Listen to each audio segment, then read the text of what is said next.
Yo, yo, yo, yo, yo. What's up, what's up, what's up? Give up the rock. And hello to my fellow revolutionaries.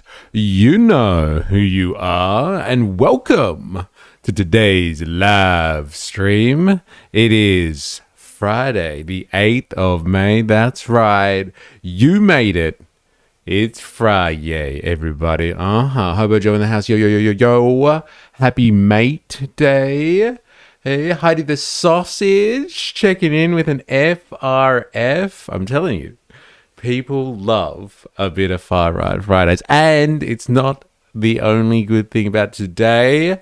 Let us remember on this very special occasion for the working people of the world, it is Friday. That's right. It is the eve of the weekend. It is that very, very special time of the working week where everybody gets that very important feeling, that buzz, especially in the afternoon period. As you know, you're going to be sailing into the weekend because it is a time where you get to decide what to do with your existence outside of your dedication, your devotion, and your servitude to the economy, aka capital, baby. Oh, yeah. It is May 8th. Mate. All day Friday. Freedom. Bring on that vibe. And so, let us take a moment, as we normally do on Friday, and acknowledge all of the work of working people just like yourself around the world, whatever your vocation is, whatever you do to contribute to the economy. You don't even have to be employed, really. This is a solidarity thing. This is a class matter. This really comes down to whether or not you own the means of production or not, or you use your labor to produce value, whether that is directly to the economy or if you're doing social production. It don't matter, man. It don't matter. It is for us working people. And look at all the stuff around you right now. Just have a look at it. Have a look at that stuff. All of those things were brought to you by somebody's labor, somebody's effort. Again, unless you're coming to me from a medieval cathedral somewhere, all of the stuff around you is produced, like all the mod cons, all the niceties, whatever, all produced by someone's labor. So let us appreciate how and wonderful we are as people, us working people of the world, how much we actually do and how much power we have. My children are the fruits of my labor, and I'm sure it was laborious. I'm sure you put in a great amount of effort, and I'm sure they're more wonderful because of all your efforts. All right, let me just say that. Heidi the Sausage knows what I'm talking about. Salute to you, my fellow working class representative. It was hard work. It was hard work, but here we are. Who doesn't say that hard work pays off in the end?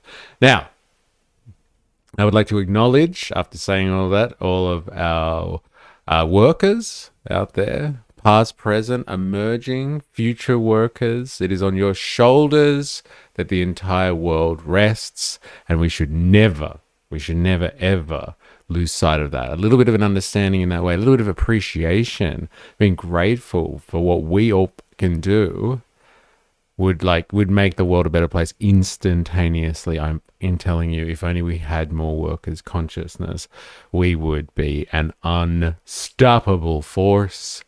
And, you know, that's where the real change comes in. That's why there's so much effort placed dividing us all the goddamn time. But we move beyond that, especially in a stream like this. It takes all sorts, and we are bringing together the working people of the world one at a time, one stream at a time, filling the fruit bowl of humanity. Oh man, it has to be hard. Like the tanky. All right. So that's my usual Friday spiel. I hope you are feeling dem vibes of all of your contribution. Like, think about it though. Like, honestly, I don't care where you are in your career right now or your working life. If you're not, if you're like, at school still, like whatever the fuck. I just think about it. Like, think of all the stuff that you've actually done as a productive human being. Like, whether that is like in the economy or like socially producing things, like, supporting loved ones or a community, like all of that stuff, all of that labor goes towards something and builds the world that we see around us. You might not actually be able to notice it. It may seem negligible, but like everyone has done something that contributes just a little bit to the pile, to what they refer to as social value. And like, we should all have control over it. That's the dream, baby. That's the dream.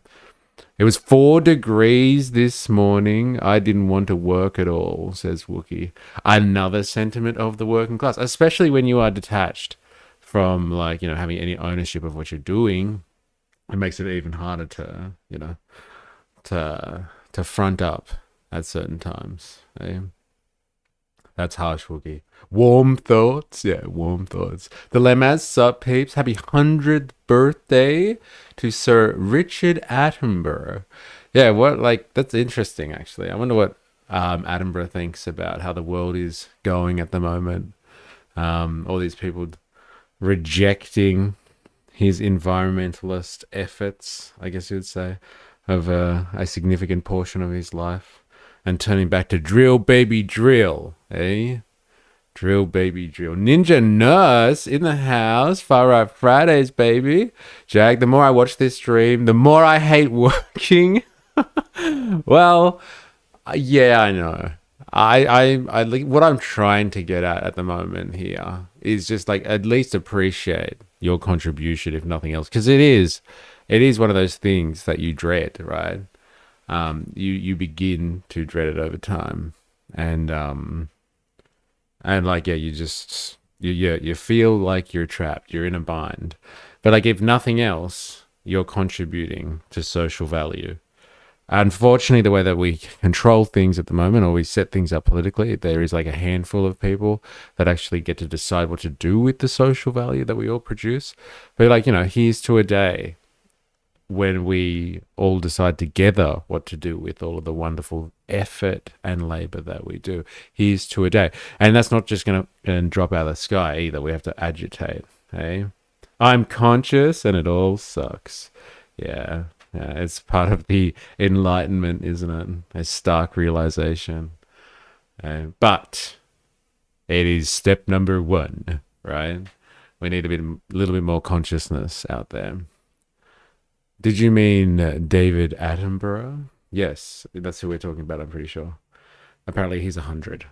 And like, it's very funny because people celebrate this man, but like, he is kind of one of the champions of the cause for not destroying the planet. And like heaps of people drink the Kool-Aid on the, hey, but the economy comes first. And yeah, I wonder how people reconcile loving him, but then also being like, fuck it. Fuck the planet. I want cheap gas, baby. I need my cheap gas. Richard Attenborough is a dead actor, lol. Oh, okay. We will be without the free... where will we be without the free gifts of nature? Yeah, like where would capitalism be without the free gifts of nature, right? The free gifts of nature. That's why we call them. It's a very bourgeois notion as well, isn't it? They're free. So like, let me capitalize on them. Let me monopolize them through the capitalist state. I get a license to own them exclusively. And then I will turn a profit off them and pretend like it's all my entrepreneurial skill. That's why I'm a billionaire, not because they were actually gifts of nature. Hey, am I right? Am I right?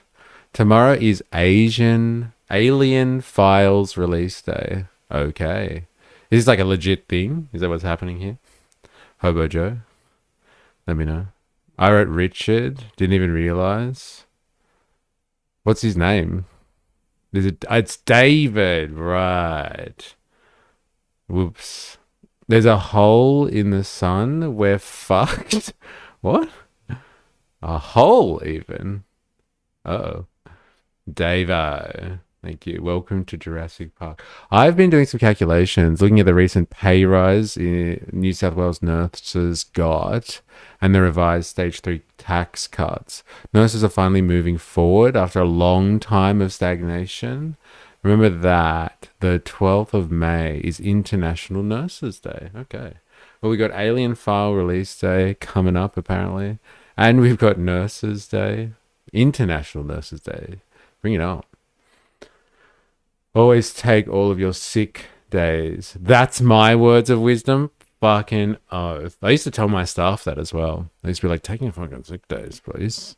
Hey, like, it's literally, it's leave. You won this leave. Like, don't get me wrong, it's for emergency purposes. But hey, if you need to take them for any reason, you go for it.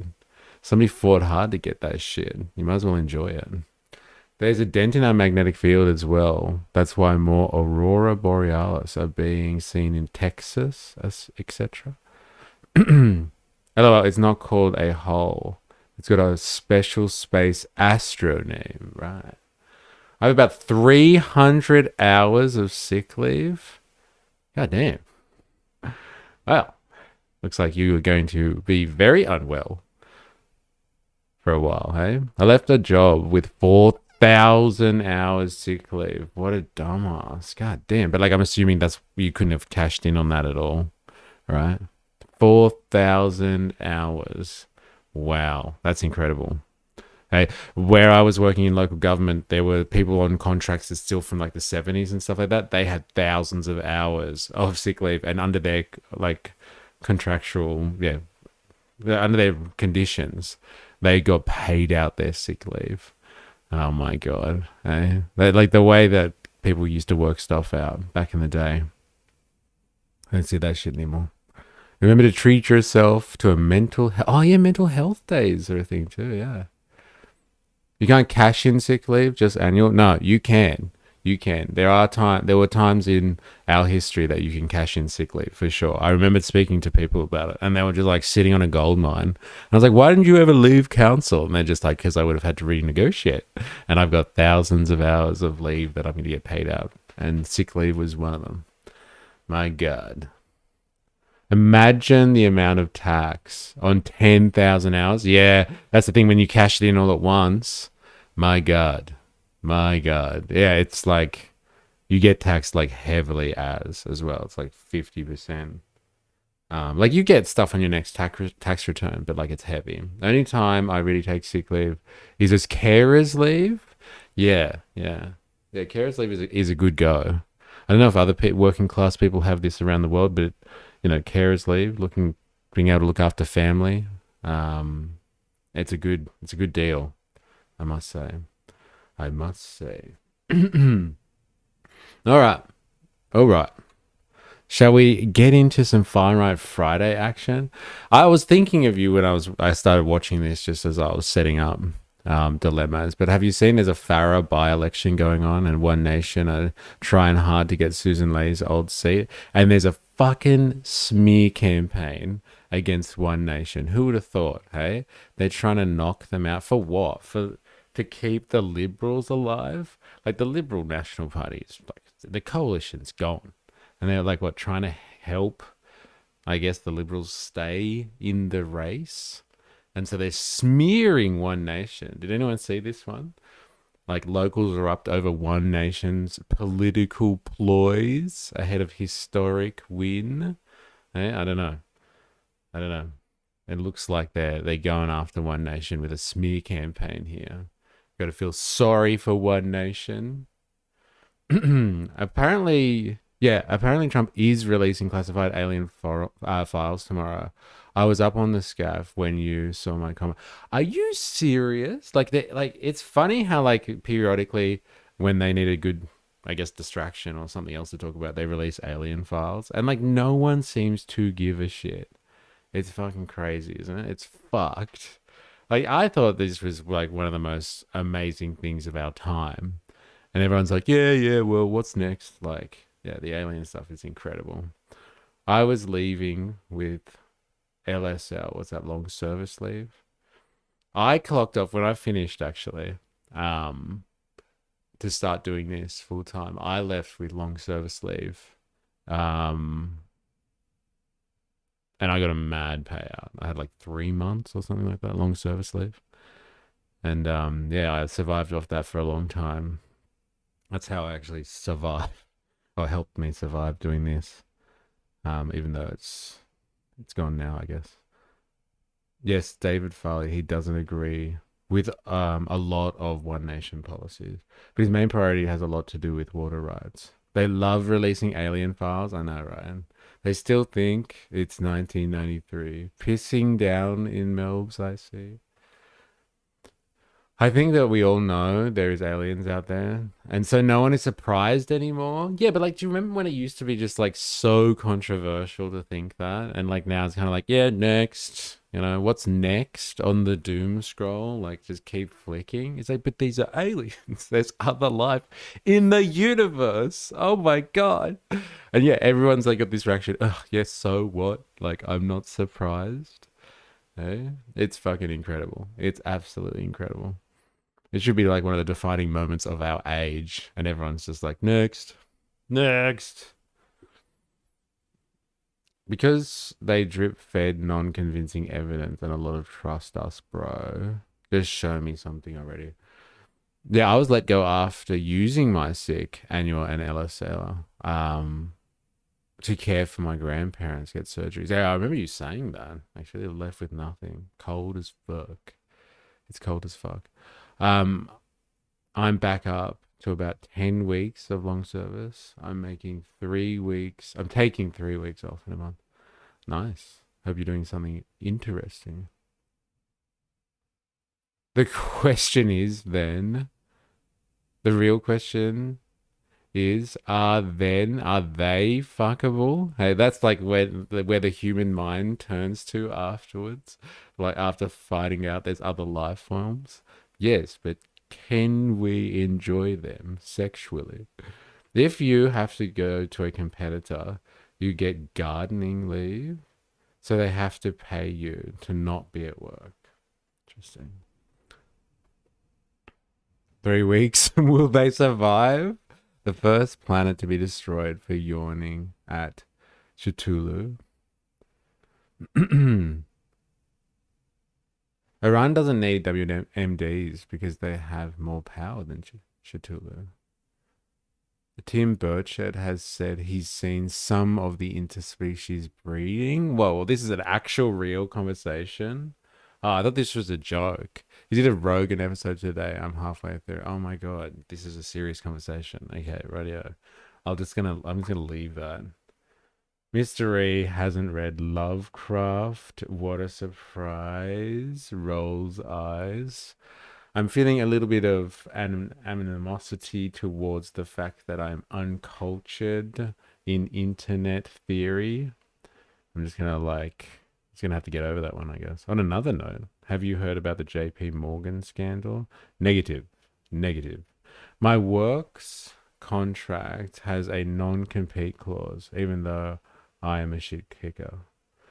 Interesting. I want to know if were aliens on Little St. James Island.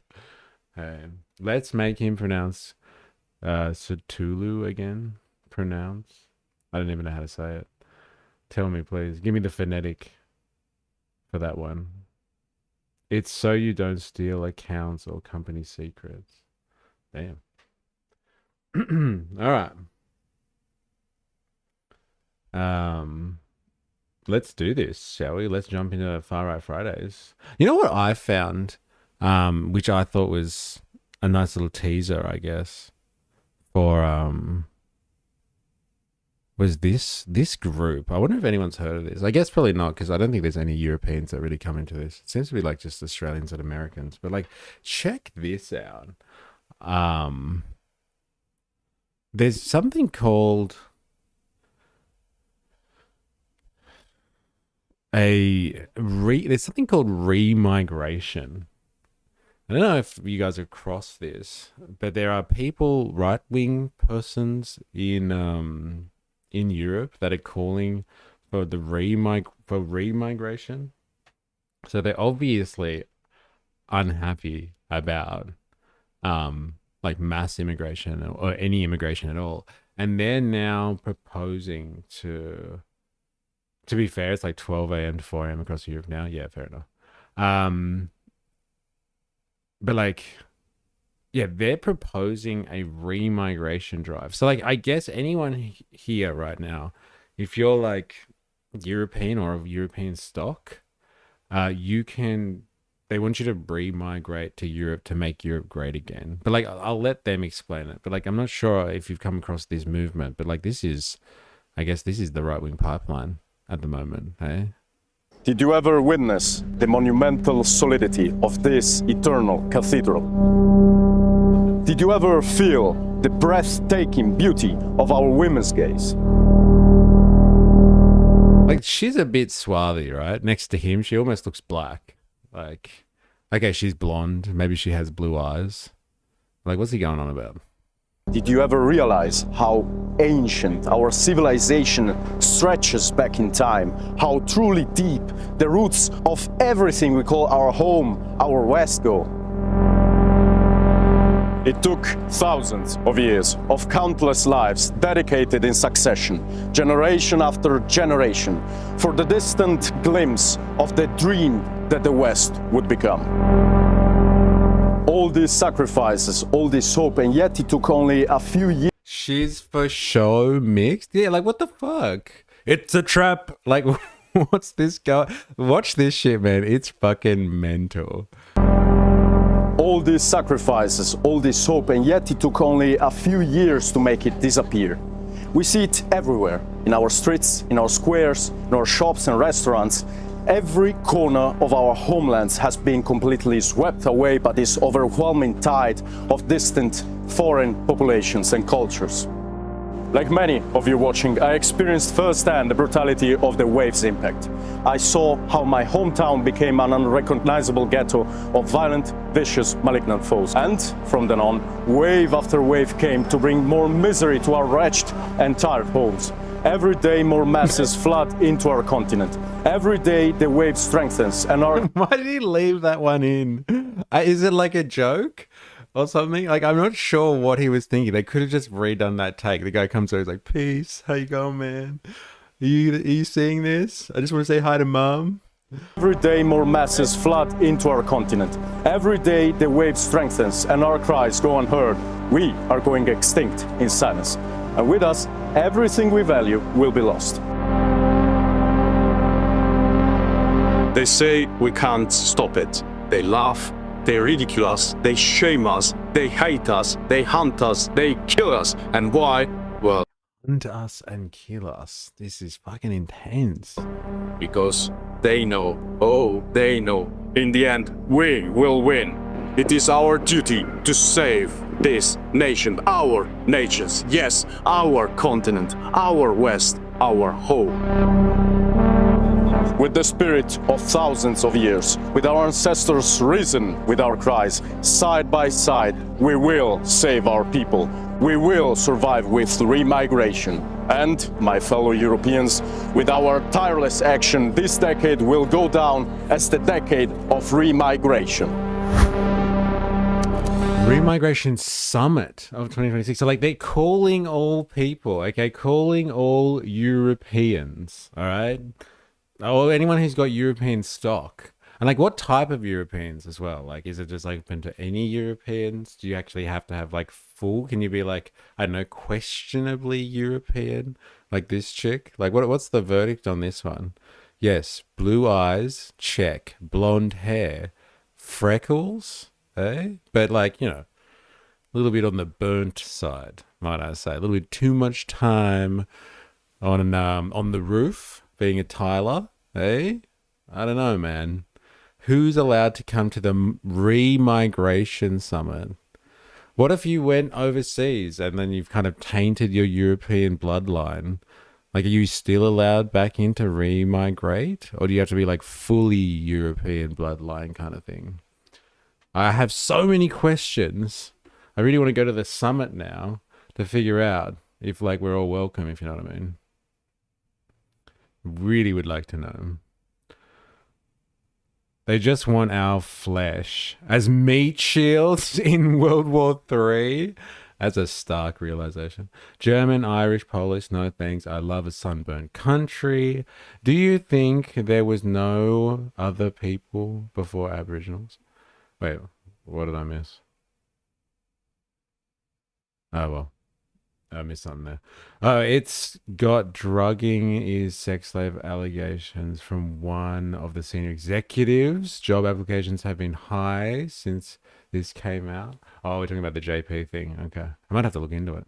She's for show mixed. Maybe if they gave me a castle with a moat, I might consider. That's not a bad idea. I'd love to live in a European castle. And they're everywhere, littered across the countryside. This sounds like a threat. The oldest ever bones found are Aboriginal. Smashed it by 20,000 years. It was based on science. They call them Mungo Man Mungo. Make Spot the Aussie playable again. You climbing up, Fook? Yeah, party time. The fuck is this? Remigration. Like, I think they want Europeans to go back to Europe. We'll watch another one where there's a remigration summit. So if anyone considers themselves, I wonder if they take people that like identify as being European.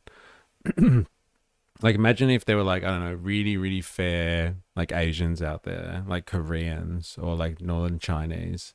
And they were like, I identify as being European. I would like to remigrate to Europe, please. Any chance of that happening?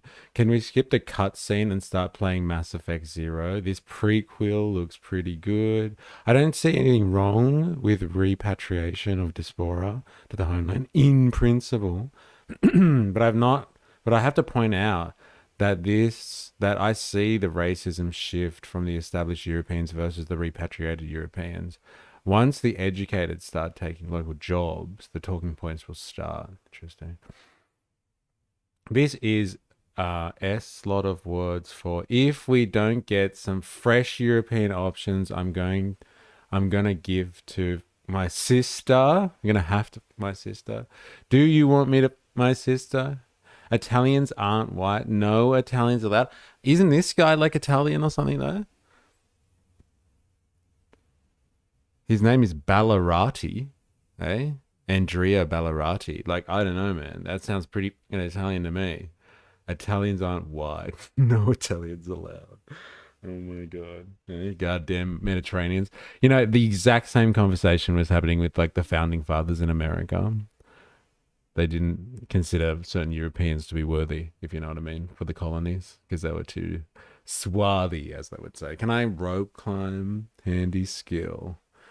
I'm pretty sure European nations don't have a great history of being welcoming to their fellow European neighbors. We'll watch another one and like you'll feel how tightly bound the Europeans are all of a sudden. I get a VIP pass. I got blue eyes. Fair enough. So does this chick apparently. Like a VIP. Eh? Oh yeah. So is the summit just a giant fuck pit to repopulate? Maybe. I guess. There are plenty of Asians and Indians who have been there for generations, longer than some white fellas. So you can't judge by skin color here. But like, I'm sure that's the point of the remigration thing, right? I'm Italian and still not white enough for other Italians. I'll be honorary whites. It'll be honorary whites, like in South Africa. Yeah, got it. Okay. So we have light-skinned Aboriginals, white Black Americans. Seems like, white Black Americans seem to have an issue with. Green, I'm 1%. Absolutely. All right, let's do another one then, so you can see like you get more of a story on what is going on here. Let's go to this one.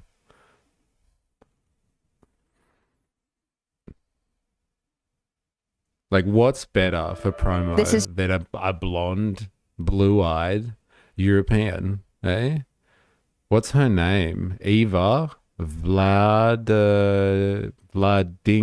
Broek. That sounds pretty Viking or something. Like, she is the epitome of the European they're talking about, right? Like pretty Aryan, I guess you would say. Aryan in the Nazi sense, Aryan. All right, let's have a look. Europe, the greatest civilization to have ever existed. Europe is a civilization, okay? So it's not individual cultures that have been, you know, fucking very, very violent towards one another for, you know, hundreds and hundreds of years. But it is a unified, like, this is revisionism if you've never fucking seen it before. This is it. It's like we're rewriting history to make out like Europe has been this homogenous zone. It's very, very interesting. I'm going to guess Dutch. All right, let's go with this. This is Europe, the greatest civilization to have ever existed. And that is not a coincidence. This continent is the result of thousands of years of effort, hardship, sacrifice, and above all, love. White people have no culture is about... That's why we want to re-migrate everyone and kick out, you know, the less than savory looking people, if you know what I mean. Because it's about love. The stupid sacrifice and above all, love. White people have no culture. She's real, bro. I investigated her. She seems to be quite the conservative fucking mouthpiece. I don't think she's AI. It's about the stupidest lie that I've ever heard. Our civilization has produced the greatest art, the greatest literature, the greatest music, the greatest architecture. It is all ours. But Europe is more than an open-air museum.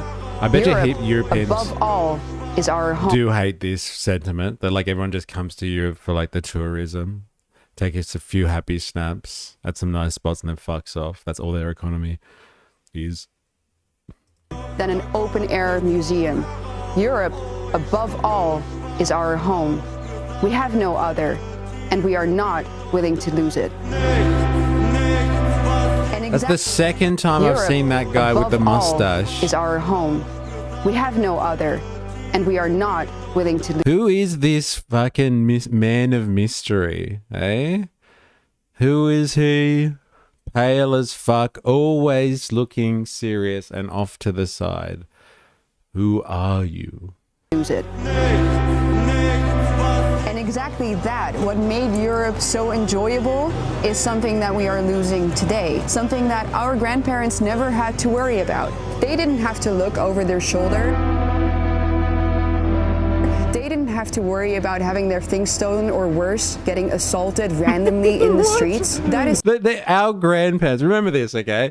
Your grandparents never had to worry about being assaulted in the streets. Like, you know, fucking 100 years ago, the world was a fucking paradise, okay? You could walk down the street if you were a woman and you didn't look over your shoulder. Go out anytime you were safe. It's always been safe, apparently. I don't know, man. That's a bit of a stretch for me. Come on. It wasn't until we had migration, then things became unsafe, sorry. Have to look over their shoulder. They didn't have to worry about having their things stolen or worse, getting assaulted randomly in the streets. That is something of our time, but it doesn't no theft either, apparently. Mean that it has to stay that way. We don't have to live like this. There's a solution, and it's called remigration. The only thing that we need to do now is demand that our political class implements it. It can be done. Do not let them fool you. All we have to do is remember who we are, where we came from, and we will know where to go.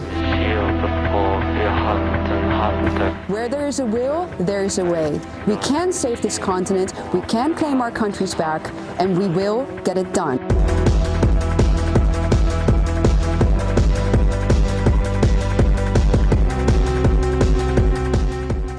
For the sake of our children, we will make remigration happen. Like what children? Like, are these people procreated? What do you reckon? Hey, our hard right. What do they describe her as? Jag. What did they describe her as? A Dutch far-right political commentator and activist. Yeah, well, I wonder if she has given up her life of luxury in front of the camera yet. to help repopulate Europe. My dad is textbook Aryan. I fell on the eye color, but both parents have blue eyes. Using her looks to sell disgusting products. Hey, that's capitalism, baby. Genetics are fascinating. They both speak so aggressively. I tend too easily. Yeah, well, maybe you won't get a ticket to the fucking Remigration Summit of 2026. Just because she is real doesn't mean the vid isn't AI. Yeah, that's a fair point. I don't tan a tomato. Oh, streets, not trains. When people say white people have no culture, it refers to a white context in America and Australia. They're importing talking points from America, Greek, Italian, Spanish, all rich and ancient culture. Yeah, she did say that. She did have a bit of a chip on the shoulder about that one. Hey, when they say white people have no culture, it's an interesting one. Oh, we are looking into the UK election today. Oh, are we looking into? I don't know how it works for them, but Reform has 35 councillors. Well, they've actually had the election already. What are you saying currently? So it kind of looks like Avril. Like, well, Avril who? Avril Lavigne? If you can't beat them, join them. We'll out-migrate you all. Interesting. I'm like a lizard. I love the sun. Cold-blooded. Is techno white culture? That's a fair question. I don't know. Like, I think the case that she was kind of making there as well is like the musicology that underpins all of modern society at the moment is based on the Western music structure and tonal system. And so like everything's been built off that. Which is actually an accurate point. But like, I don't know if she means it that deeply though. Hell yeah. Music goes hard. I need to share some Elijah Schaffer clips. Really stoke the outrage here. This is weak sauce, LOL. Nordic, North Italy near Switzerland peeps are blonde. I'd be fine with that. We will, with her accent sounds more like that one-handed salute phrase, which YouTube won't let me say. Interesting. Torpine. The lunatic fringe surrounds us. My friend tells me I could have land rights like a blonde Aboriginal. Levine, skater boy. Okay, yes. Walks into a medieval cathedral. White people have no culture, LOL. A lunatic fringe. No, I read that. Torpine, how you going, by the way? Currently, the count has just started. Oh, wow. Okay, maybe we do have to. Is it? African music has influenced modern music far more than European classical music. Yes, I understand where you're going with that. There's been a lot of insertions of culture, but like it's like underpinned by Western musicology in terms of like its tonal structure.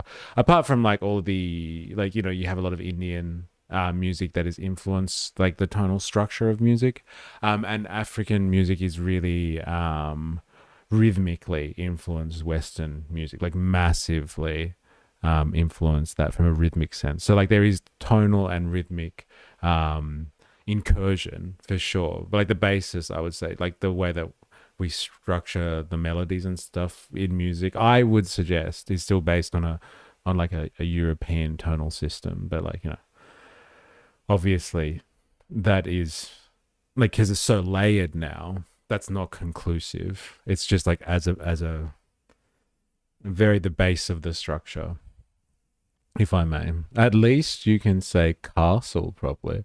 It's Far Right Fridays. We watch Cyberpunk Dingo. Talk about Sneeko, everything mystery wanted. Yeah, who is this Sneeko person? What does he think? MF Doom? He can be called Dingo and be racist. The channel that has tribe members react to Western music is so cool. Huh. Interesting. All right. The local election results 2026 in England. All right. Something to look at later, I guess. All right. Give me a moment. I want to see if there's anything else we can get on this situation.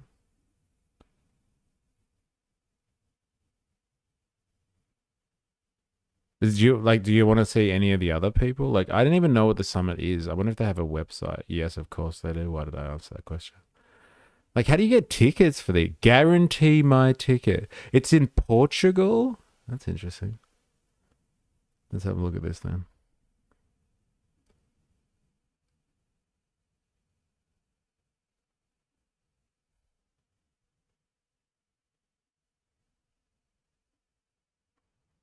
Guarantee My Ticket. All right, let's try and buy a ticket here. 45.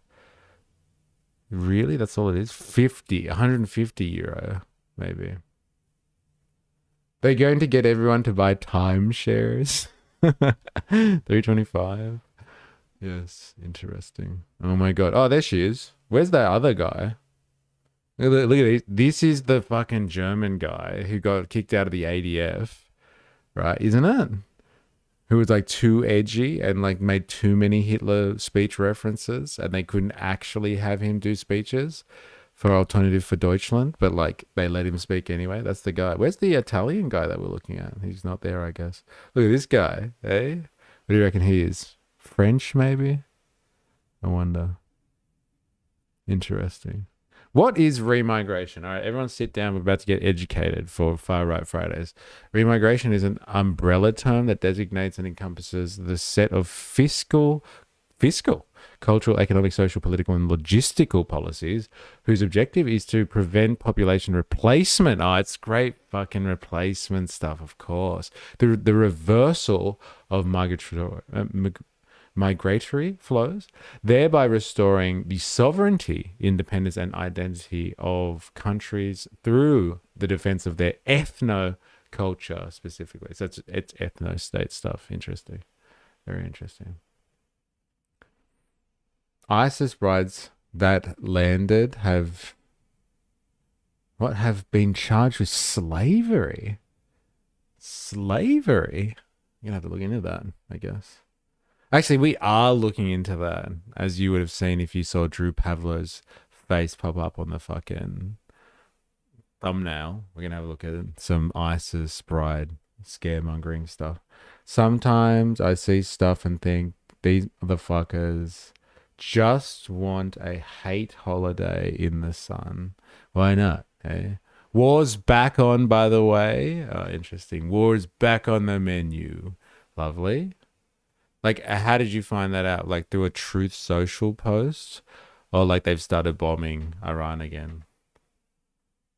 Most of us are replacements. Oh, man. So everyone goes back to where they came from? What are the plans for places like Australia, who would have a micro population open for reinvasion? Yeah, what the fuck happens to a place like Australia? Yeah, that's a good question. Not so easy, is it? I want to know who's providing the AFP with evidence. Well, like, to be arrested, you don't even have, like, you just have to have grounds to charge someone, right? And then whether or not you let them out again, they'll get the evidence. They'll get it later. Okay? What about the poor diaspora? Will they help them re-immigrate? Repatriate the sick and pay for their health care? Yeah, it's Europe, man. Come on. Hey, AFP charged BRS. Who supplied their evidence? I thought they had lots of evidence, no? I thought they had evidence like 5-something years ago, 6 years ago when it all happened. It'd be split 3 ways. Human beings have been migrating this planet since the dawn of our timeline. Thank you. I said this the other day. When it comes to fucking migration, like, if you want to talk about what's human nature, like, I'd say migration is human nature.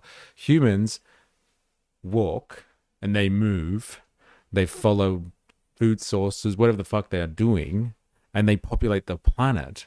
Like, in terms of species distribution, like, humans, that is part of our makeup. And what makes us human is our way to traverse the globe and actually adapt to environments very, very differently to other life forms. And I think that's what makes us obviously so successful as well. But like, whatever. Hey, keep that one to yourself, Tall Pine. Hey, people don't like hearing that sort of shit. This is not just make incest great again, question mark. Is this not just? Well, apparently we'll get to it. Human beings have been migrating this planet since the dawn of our timeline to run naval sites. Oh, so they've been hitting naval sites. Oh, lovely. Okay. I cannot confirm or deny that we have kamikaze dolphins, but I can confirm that Iran doesn't. Pete Hegseth. I had that quote yesterday from him. That was pretty funny, wasn't it? Hey, what a fucking knob. He's such a knob. And he thought that was hilarious. But like people aren't looking to him for joke material. They like laugh at what he says, but they don't expect him to be cracking jokes, right? IQ is the ability to adapt to change. Interesting. What about the gays? Are they going to welcome the gays even if they don't repopulate in the traditional way? Look, they're going to fucking have to. Because like, let's be honest, hey? Europe, right? Can't be too picky if you want to migrate. Okay? You're gonna have to let everyone in, as long as they meet the European genetic requirement. They're gonna have to have someone like Thomas Sowell, right, at the border or at airports and stuff with a fucking banana in his hand and be like, "Hey, whoa, slow down," and he'll hold the banana up and then look at the person, look at the banana, look at the person. All right, come in. You're all right. We got to just do our checks here. Got to do our checks. Not emu though, Heidi. I remember how many insects we used to have as a child compared to now. Barely a spoot on our windscreens these days. Those far-right conservatives like themselves. A femboy, hey? Yeah, that's where I was going. You can't have Europe without the gays. That's right. Damn right. It's part of the culture now, just like a cathedral. Remigration as a set of public policies covers 3 sectors of the migrant population according to specific criteria applicable to each of them in a particular situation. Remigration is set of public policies covers 3 sectors: illegal immigrants, asylum seekers, and refugees; legal migrants, non-assimilated, naturalized migrants in parallel societies. The fuck does that mean? So how are they going to like pick people out? Who comes, who goes?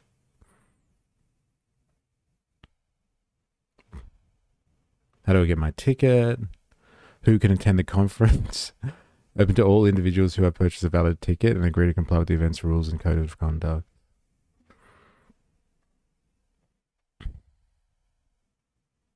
Interesting. Oh my God. They had one, a remigration summit in 2025. That's crazy. I wonder if they have any footage of that. No, maybe not. Remigration 2025. What's the criteria? Oh, I don't know. It's a good question though. Is that her again? Eva, hey? Ethnic white Europeans will soon become a minority. Uh-oh.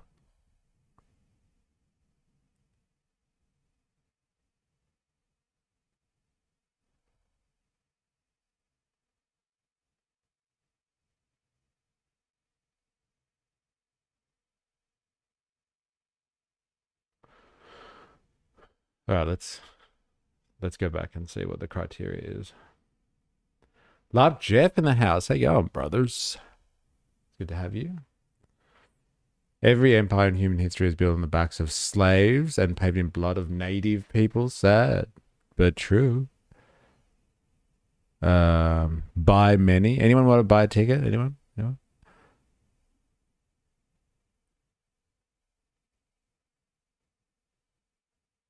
Well, it did say criteria somewhere, didn't it?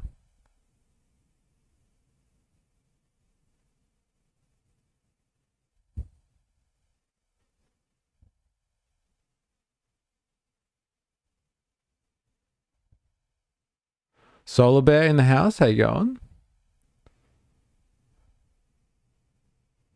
Damn. What is remigration?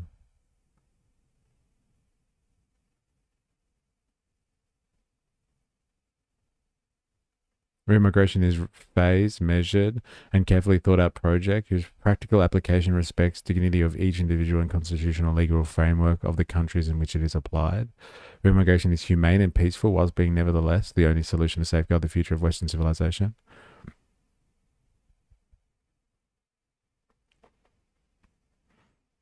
I don't get it. Reimmigration is the answer for decades of replacement migration, multiculturalism that have disintegrated our nations to the point of dysfunction.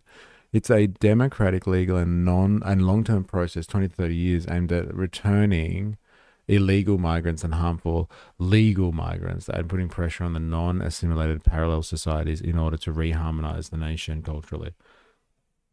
So basically, it's not remigration at all. It's not like, hey, come back to your European heritage. We'll open the borders for anyone that looks the part. It's remigration is just like, it's just another word for being anti-immigration. That's all it is. It's just like, yes, we're just going to get rid of the illegals, asylum seekers, refugees. Then we're going to go after legal migrants who we don't like. And then anyone who's actually been naturalized, but like hasn't integrated. If you know what I mean. Eh? They're the fucking worst. Fuckers. Very interesting. So that's the criteria. It's not about getting... They don't want you. They want you to go. Yeah. Very good. Unsure if stream's safe. Just popping this in here. Trump says ceasefire still in effect. Okay. Might be putting too much thought into the criteria. Eh? Okay. Not okay. Okay. Interesting. Well, apparently, yeah, remigration is misleading. They don't want people to return. So, you know, sorry if you had your hopes set on returning to Europe and being welcomed with open arms. They don't want you. They don't want you. They just want to round up people. So this is like the nice European version of like ICE, basically. It's nice, but it's not ICE.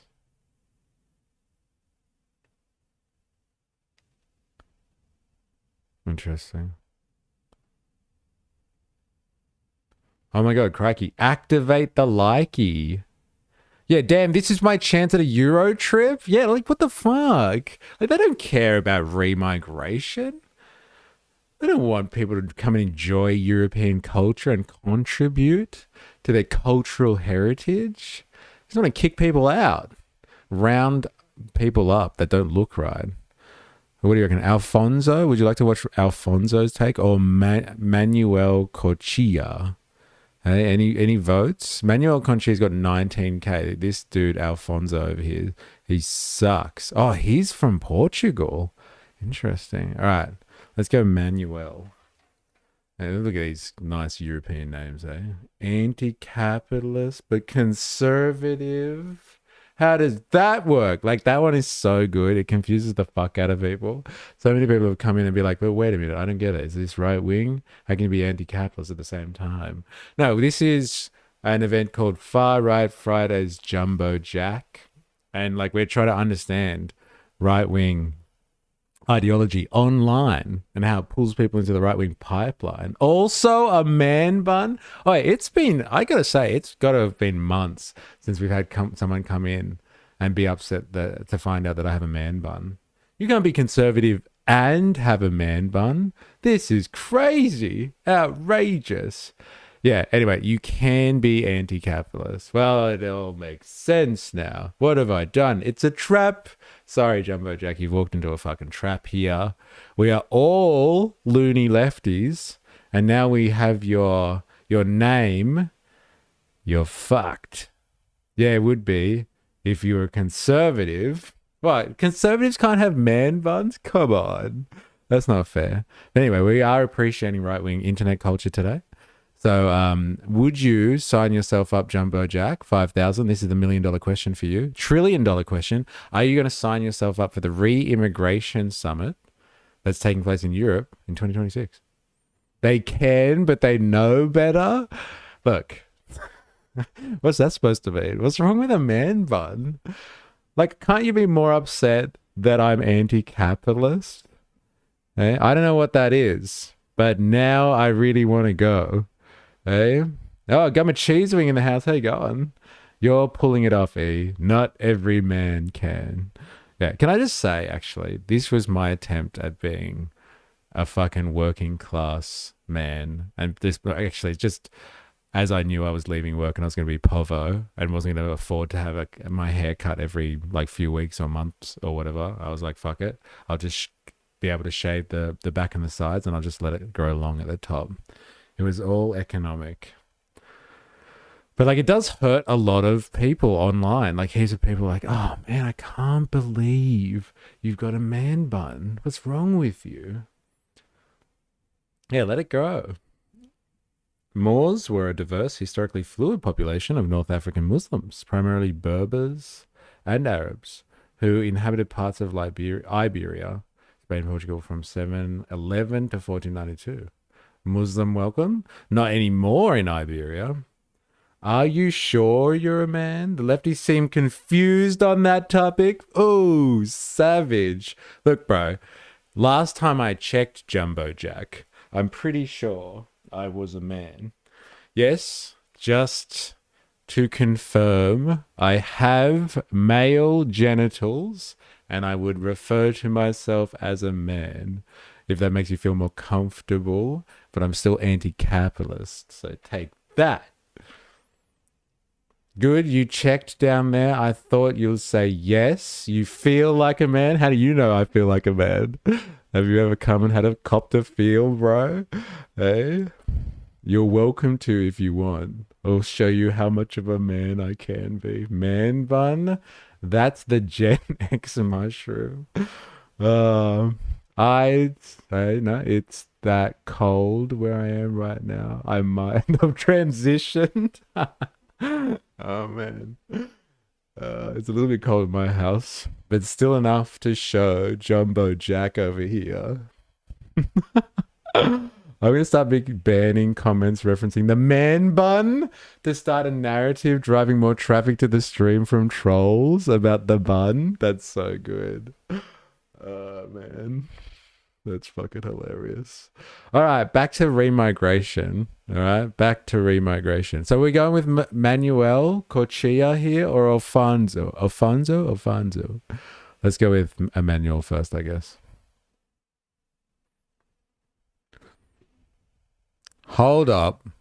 I know what it. As the resident healthcare professional, I feel like I need to inspect this for health reasons. Uh-oh. I'm going to have to do some maintenance then. I want to impress you when you say it. Man bun. Wait. Ban mun. Can't ban moi, Ravy, because I didn't say it. There it is. To explain my mistakes. It's that cold, my hands are numb. Of course. Mystery cough? Yeah. You can be part of the health inspection too if you want. I'm afraid he wants to inspect for other reasons than health. Your suspicions may be warranted, but don't be afraid. It's okay. I'm comfortable if you are, bro. All right. Let's listen to Manuel. Okay, come on, let's do this. He doesn't have a man bun. Would you believe it, Jumbo Jack? Hey, the remigration, great replacement theory guy here in the Alps doesn't have a man bun, and he has a mo.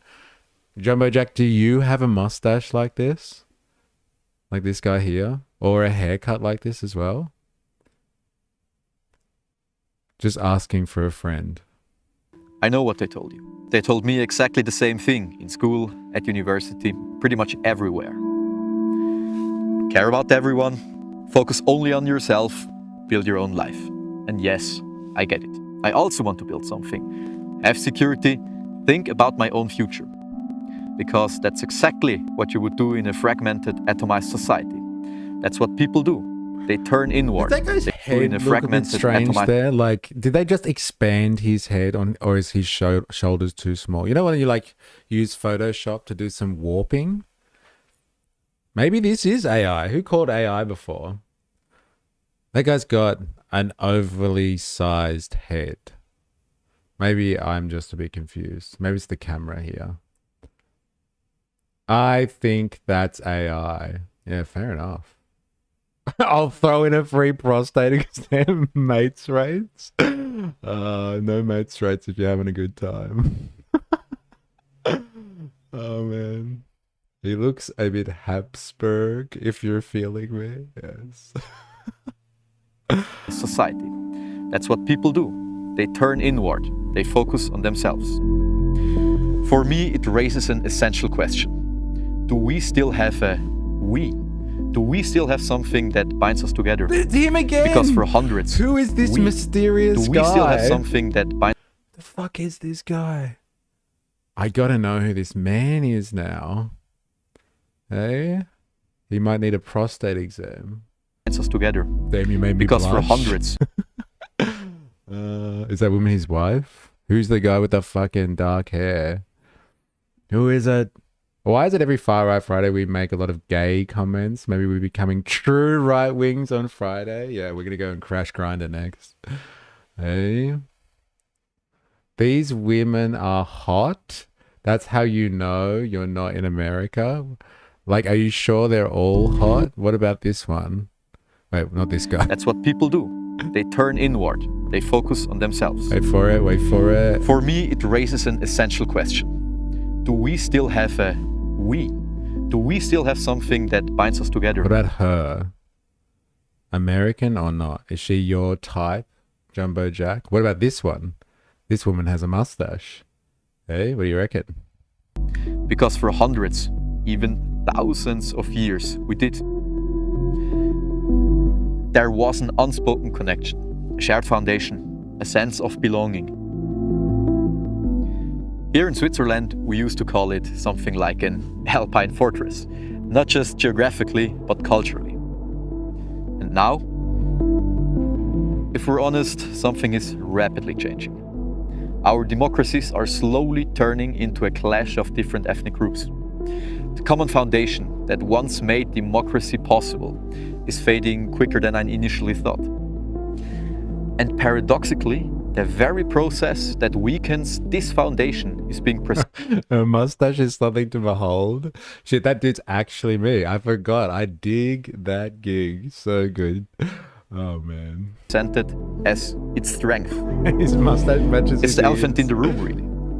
People see it, they feel it every day. What we're experiencing isn't just a political issue. It's a deeper shift. A nation doesn't just destroy itself on its own. It reflects something way beneath it. And what's beneath it, well, right now is surely changing. You can see it in everyday life. In schools, in the streets, in the way trust and Switzerland, the land with 4 national languages. That's pretty funny. What do they got? Like French, German, Italian, and what, their own? Hey? We used to be homogenous. A fortress.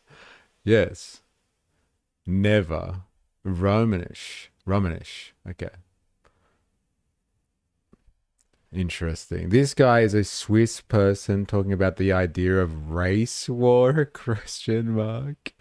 What is with the Timu Hitler? What is Timu Hitler on about? I know fucking Hitler enjoyed the Alps. I'm sure he did. security feel different than they used to. And for a long time, people try to ignore it, retreating into work, into private life, or hiding behind a false pretense of caring. But that doesn't solve anything. Because the question isn't just about the present, it's really about the future. About whether the things we value will still exist, whether the next generation will inherit something worth living for.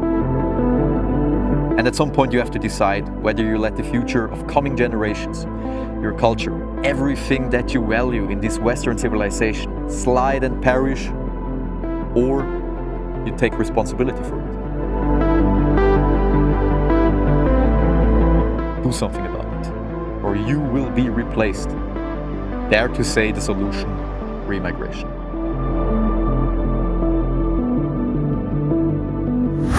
It's not remigration though, is it? Like, this is really misleading. This is false advertising. That's what it is. Like, they don't give a fuck. They don't want you to have a European holiday and come back and populate Switzerland. They just want to kick people out. It's not AI. It's just a video. Yeah, fair enough. Yeah. This Remigration Summit sounds a lot like a place where Grindr might crash, if you know what I'm saying.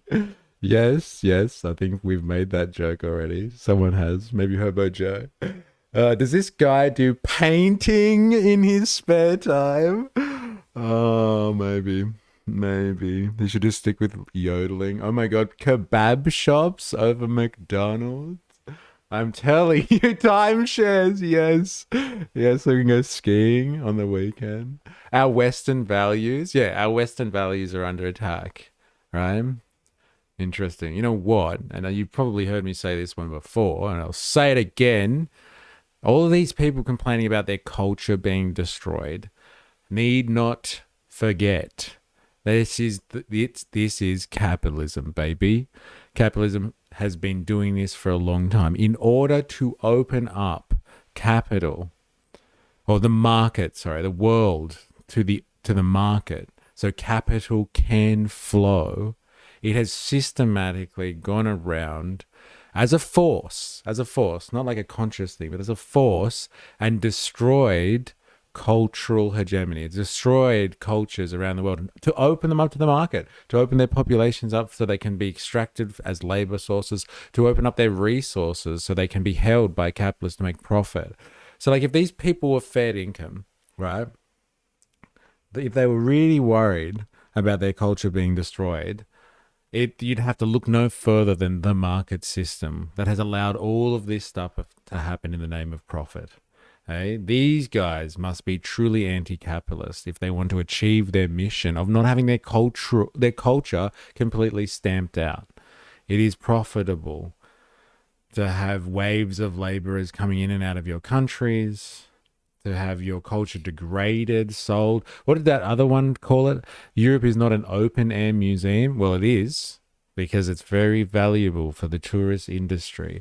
All of these things they're describing are symptoms of a market, a free market society, which has no regard for culture unless it can commodify it and sell it back to you at a fucking price.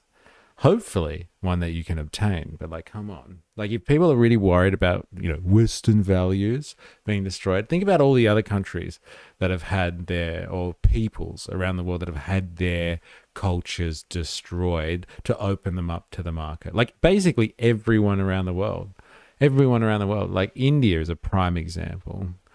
Like look at what the East India trading company did to fucking India and their culture to open them up to the market system. Like it's the forces of capital. It's crazy.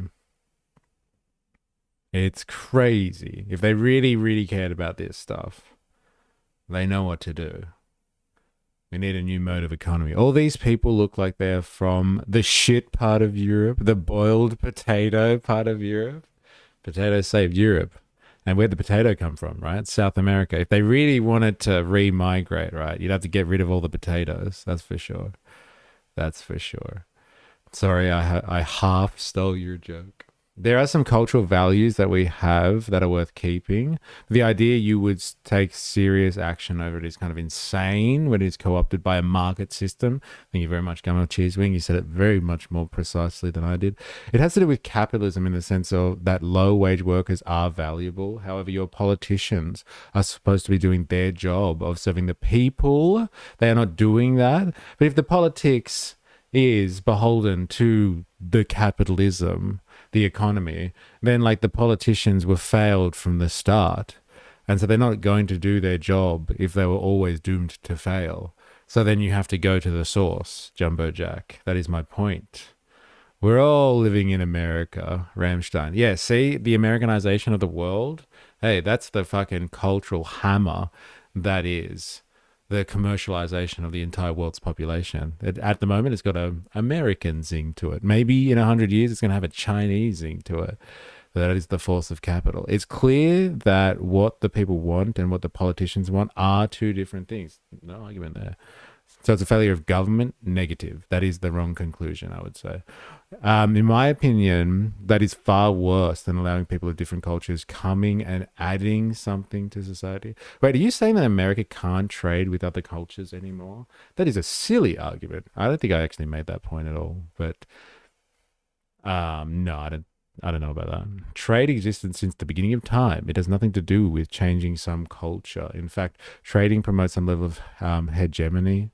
Since you can trade with somebody who wants you dead. Since you can't trade with somebody who wants you dead, I guess. Yeah, look, trade's existed forever and it will always exist beyond capitalism. Capital has nothing to do with trade, though. Capital is not trade. Yeah, capital is the idea of dominating things like commodities, labor, resources, products, and using them in a market system in order to expand said capital. And that constant expansion is what is destroying culture, because like they ever have to increase the amount of capital on hand. Trade is what trade is. It's just an exchange of goods. It doesn't have to be about increasing that value ever more. If you have a surplus because like you had a good year and you choose to trade that, that's got nothing to do with the expansion of capital. Capital and trade are different. I know where you can find a bunch of Eastern Europeans that would make a good remigration candidates, and they are really good at kicking out those malignant others. Tell us more, Jag. I would like to know more. Like Christmas, it is devoid of most of its meaning, but there was a kind of semi-beautiful aspect of it like 1,000 years ago.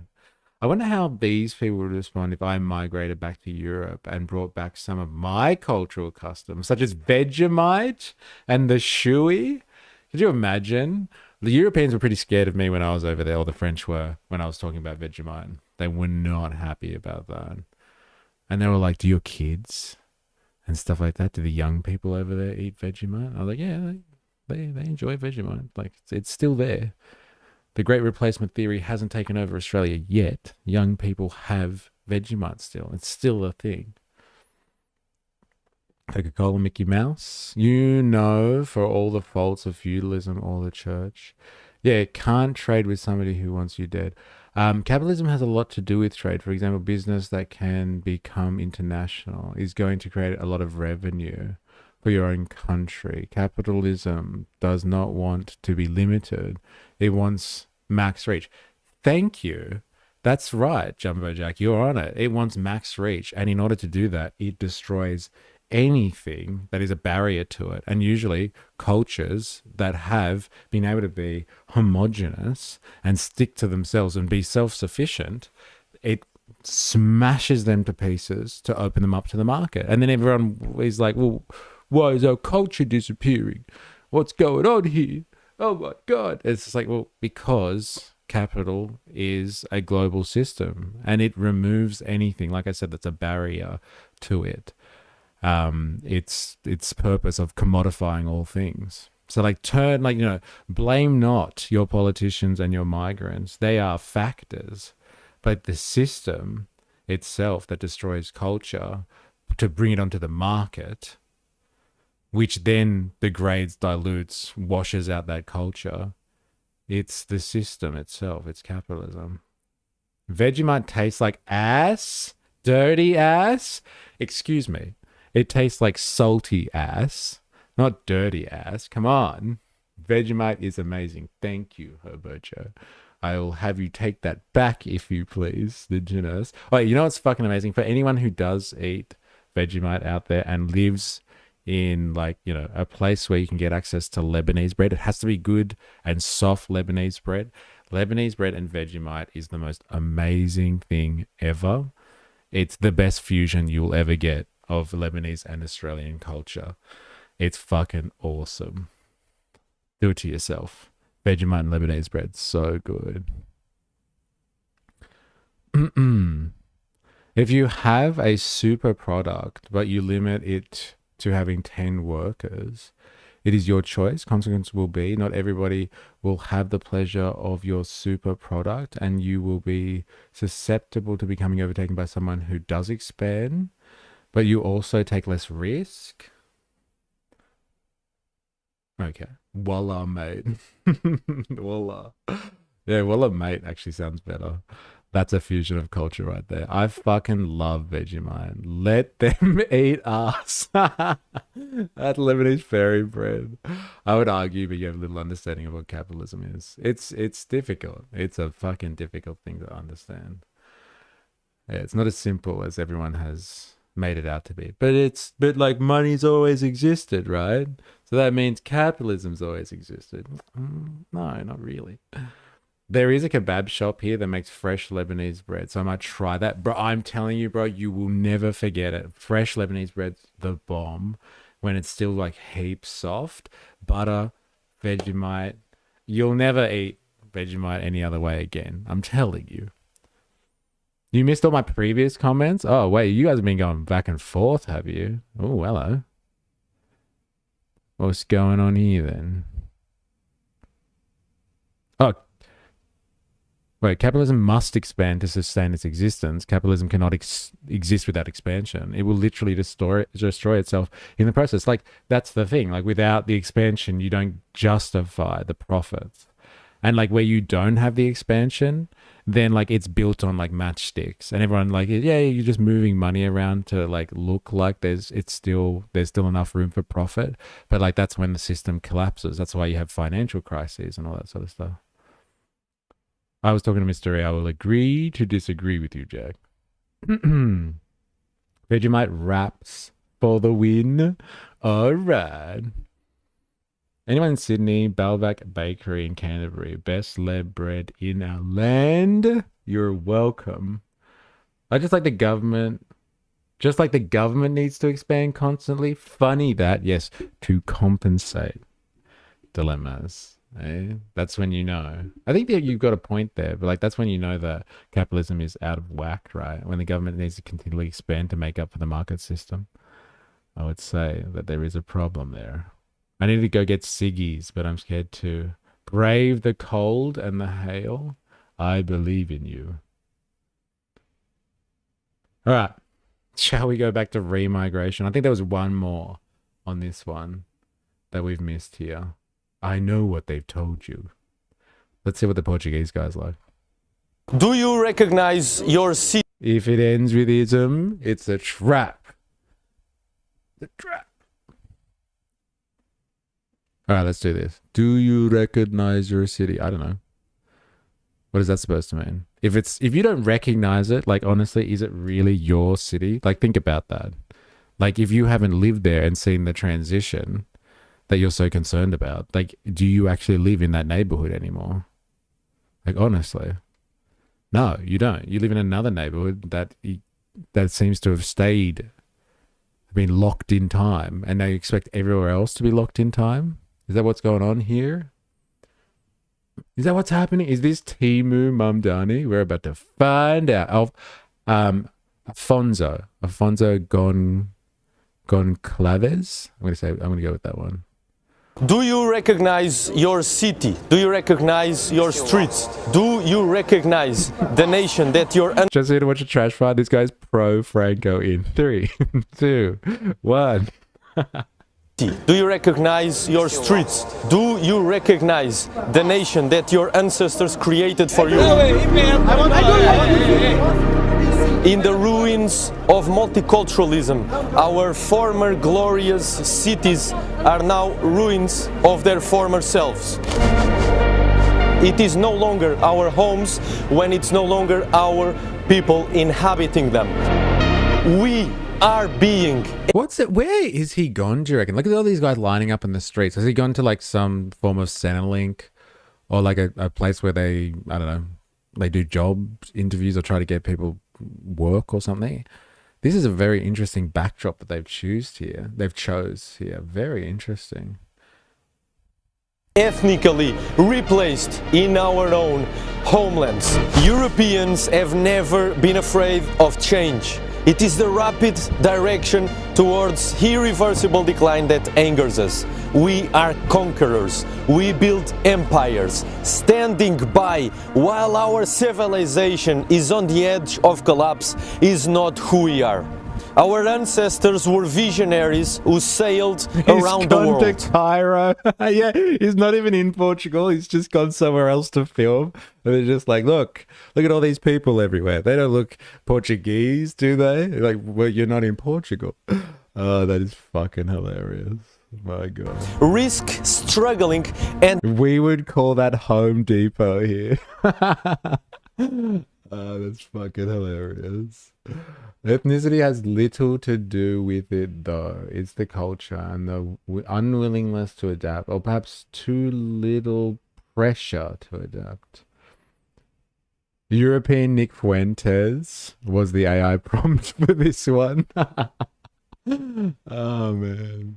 achieving the impossible was their daily life, not because it was profitable, but because they knew who they were. They did not stop fighting when Portugal and Spain were occupied by Muslims. They did what was necessary to build what is rightfully ours, our European civilization. Lost. What do you mean? See, like, this is the weird kind of, I guess, sentiment that's coming out of this one. They are describing this homogenous European culture, and it's just so far from that, like, historically speaking. So far from any idea of Europeanness.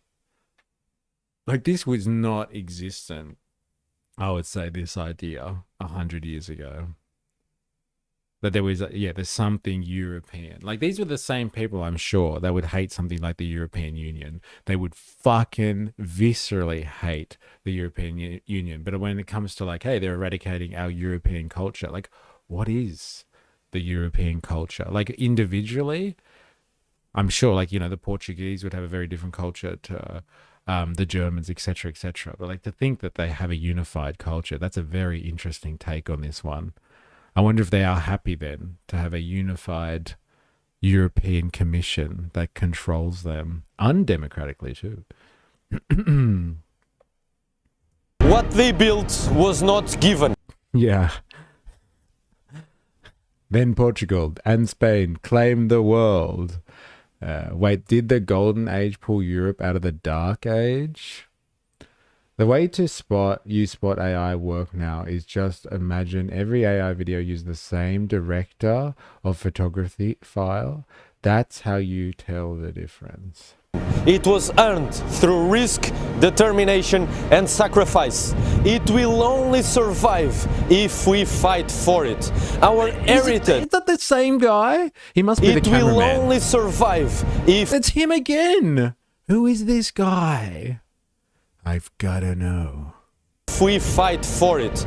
Our heritage of culture, people, history, and language is something that must be defended at all costs. The future belongs to those who strive for something greater, to those who act in the spirit of the Reconquistadores. The future belongs to us, Europeans. We will reclaim our cities. They will fail to replace our nations. Building a strong Europe where our children can live in peace is our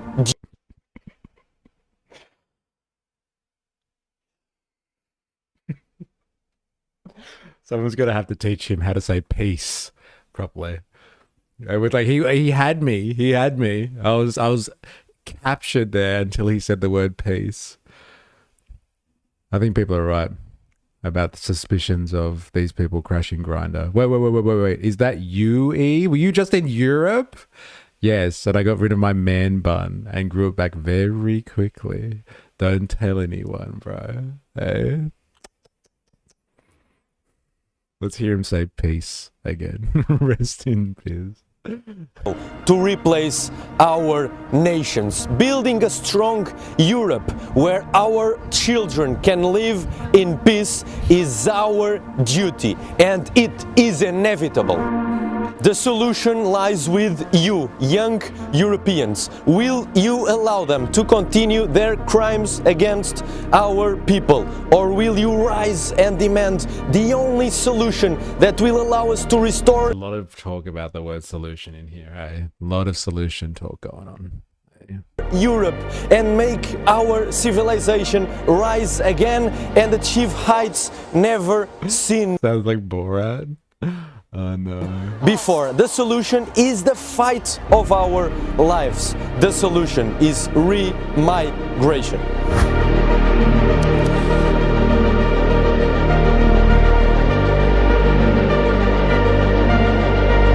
If he takes the mask and it's Borat. I knew it was you the whole time. If you're watching this on YouTube and you haven't already, hit the like button. Hey, do yourself a favor. If you are new here and you're on YouTube, subscribe. If you're on Twitch, follow for more. Do yourself a favor. But yes, activate that like button, ladies and gentlemen. Activate the hell out of it, but do it nicely. Do it nicely. All right. I think that's it for the Remigration Summit. Eh? This is how we do it. We're building up to remigration. Oh yeah. Where's the? I wonder if they have like a mashup of what happened.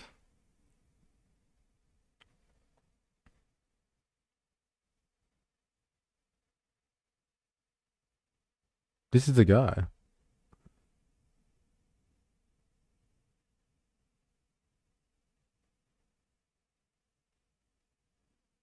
Reclaim the means of the like button. You know what will happen if you don't re-migrate them, right?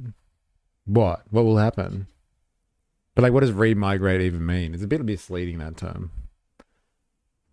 Funny guys, suck me in. Let's maybe this guy. What do you reckon? Should we go this guy?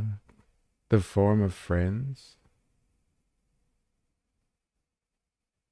I just want to get a quick snapshot of this. Do you want to listen to our friend Eva?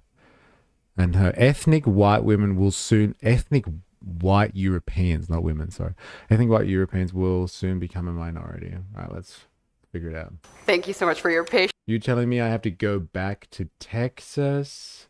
Re-immigrate, how I understand, since I don't know what the goal of these guys is to take the recent Muslims that came and send them back to where they came from. Oh, so it's like re-immigration for other people. It's just like get them to re-immigrate, not us. I thought it was a call to get Europeans to come home to the motherland. I guess that makes more sense. So it's not a new policy at all. It's just another word for being anti-immigration. That's all it is. It's just like fancy European style anti-immigration stuff. This isn't new at all. This is the same shit they've been trying for ages. It's just repackaged. Let's ask the research assistant. Fair enough. Let's put the debate to rest. Ask the research assistant.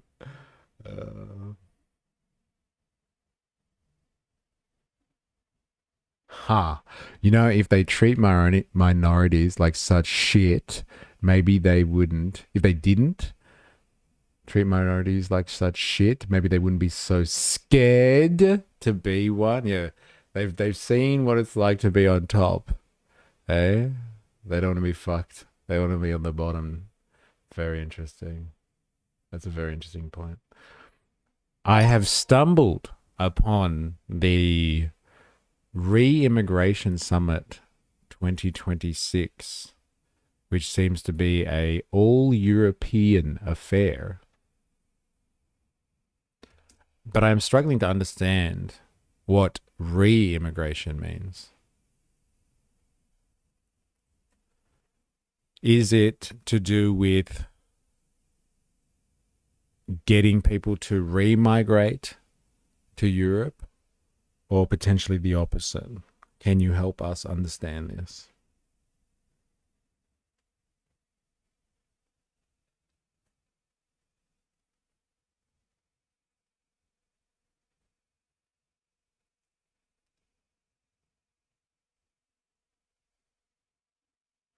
Yes, in this context, re-immigration does not mean Europeans moving back to Europe. It is essentially the opposite, a political concept advocating the return, deportation, or pressured departure of immigrants and sometimes even descendants of immigrants from European countries. So it's basically like, what's that guy's name? I can't remember, something Robert Lowe, the Restore Britain guy.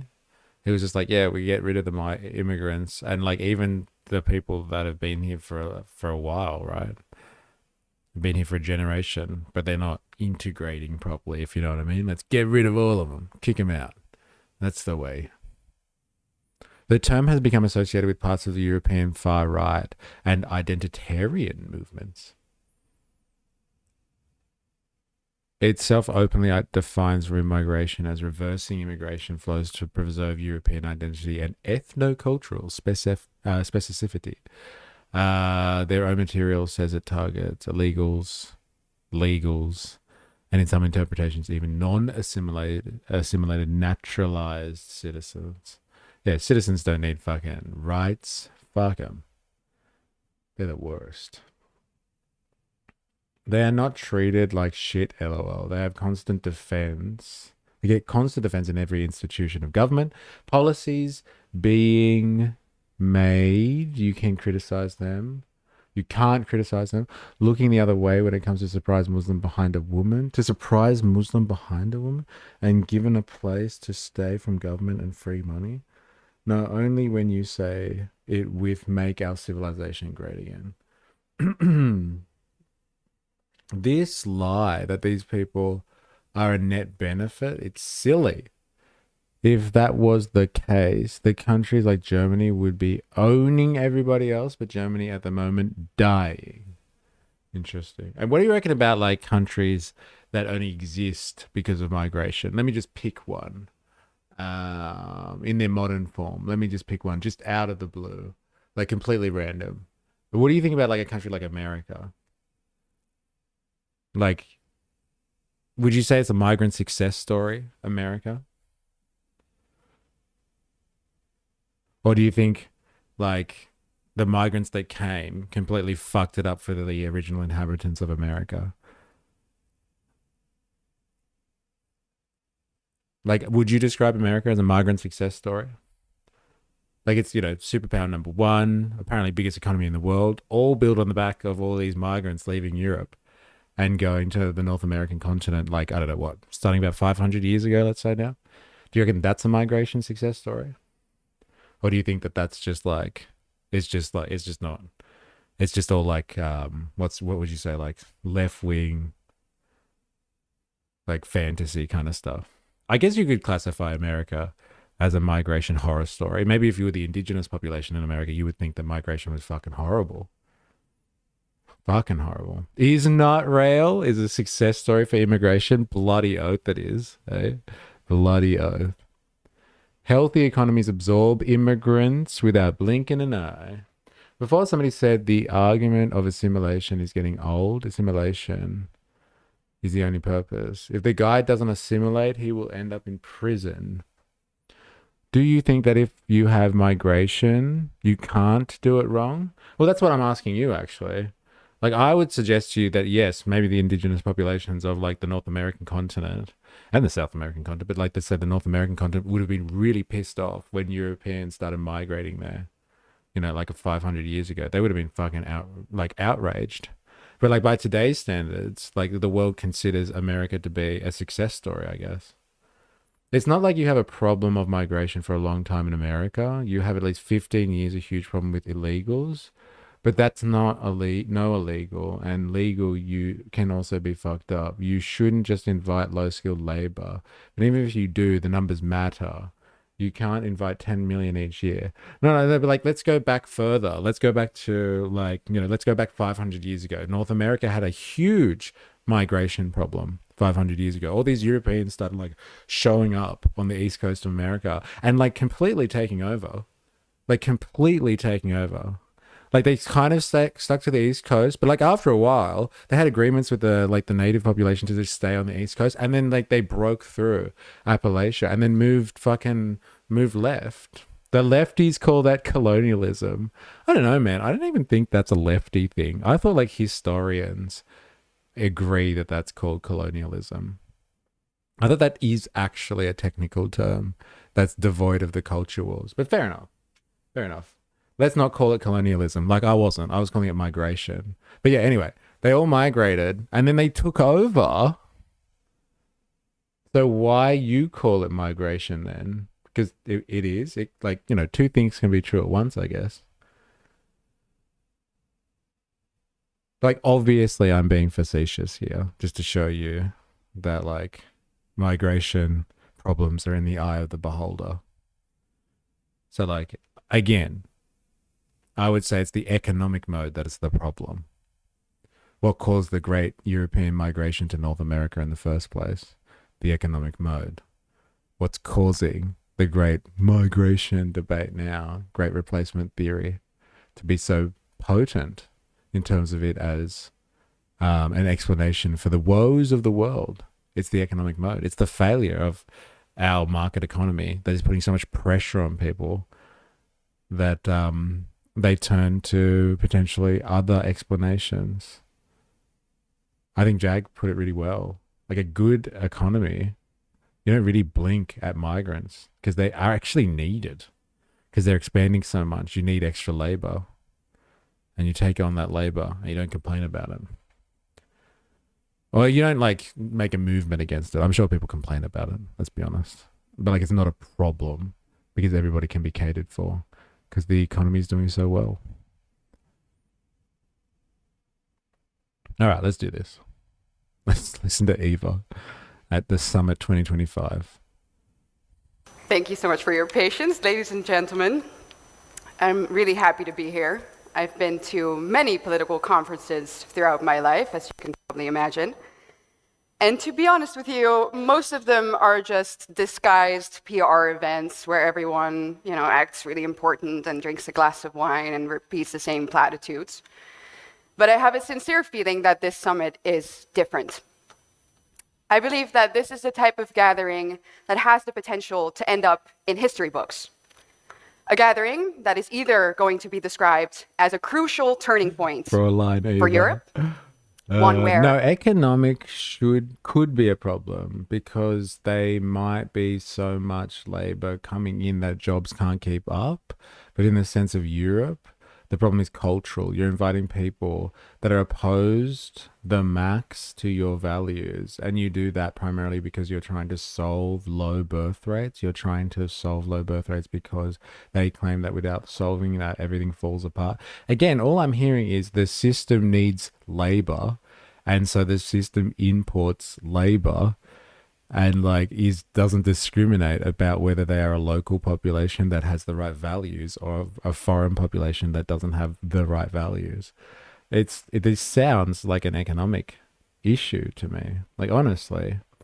Now, like if you're saying that in the result of required labor to keep that economic mode going, you replace current cultural values and norms, then yeah, I can get down with that. But don't think that it's conspiratorially a replacement of cultures and values up front.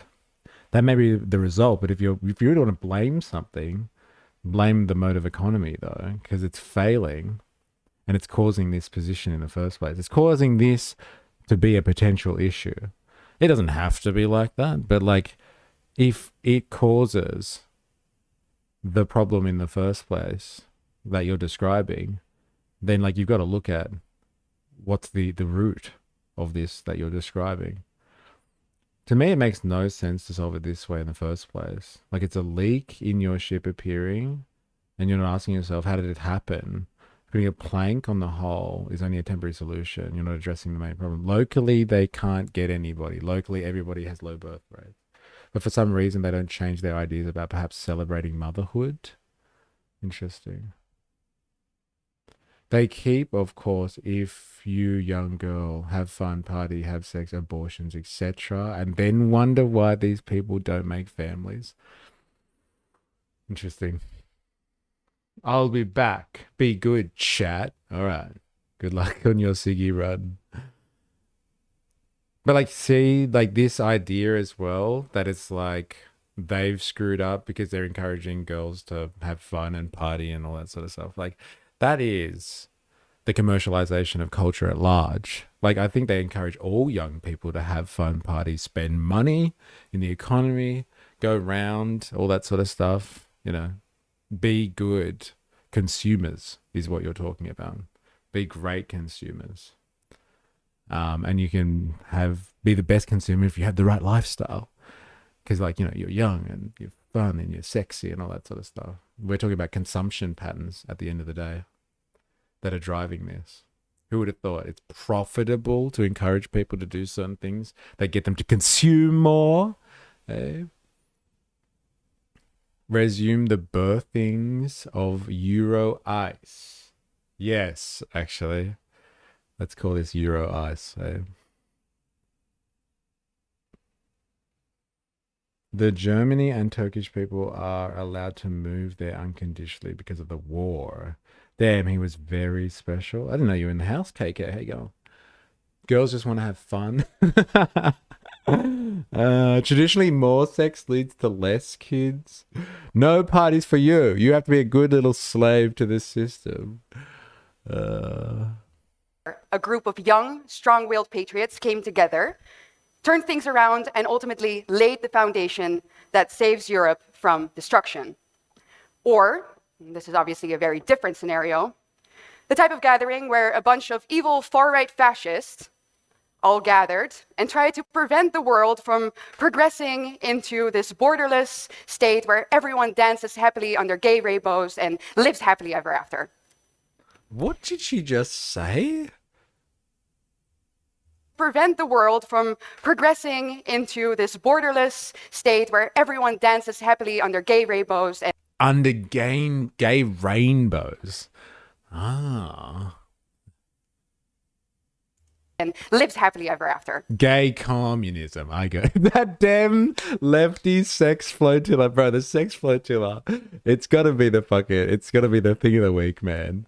My God. This is how it started in the 1930s. Some whack jobs talking about pure race next minute. And they're talking about gay rainbows. Ninja Nurse, can I just say? Next minute, people are throwing love into the crowd. Well, you are conflating, I think, two things: materialism and capitalism. Capitalism as a mode of production is amazing. Materialism is more like the willpower of the individual, isn't individual? Well, no, I would argue like the materialism that we're talking about, not the scientific form of materialism, but the materialism of everything being commodified, is what capitalism does. And so, like, in order to continually expand, as we were talking about before, it needs to make more materialistic the individual in order to then to consume more. Because if you're producing more goods and services, in order to be able to absorb that production, you need people to be more materialistic, i.e. just better consumers. And so, like, if you think that the wild sex partying young women out there are a result of just like I don't know, loose ethics, I would suggest to you that there is a factor that is upstream of that, and that's the general commercialization of our lives, like of youth. It may be a degradation of some cultural values that were held, you know, a generation ago or two, but like it didn't just pop out of nowhere. It came because of the commercialization of youth. Let's just say individuals constantly have to practice self-control, whatever the substance abuse or some other addiction. Materialism just wasn't addressed as a problem until now. Gay rainbows.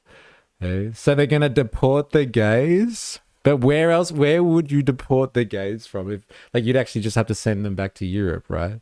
Hey, come on. Adolf was an immigrant himself. How's the irony? That is pretty funny, actually. I'm going to dance under my gay rainbow. Yeah. Because there is heterosexual rainbows and then there are gay rainbows, if you get me, right? Trust me, brother, you don't want to argue with mystery on Marx. Well, just, yeah, look, on this type of discussion on the mode of production, it's something that I enjoy. Commodity means it makes your life easier. It's easier to get leisure, or cheaper, I should say. But in that sense, why are people obsessed with expensive cars and swag? In some sense, to get a partner, but also because our culture promotes respect of those people. We should value morals, and we don't. But like, why do we not value morals? And so, like, you're asking, the question is like, we should return to moralistic living. We should return to self-control. But like, what is the driving force that undermines these things? Unless you have a very strong and focused individual, what generally happens to undermine these values, this self-control? And it is constant commodification. Now, you're saying commodification or commodity means something that makes your life easier. I would argue against that. I'd argue that a commodity is just something that is designed, that is made for sale. It's not produced because it needs to be used, but it's produced because it needs to be pushed onto someone. So like, yeah, interesting. Very interesting. Because nowadays what's hip is that everything is subjective. There are no objective morals. The morality is very scenario-based. And what does subjective really align with, right? It revolves around individualism. We are taught to be very individualistic. Again, I would say that helps the economy. Now, back to our gay rainbows.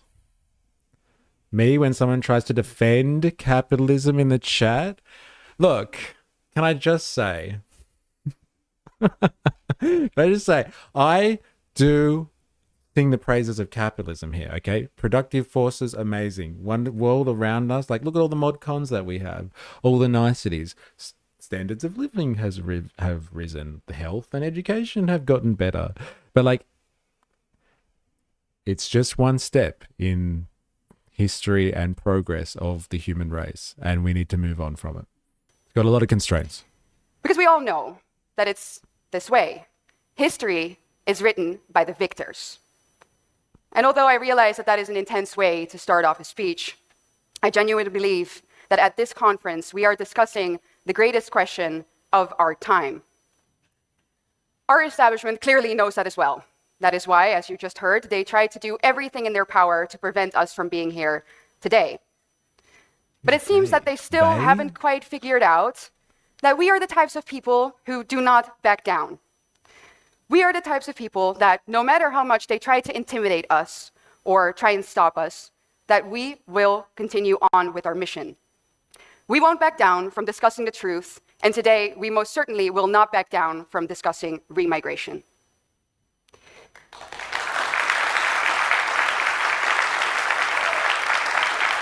Do you reckon they're scared to say what it is? Like, because everyone else just calls it like being anti-immigration or like, you know, ending mass migration or something like that, blah, blah, blah.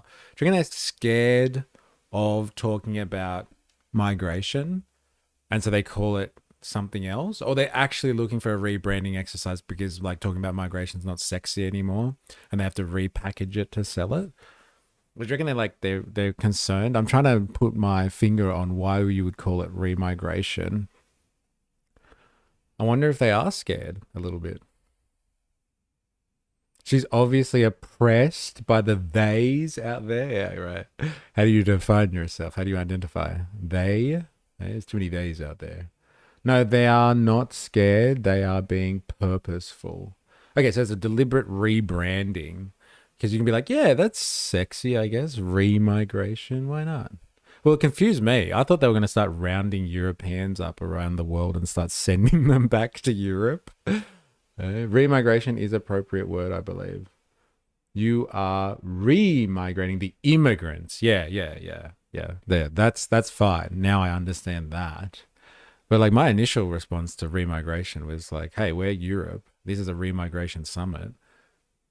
You know, come back to Europe, my children. Come back. I wonder how much she gets paid to talk this shit. Yeah. Actually, you know what? Maybe that's what we should do. Get on the right-wing fucking circuit and like actually get paid for this shit. Let's take this show on the road, everyone. Come on. I think it's true. Every other right-wing talking point, let's say wokeism or taxes or climate communism, they can all be discussed in meaningful ways, but they quite literally come secondary. If we don't do something about our demographics now, in a few decades from now, there quite literally will be no civilization to pass on or to protect from these subversive ideologies. This is the fight, ladies and gentlemen, that is going to decide our fate, the fate of our continent, our countries, and of our people. It is up to us to get it right, and it's up to us to make sure that remigration happens. Yeah, actually, that's the word. Why do they just call it deportation? Hey, like that's what like Trump and the boys have been doing.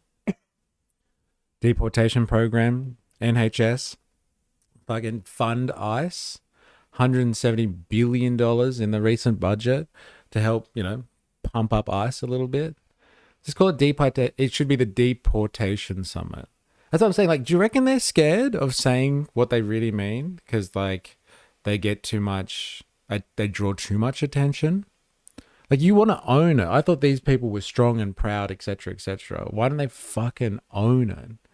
We want to get rid of all these dirty immigrants that are fucking diluting our culture. Let's get them.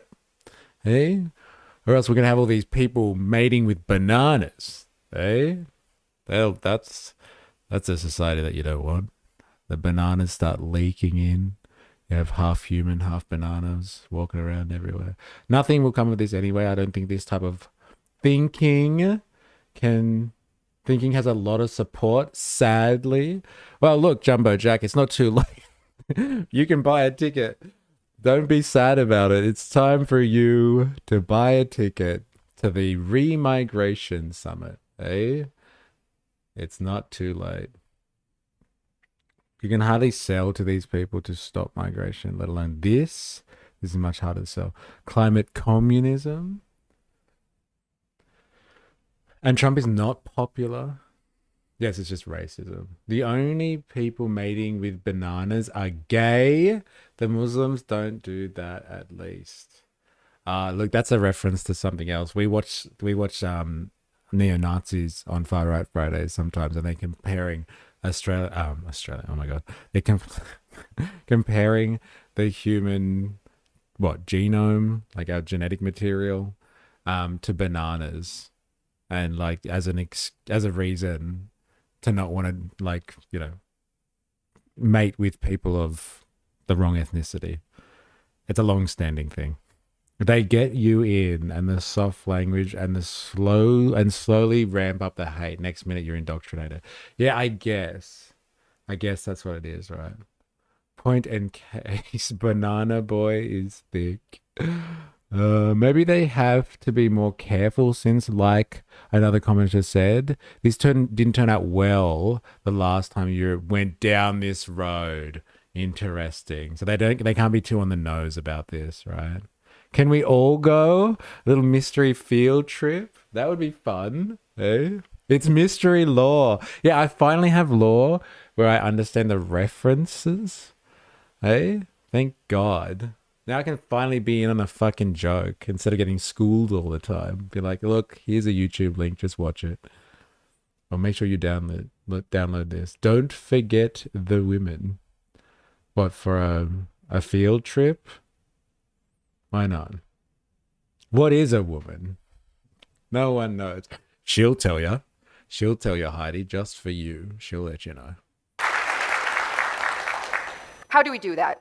Well, the Overton window, I think, is shifting, but we all know that it hasn't shifted quite enough yet. Every time we talk to an NPC about remigration, the same old clinchers always come up. People either say that we have an aging population and we need immigrants because, quote, who else is going to do our shitty jobs for us? Or B, they go on a rant saying that remigration is highly immoral and that you're a Nazi for even wanting to discuss the term. Or, if they're not necessarily... They really do hate being fucking called Nazis, these people, don't they? They fucking hate it. It's very interesting. So against it. But they lack any backbone. They're simply going to say that it's impossible and that we will never succeed to get it done. None of these three statements are true. But before I get further into that, let's for a moment discuss what will happen to Europe if we do not make remigration happen. On that, if she's so traditional, why is she wearing pants? Just saying, want to be conservative? Go the whole way. Yes. And like her top is a little bit too low cut, if you ask me. Eh? I think she's showing way too much skin. Just saying. Shame on you. You know what? She is the problem. That's why all these people are migrating to her country to get access to females wearing pants. That's what we're talking about here.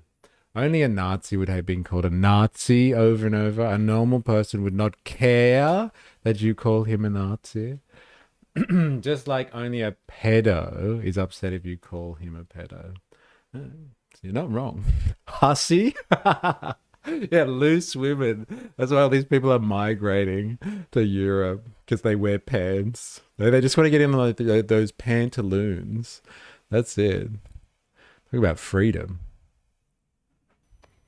The fact of the matter is, and I still find it shocking every time I say this, is that if nothing changes, we ethnic Europeans will become a minority in most of our homelands by the end of this century.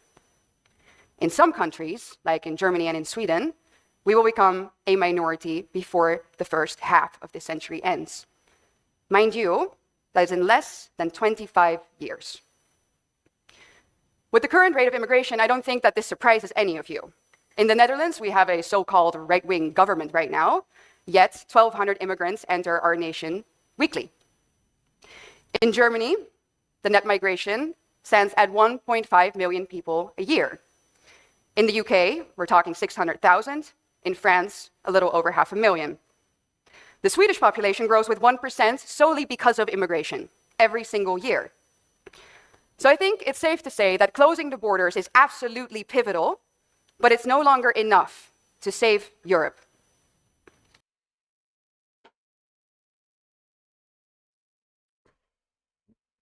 What are you going to do, man? Got to take over those governments. Bring down that system. Let's go further. Where is the veil? Paul from the Bible says that women should cover their hair in a veil. Yeah, well, maybe that's the solution, actually. If she wore a veil, maybe people wouldn't want to migrate to Europe anymore. Eh? Maybe it is the truth. I was being facetious. Oh, what? Oh, okay. Fair enough. I guess normal people do care about being called Nazis then.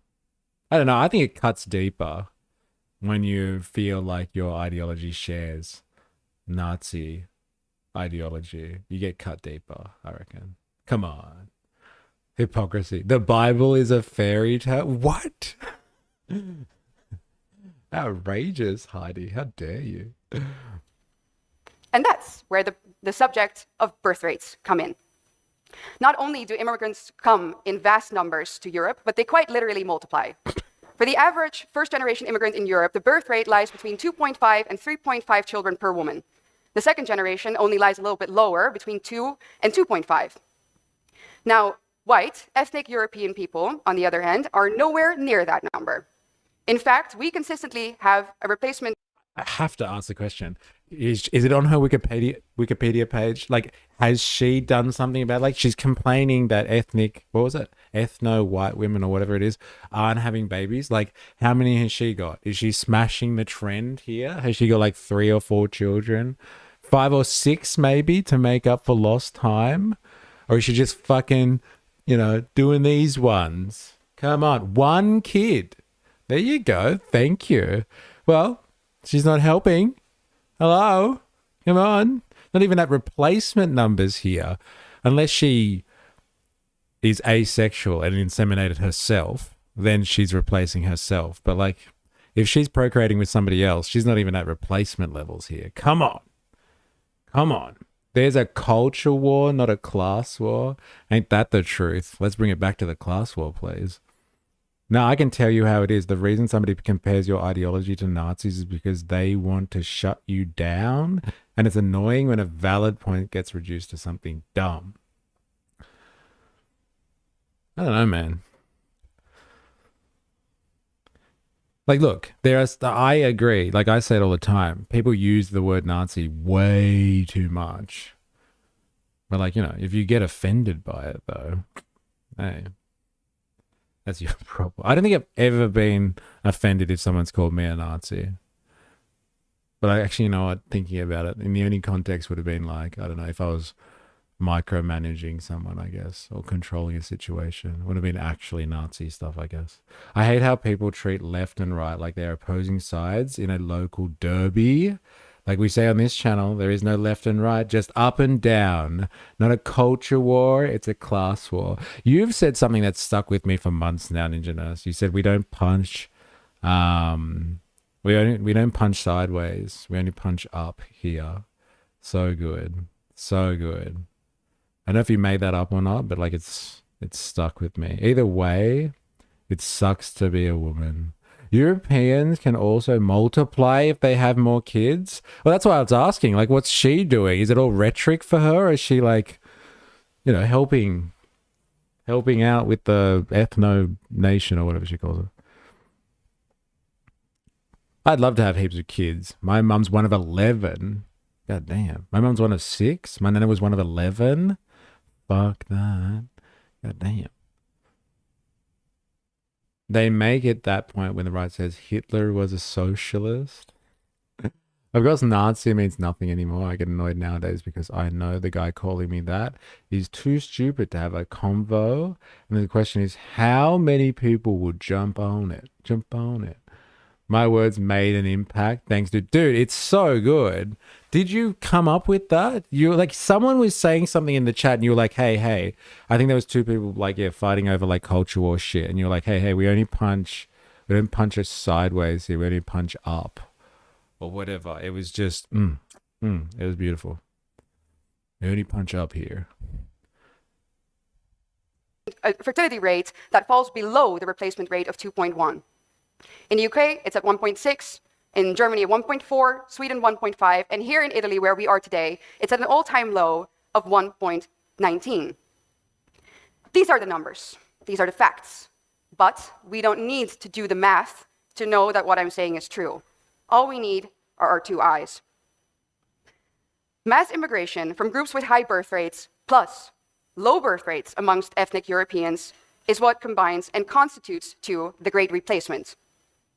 As some of you might know, I gave a speech about that very topic in Budapest last year. This speech sent shockwaves throughout the world, whether they were positive or negative depends on who you ask. But the most important thing is that it made something happen. A forbidden subject matter was suddenly being discussed. So brave. So brave. No one's ever heard of anyone talk about Great Replacement. Never. It's never happened before, ever. So brave. Forbidden, completely taboo. You can't mention it at all. I want to say I made it up because I can't think of a reference. Well, fucking own it, bro. It's so good. I'm using it. No, it is brave. What do you mean? But like that's all that Trump has been doing for like his entire career as a politician. He's been doing this type of talk about like, you know, being replaced and migrants taking over and all that sort of stuff. Like, she's not original at all. So like, it's not brave. Like, come on. Like, she didn't invent this conversation. It's not like she didn't bring this up at all. It's been in the zeitgeist for ages now. Original and brave are 2 different things. Interesting. Very interesting. But she said it's forbidden. So, like, it's obviously not forbidden. And if it's not forbidden and heaps of people are talking about it already, it's less brave then. But, like, you know, if she wants to feel brave about it, she should. She should. Gotta help you sleep at night, all right? It's not brave to be Hitler in Nazi Germany. It would be brave if he showed up today. Whoa. Whoa. Well, look, Nazi Germany didn't fucking appear out of nowhere and then Hitler stepped into the fucking into the crowds. Like he built that up. So like I don't know what you're saying there. And that's like what these people are working on here, building up to a situation where they don't need to be brave anymore. So like damn. Wow. True, but you think they called him evil all the time? Who? Like his opposition probably did. Fucking non-stop. Non-stop. Wow. Is a very I didn't peg you for someone like that. Are you defending Hitler in the sense that you think he's brave? I think we've had that type of framing before here. Or you're just using that as an example. Yes, when he said he wants to unite Germany, you think the opposition showed up and said, that's evil? No. Like, do you think Hitler is brave? No. Okay. Just checking. I wasn't sure where we're going with this conversation. KK, I don't think it's brave to espouse hate onto others because you're too dumb and ignorant to think any further. You're just a dumbass with no real thought process. That's not brave. That's stupidity. Interesting. Wow. I'm saying if Hitler, with his ideas, showed up during Hitler's time, it wasn't brave. But if Hitler, with the same ideas, shows up today, he would be brave because he's talking against people that want him dead. Fucking love Far Right Fridays. It's a fucking crazy day. And it's like the day of working class celebration, Far Right Fridays. And like, you know, we really come together with all the sections of the working class, don't we? Okay, so like, because somebody faces death, that makes them brave. Because people would want them dead. You don't think people wanted Hitler dead in his time, even when he was rising? I don't know about that, man. I'm sure he was very controversial. I think he's like the brown shirts and the commies that were fighting on the streets of Germany, like all over the place. Like at the time, they were fucking fiercely violent. The brown shirts and the commies, they were literally killing each other in the streets. And like he was partially leading that movement at the time. And so like he said some stuff and like the commies would come after him. I'm sure a lot of people wanted him dead for what he was saying. But then he was brave back then as well. If he was risking his life to say those things. Yeah, fair enough. So like these people are just rehashing stuff. I don't think she has really ever had her life threatened by actual commies in the streets. Like she might get death threats and like someone might spit on her and call her a Nazi or something. And then she'll make like, you know, 1 million pieces of content about it and like play the victim. But like, it's not like what was going down 100 years ago. They cop that shit on the chin a little bit better, I would say. Like, you think somebody saying he is gay today is brave? Or saying it while living in Nazi Germany? I think, yes, that would be much braver to say it in Nazi Germany, I'm assuming. Yeah. Much braver, yes. But like, there is a difference sometimes between being brave and just putting yourself stupidly in a risky situation.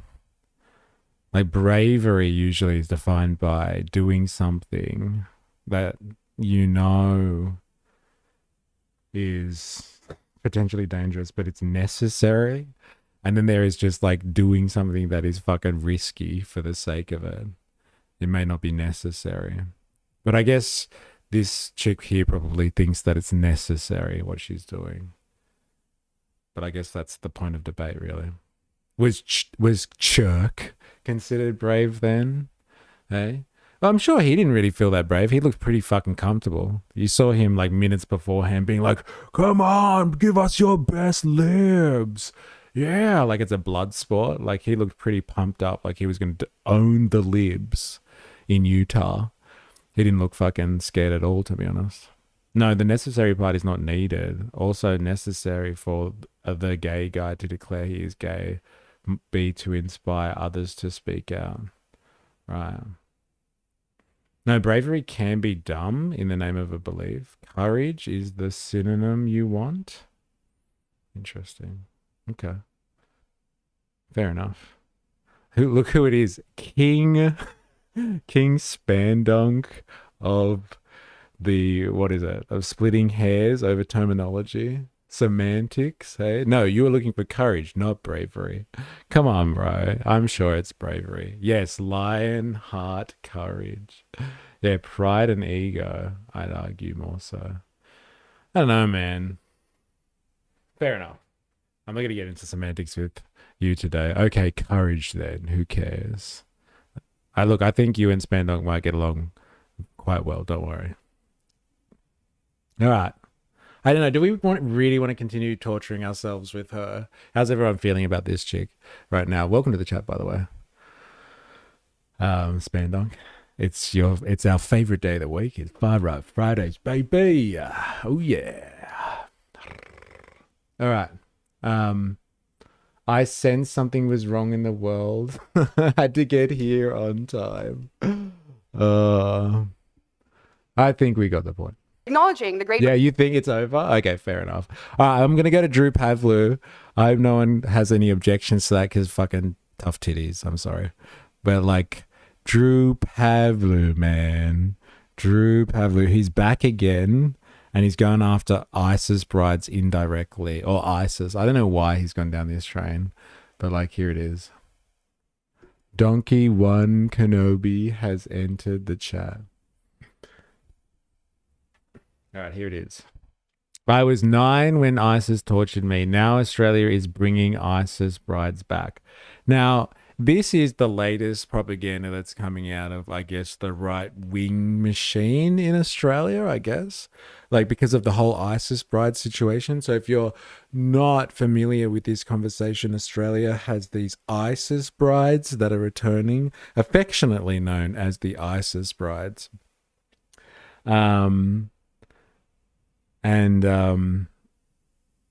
Yeah, they are leaving a camp in Syria and like the American state is trying to shut this camp down. And so they've asked all these countries to take back their citizens. So we have a bunch of Australian citizens, women and children that are needing to go somewhere because they want to get rid of this camp in Syria. And so like, you know, Marco Rubio has basically reached out to us and said, take your fucking citizens back, please. We're trying to move on.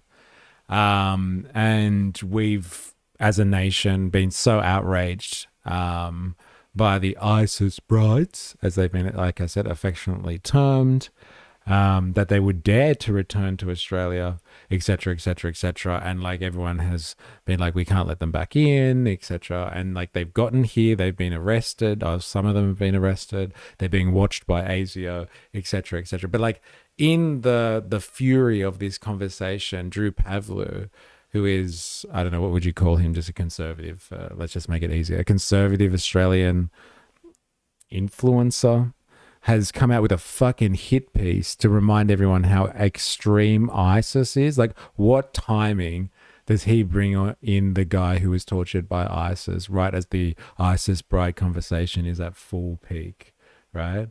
Full peak. He's talking about it. Drew Pavlu in the nude, being lewd with 2 guys with food. But that's if Stu's into it too. Wow, that was good. I'll pay that. Toddlers being held in ICE detention in the US are currently being tortured. Damn. So this is our version of that, I guess. The IOF used a ciggy to torture a toddler. The fuck is wrong with them? Yes, I heard about that. Whoa. Really, Donk? Wait, what did you say? I know that man. He's me. Wait, slow down. Anyway, he's unearthed this gentleman. And like the obvious and screaming question in here is that if this guy was tortured by ICE, he must have been in contact with terrorists at some point. And now he's living in Australia. And like if people are so upset about people that constantly are surrounded by terrorists coming to Australia, then like how they feel about this guy, like Drew interviewing someone who is potentially living in a fucking terrorist zone. Like there is a stark contradiction or irony with this situation here, but I'm sure he's going to resolve this contradiction for us. So anyway, let's all be reminded now about how bad ISIS is, so we can get really upset when they start talking about ISIS brides. I'm assuming that's what the point of this content is by Drew here.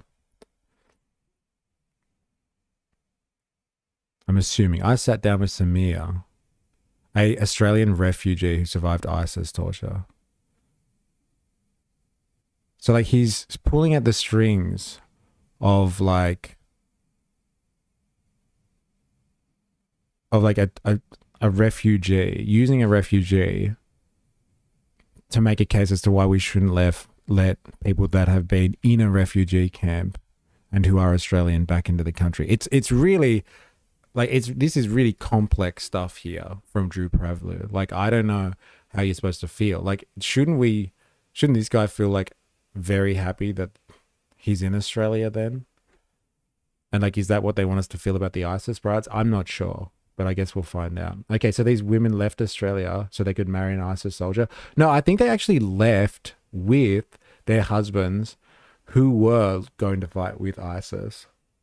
And now, yes, they want to come back, but like not just because they want to come back, because the camp is being shut down and the US State Department has said to Australia, take your fucking citizens back, please. Why would you want an ISIS supporter in your country? I don't. But they are Australian citizens. That's the thing. So they have rights. Whether you like them or not, they do actually have rights. And who funded ISIS? Don't let the facts get in the way of a good story, all right? Stuff that. Is not real. The American Deep State.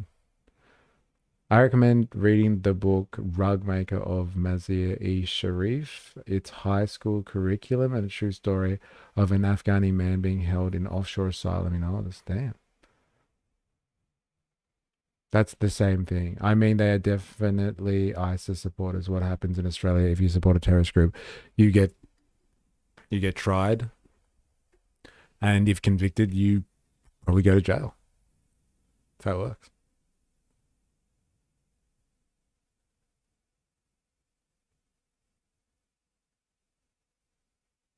Facts will hurt Drew's fifis. Wait, I was 9 when ISIS tortured me. Now I don't think other kids should be freed. Fixed their title.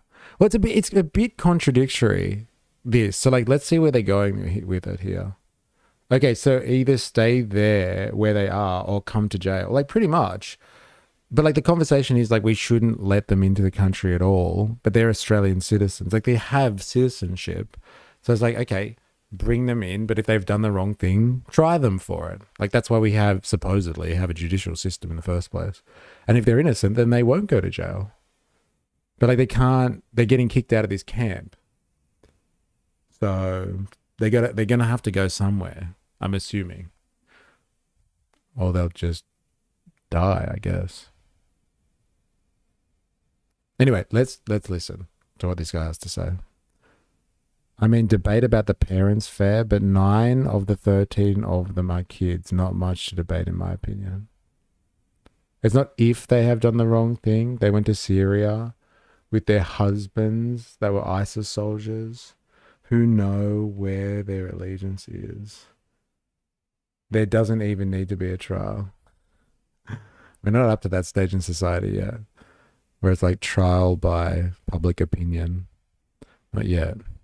My name's Drew Pavlu. Today I'm interviewing Samir, a young Yazidi refugee living in Australia. He's one of the bravest men that I've ever met. He was persecuted, tortured by brutal, sadistic ISIS terrorists in Iraq. Yo, 4AS in the house. How you going? Hope you're well.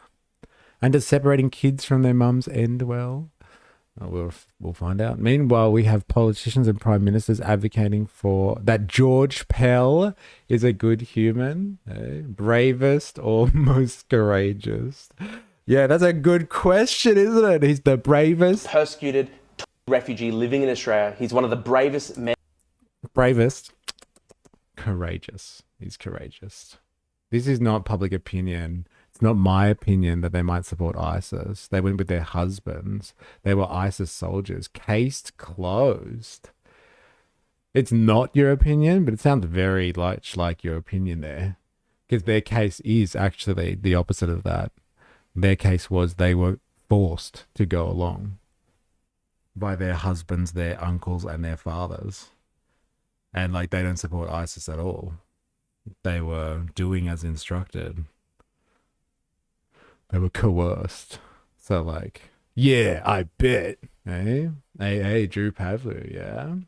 Are we proving migrant corruption by being a descendant of migrants and performing corruption? If Banana Boy doesn't have to go back to NZ, what's the difference?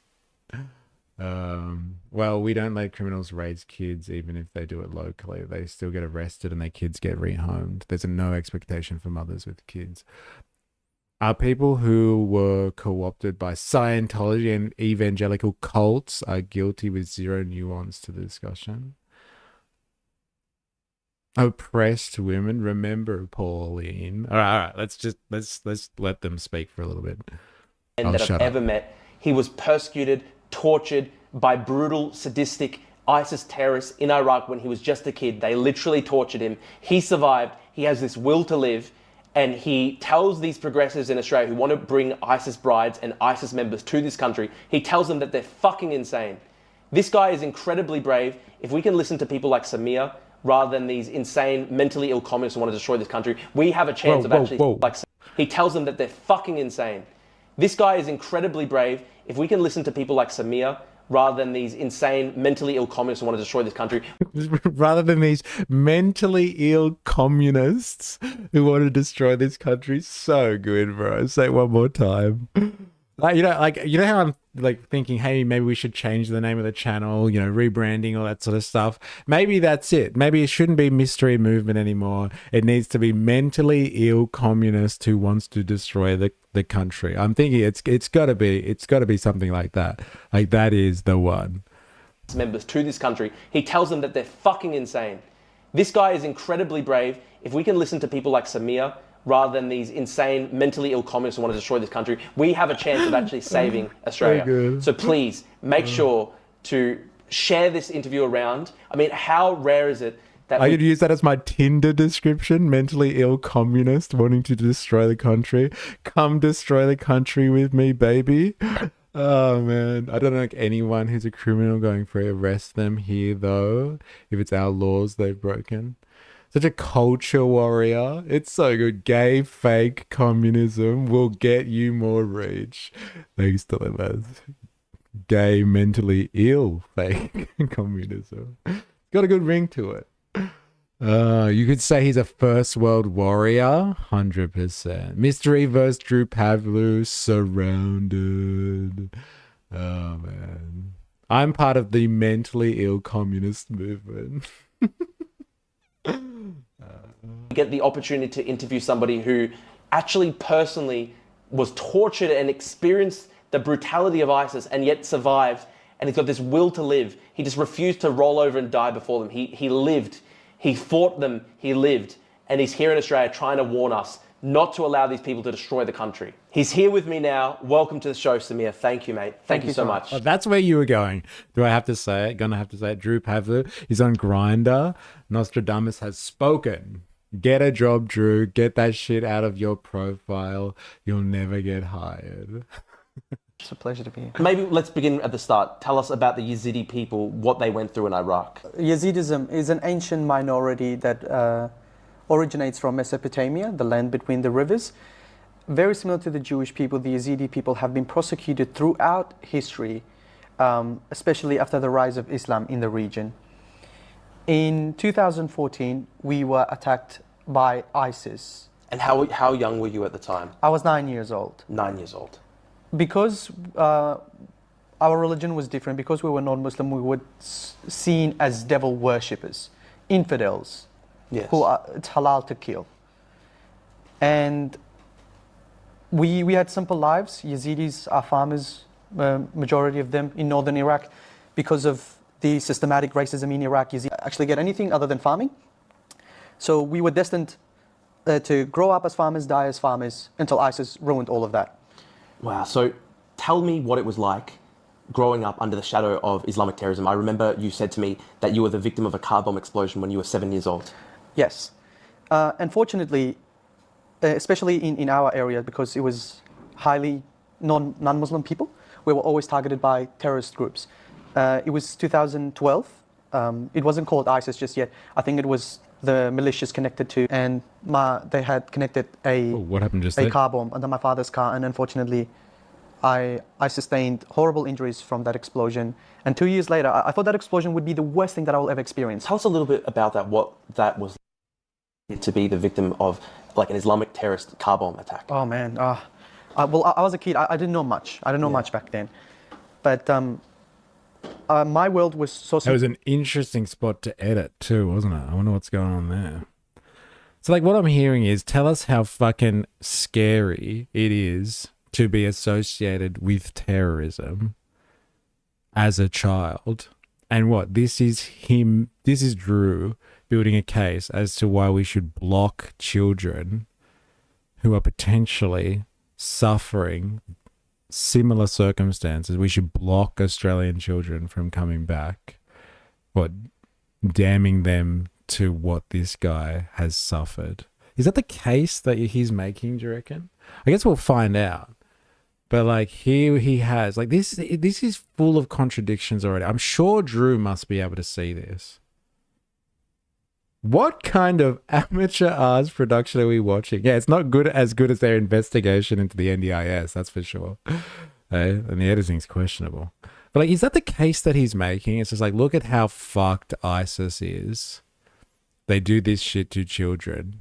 Let's make sure we don't let these children who may be affected in the same way into the country. Although this guy is an example of a child who has been led into the country as a refugee and like is now able to share his story and seems to have been able to live a fair life as a result of it. I would make the case these people constantly exploit your good nature. Like this guy here, you mean? Because Drew is not what, like Jumbo Jack, like Drew is like heavily advocating for not letting ISIS into the country. And so he's interviewing this guy. And I'm sure there is some fucking mad, I don't know, chess move, 4D chess, 5D chess move coming up here, but I'm struggling to see it right now. It's not about the contradictions, E. It's about vibes, man. Yeah, okay. I guess I'm looking too far into it. I mean, would you accept back into your country women from Nazi soldiers and their children that went to Germany when the fatherland called them? Well, like, yeah, if they were Australian citizens and if they've done crimes, they committed crimes under Australian law, then they should be, yes, tried with the same opportunity as everyone else. And then if they're found guilty, then we process them as we do with our usual standards in this society. The standards might not be great, but at least everybody gets given the same treatment.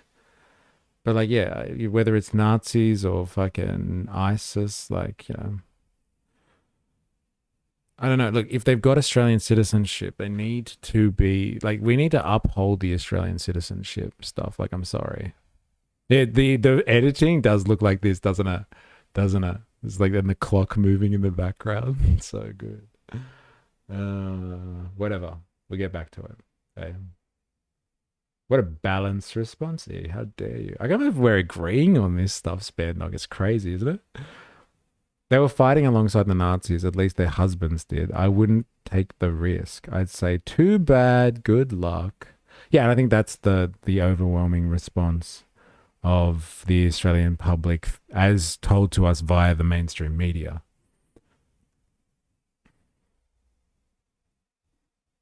I didn't know much about Islam, didn't know much about my religion either. I didn't know much about terrorists. It was just me being happy with the simple little life I had. I thought our village was the entire world. And that car changed everything. and I thought that explosion would be the worst thing I'll ever experience in life. I couldn't walk for 1 year. The doctors told my parents it's better to let me die than let me live and suffer, because I was never going to walk ever again, even if I was to live. And it was just the worst thing ever. What were the actual injuries in the car bombing attack? So the injuries that you sustained. Yeah. So both of my legs were completely burnt from the explosion. I sustained fourth degree burns. Fourth degree burns. My bones were showing at the time. By the time they took me to the hospital, I could see my bones. And I thought that would be the worst thing I'll ever experience, until 2 years later, ISIS attacked us, the Yazidi community, where almost 10,000 people, or maybe even more people, were either kidnapped, killed, or held hostage. Tell me about the day that ISIS came to your village. How did it begin that day? So it began after midnight. There was a huge fight somewhere. We didn't know really where it was. So it was summertime. And in Middle East, we sleep on rooftops because there's not much electricity. We sleep on rooftops for cooler air. Because of the heat, yeah. Yeah, because of the heat. So it was after midnight. The world started, shining white. There was this horrible, huge sounds of rockets hitting places. We didn't know what it was. Nobody was able to sleep. In the morning, we were told that by our Muslim friends, just raise white flags and you should be fine. It's a revolution. Islamic State will take over Iraq. You said your Muslim friends. Tell us a bit about that. So you had Muslim neighbors who were sympathetic to you, and what did they say? They weren't neighbors, but close by. Yeah. They were the Muslims who had Sunni Muslims. Sunni Muslims, and the Shias had run away. The Shia Muslims, because ISIS was killing Shia as well. Yeah. The Sunni Muslims, and these were the people that my grandparents have looked after for generations. Yeah. So they were acting friendly, and we trusted their word. Yeah. Raised up white flags on our houses, and 2 days later, ISIS men come to my village. They line up all the men. They take all the guns, and they wanted to kill all the men in the village. What were the ISIS men like? What did they look like? What were they saying? Long beard, no mustache, short dresses. That's what they looked like. And how did you feel when you saw them? To be honest, because I'd seen Muslim people before, I thought, it's just normal. It was what happened afterwards that changed my perspective. And till this day, when I see somebody like that, with the no mustache, with no mustache, long beard, and the long Salafi beard, and the dress, it scares the shit out of me. If I'm being honest. Yeah, I understand why. Yeah, and so in my village, they wanted to kill all the men, take the weapons, and I can't take this seriously at all. Why? Like, all I thought was before there was like a cut of Drew, like being like, come on, tell us more about your trauma kind of thing. Like, is it because Drew is just farming this guy for content and to make his point? Is that what it is? Like, it's grossly, like, grifty. I told you I wouldn't take the risk. These people have to live with the consequences of their actions. But like, this is the vibe that they want. This is the reaction they want you to have. It just feels so forced, and the guy doesn't make it. It's not genuine. Yeah. Like, tell us more. Explain why. Why do you hate these people so much? What do they look like? Oh, they got that standard Muslim look. So, I feel scared when I see them. Tell us more about why you feel scared when you see them. Yeah. Like, I know what you're saying, Jumbo Jack, but like, don't you see, like, this guy has been given refuge in another country because as a child he experienced something traumatic. And so, like, are we suggesting then that like his refuge is not important? I reckon he would argue that his refuge was something that helped change his life, and he's grateful for it. Should these kids not be given the same refuge? That's the $1 million question, right? As if Drew gives a fuck about a Middle Eastern man. Yeah, I guess. It's like the video from Asmongold about the lady accepts some African to live in her home. I get your point about the Himmler defense, but I also isn't the answer to be judge, jury, and executioner. I am anti-skeptic now. Yeah. All right, back to it. Their plan was next. Ooh, double cheese ring. back in the house. How you going? To take the women. My oldest uncle, he called one of his friends, and my uncle's friend managed to convince them that we will be his slaves and he will convert us into Islam if these ISIS men leave us alone. So they left. After they left, my uncle said, all right, there's nothing good coming from that. They're asking us to convert into Islam. They just took all our weapons. What the fuck are we going to do? Yeah. And we had our relatives from other villages also coming to our village because we were a bit closer to the safety zone, which was the mountain. Yeah. Was that Mount Sinjar? Mount Sinjar. Yeah. Yes, Mount Sinjar. So some of the villages left for the mountain. Some of them made it. Some of them we saw the last ones to leave the village got caught on the road. We could see them from the village. That spiked fear into the rest. So we stayed in the village. We said, all right, we'll go at night. When they were caught on the road, what happened to them? They were taken, men separately, women separately. We didn't. Talking about something substantive with Daesh, I have a video about the situation of Syria. Rojava was stabbed in the back and wiped out. Yeah, I've heard they've dissolved, right? It's dissolved. The Kurdish resistance, right? It's gone now. Know what happened to either. They were just taken. So marched away by the men with the long beards. Yes, happened to. They were taken. Men separately, women separately. We didn't know what happened to either. They were just taken. So marched away by the men with the long beards. Yes. Yeah, the Salafis. Yeah, I don't know what they're called, but I don't even want to know what they're called. Yeah. So that spiked fear into the hearts of the rest of the villages. So people didn't want to go anymore by car. They said, all right, we'll stay in the village, and then we'll leave at night. Yeah. We'll walk. Now the problem with that was there were old women and men. And my mother was also pregnant. It was her last month.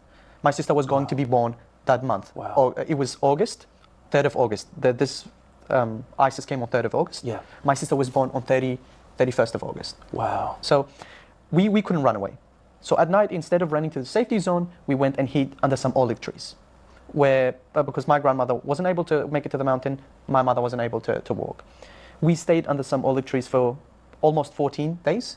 Wow. Well, 13 and a half, but yeah, 14. The only water we had was the water coming from the well that we used to water our, what do you call it, land with. Yeah. And the dry bread and the couscous that we used to give to the sheep when they didn't have enough food because it was summer from the land. Yeah. So you were eating basically the sheep food. Yeah, Yes. sheep food. Yeah. What was it like hiding in the olive groves? Oh, it was difficult, man. My father wouldn't even let us speak because one noise could attract people to where we were. So it was 14 days of silence, fear, and I'd imagine it was worse for my parents. They were probably imagining how they would die. But because I was younger, I did not understand the magnitude of the situation. You're still 9 years old. I was still 9 years old. Wow. Yeah. So my father told my mum, either we're going to try to go to make it to the safety zone, or I'm going to kill everyone and kill myself because I'd rather see all of you die than see any of you get caught by ISIS. And that is something so horrific. It for a is. father to It do is. like that. It But is. as we Lebanon right now. Yeah. I wonder if Drew's going to do a little fucking interview of Lebanese people that are fleeing from the violence that has been inflicted in the south. You know, they just struck Beirut again. So-called ceasefire. Eh? we all know what they did to these Yazidis now. Oh, yes. So it's so horrific, but you can forgive almost a father for not wanting their children to fall into slavery of ISIS. Yes. Given what they did. Yes. So horrific. Honestly, if I had the choice of between being kidnapped by ISIS and dying, I would choose death every single day. Yeah. And wow. and that was the thinking for my father as well.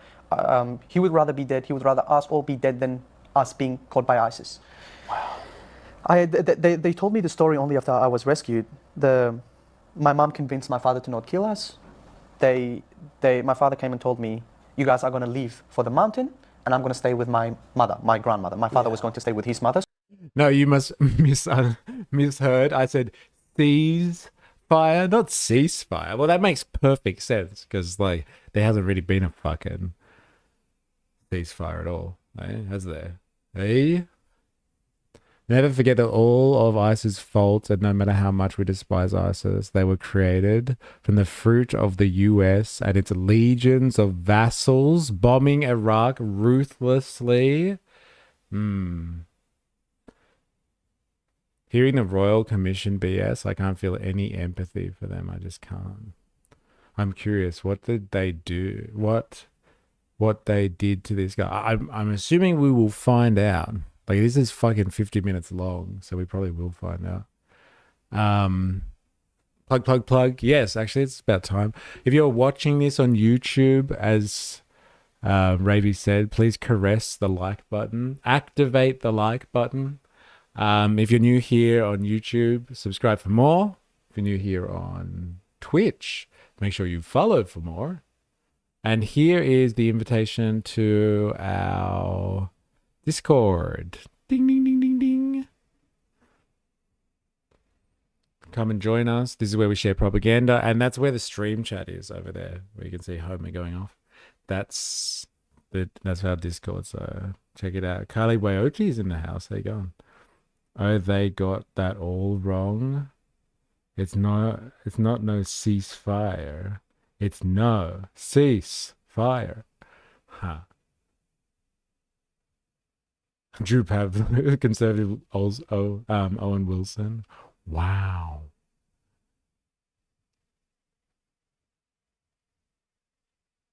War update. After declaring ceasefire, America immediately breached, dropping attacks on Tehran's central and naval facilities, and started another U.S. blockade called Wall of Steel, and threatening 1.5 to go even harder if they don't agree to a single-page agreement.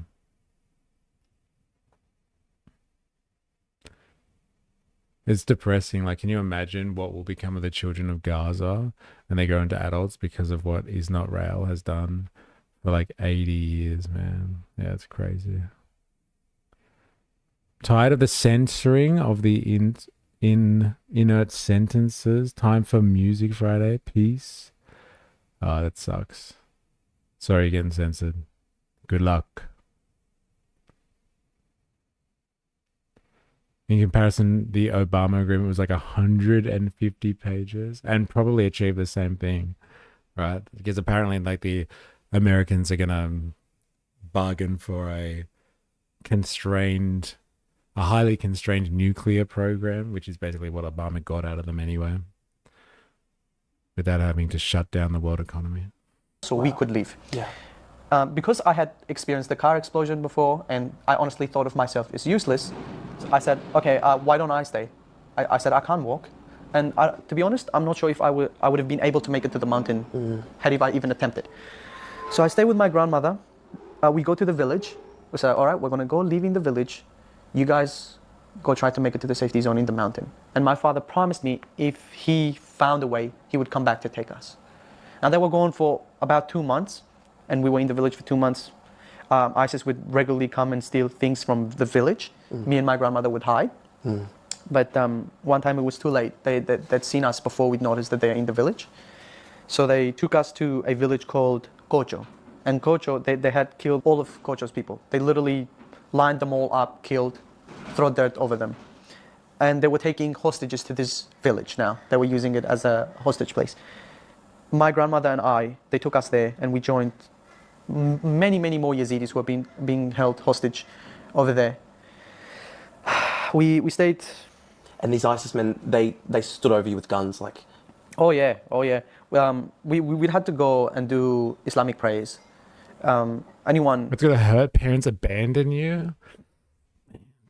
Choices, hey, in like these situations. Like, you get your pregnant wife out, and he had other siblings, is that right? You get the ones that can move out, and then you come back for the ones that don't. Like, imagine making those decisions as a parent.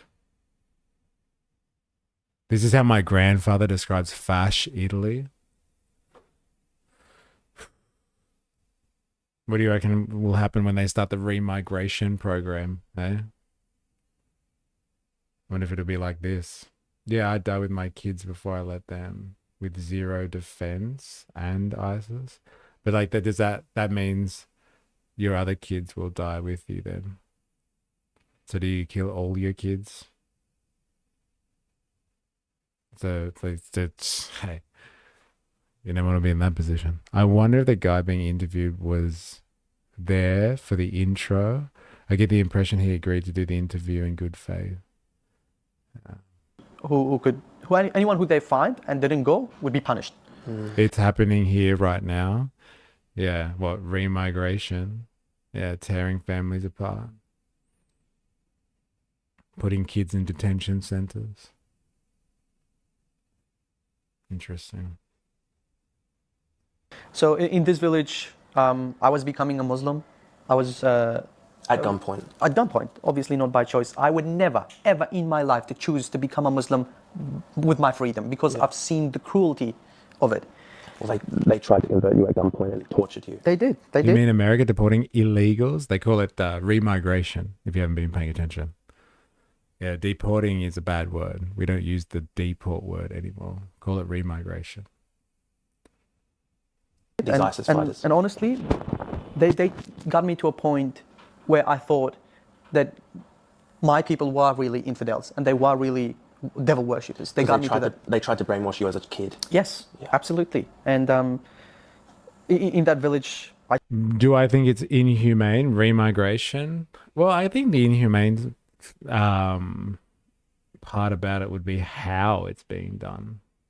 And so, like, if, like, you know, unmarked cars start picking people off the street and forcing them into, the back of a truck or a van at gunpoint, where you have agents who don't have to provide, any real indication of who they are, cover their faces, all that sort of stuff. That sounds like pretty scary, inhumane stuff to me. And then having people held in processing facilities that might not be of a humane standard, separating families, not having people being able to contact loved ones. Sounds all pretty inhumane to me. No, not the re-immigration. Talking about the ICE in America deporting. Other than the big ICE war. Talking about ICE in America deporting. Yeah, it sounds like there's some pretty inhumane things going on, yes. Nothing you said sounds inhumane to me. Wow. Fair enough. Bro. Wow. I wonder if you experienced the unmarked van. If it was marked, then it would be humane. Well, like, they called like police cars, aren't they? It would be acceptable, yeah. Because it's like, it's not about the intimidation part. The intimidation of being thrown into a unmarked vehicle. It's part of the inhumane part, yes. You're saying police are humane in their processes, but it is socially acceptable to have police come and detain persons and put them into marked police cars. It's generally accepted. Like, the unmarked van only has a problem because somebody might pretend to be ICE, I guess. Well, yeah, that is a problem, yeah. Other than that, what's the problem that the car is unmarked? Like, I think I explained, it's part of the intimidation tactic that terrorizes communities. You seem to be averse to terrorists, so then you should be averse to their tactics. And terrorizing communities is a problem. And that is part of the terror that they're unleashing. Like I said, you seem to be very against terrorists. So, like, yeah, terrorizing people, it is a problem.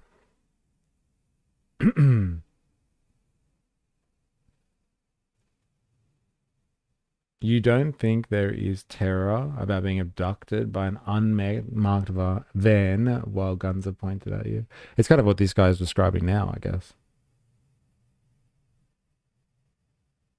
They also steal and sell the victim's phone? What the fuck? Are you serious? But ICE agents are stealing people's shit and selling it on the side?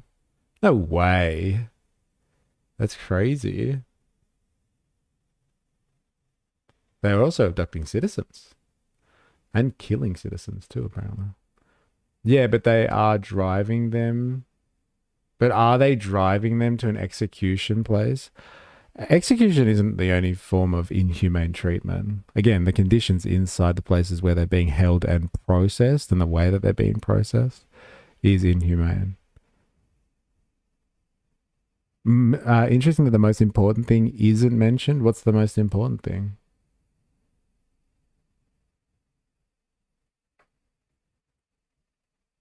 I mean, anyone should be identifying themselves if they are arresting you. I think that's usual. That's pretty much the acceptable standard, right? Have they not been identifying themselves? Been a while since I've seen an ICE arrest. Yes, they don't. They don't have to identify themselves. They don't even have to show their faces, it would seem.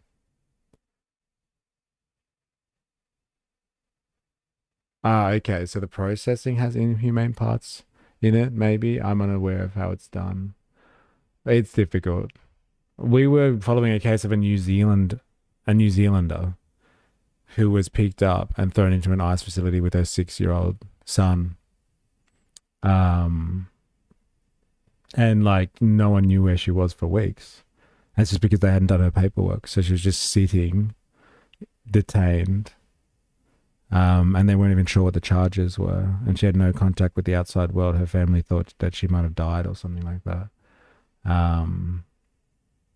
And yeah, the way that they keep families and you know, children and stuff like that it's pretty inhumane. But I guess it just depends, Jumbo Jack, what your definition of inhumane is. Maybe this stuff is just par for the course. Detaining people in like concentration camps. That's just normal stuff.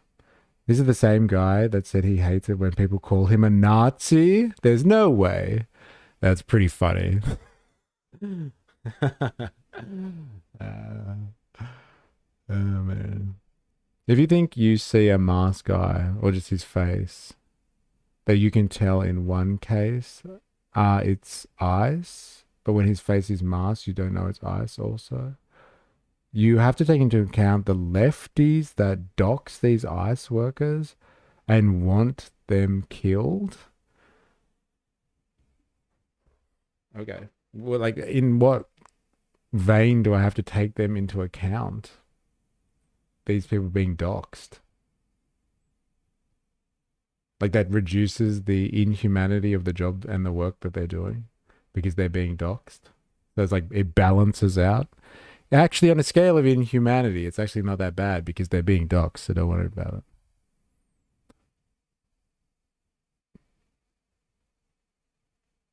Interesting.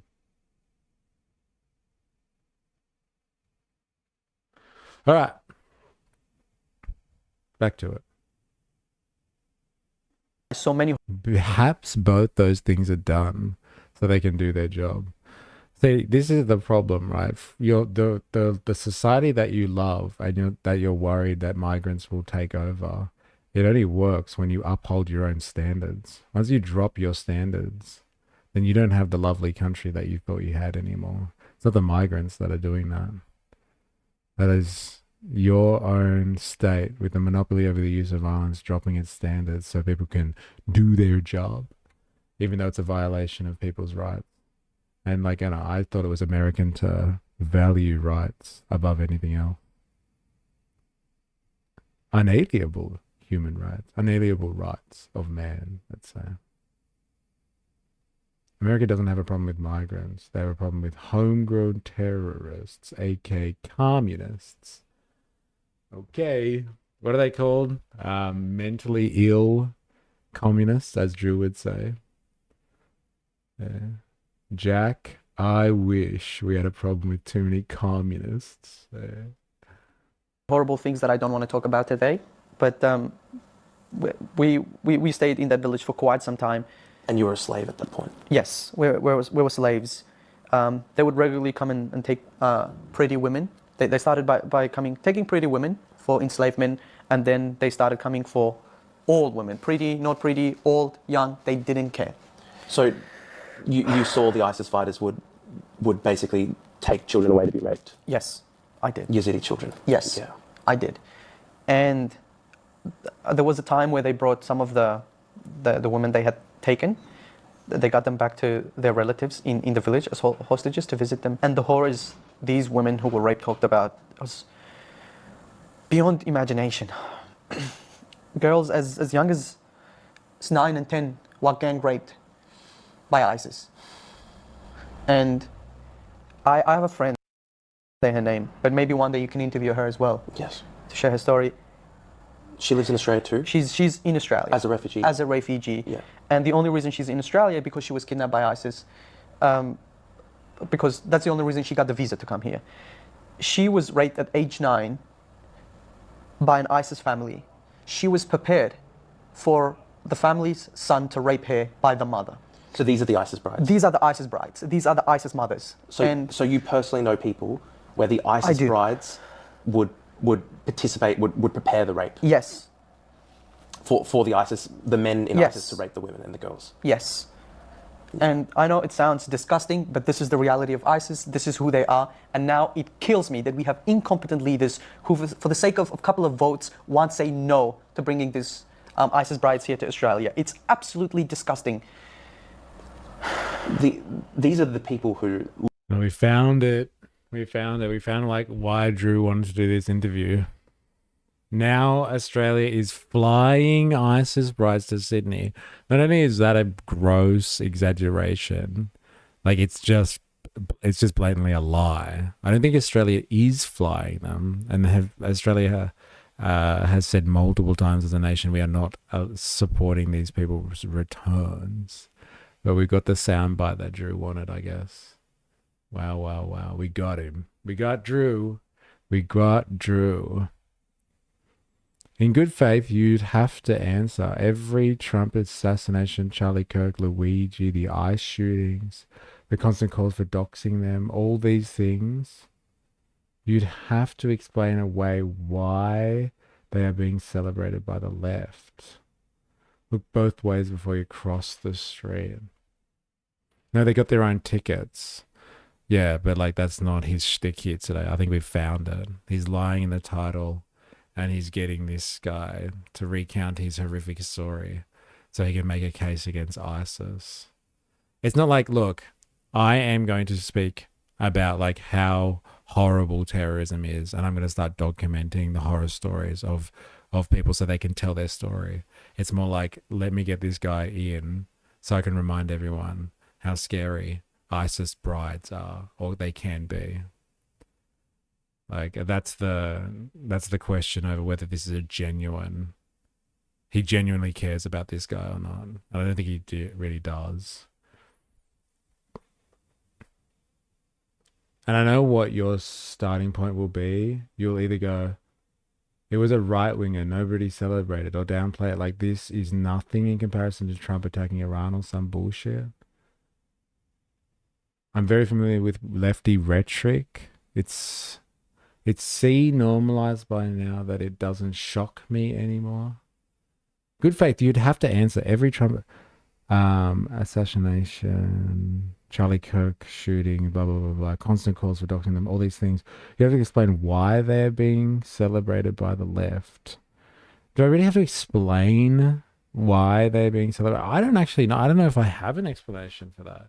Why people of one political persuasion will find joy in bad things happening to their political opponents. And do I really have to explain that one for you? It's because they don't agree with them, and so when misfortunes befall upon them, they get a sense of gratification out of them. Like, is that why? Like, you think that if it happened the other way around, the right wouldn't feel the same sense of satisfaction coming out of that situation? Like, I don't know if it's that, it's that evil as what you're making it out to be. Like, it's lefties who revel in this stuff. I think people that have political rivals revel in any misfortune that becomes of their political rivals. And in the same breath, I'm waiting for a reason to justify removing these people. And I'm not talking about the illegals or legals. Because they think people like me are evil. No, it's no disagreement. And my satisfaction for wanting to see these people dead, well, it's increasing in me. But as a consequence of just seeing no change in sight or empathy. I'm not sure if I'm even following what you're talking about anymore. Jumbo Jack. I think you might have gone off on a tangent that I'm not understanding here. Literally. Am I wrong? No, it's the lefties and their sex flotilla corrupting the moral fabric of society. It's definitely the sex flotilla. Tortured and tortured you and put you into slavery as a kid. Yes, and not just me. Yes. You know, 55 people from my village were caught by ISIS. 55. Majority of them women, who were raped constantly, who were beaten, who were tortured. I have 2 cousins, and they live in Sydney. Okay, and Sydney was known to be one of the most highest people for ISIS terrorists. Yeah. Okay, so now they're in Australia, and now they live in Sydney. They were in ISIS captivity for 5 years. One of them tried to kill herself 2 times. And she survived, and they gave her a torture that was even worse than death. Even more. It's absolutely disgusting that they want to bring these women here who assisted terrorists in raping and torturing Yazidi women.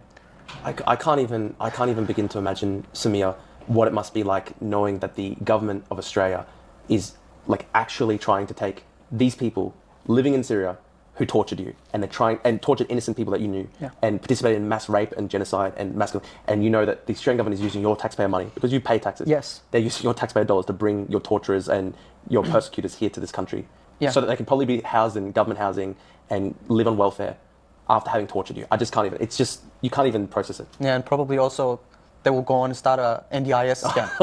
Beautiful, beautiful. We should have a... It's absolutely disgusting. You can't even joke about it at this point. I don't know how, I don't know what's the thinking behind these politicians' reasoning. Anyone who leaves Australia... You're in the terror hotspot, apparently, Mr. A. Yeah. Sydney, gotta watch out. Eh? Where ISIS comes from. It comes from Sydney. I'm confused about how this stuff is relevant anyway. Killing anyone is bad. Even the rhetoric about eat the billionaires, conflating everyone along with people who revel in death is silly. Yeah. Drew doesn't care about this at all, bro. No, it's just like he's finally come out of his shell after fucking 18 minutes. He's finally like, yeah, and so the government's doing it. How do you feel about the government? And they're using, you pay taxes, right? Yes, I pay taxes. Oh, well, they're using your money to bring these people here. How do you feel about that? Eh? I mean, I have zero problem with IDF members being here. I don't know, it just depends. Do we allow terrorists to come here? Apparently this guy doesn't think we should allow terrorists that, kill people, engage in... No, actually it was Drew who said that. Drew doesn't think we should allow people that engage in genocide, rape, and murder. We shouldn't allow those people into the country. I wonder if that's across the board, Drew. Australia to go join a terrorist group, doesn't matter, ISIS, Al-Qaeda, whatever the fuck it is. Yeah.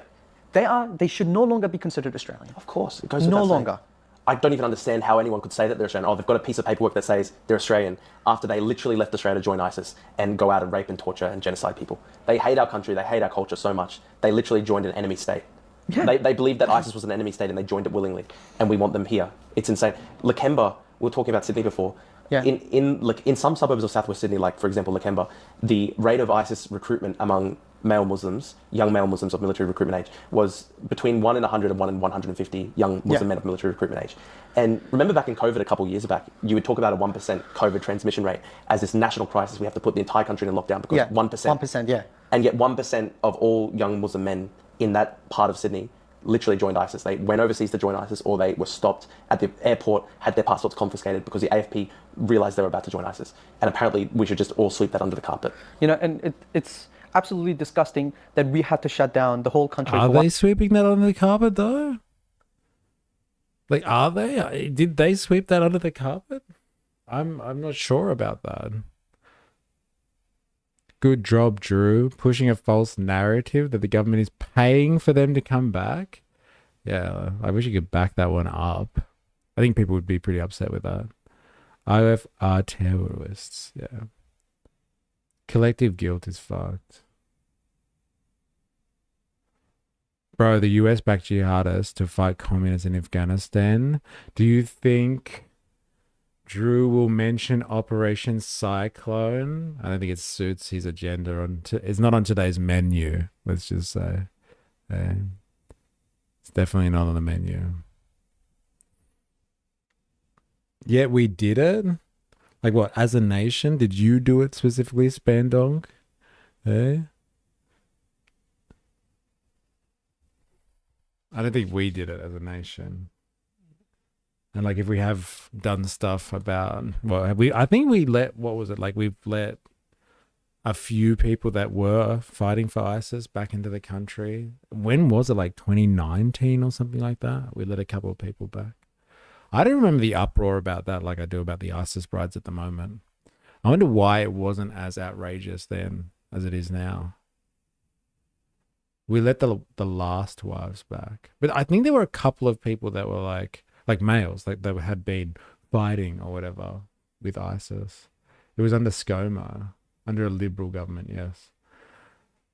But like they weren't like just ISIS brides. They were like ISIS personnel, let's say. I don't know how else to describe that. We've done that before, apparently.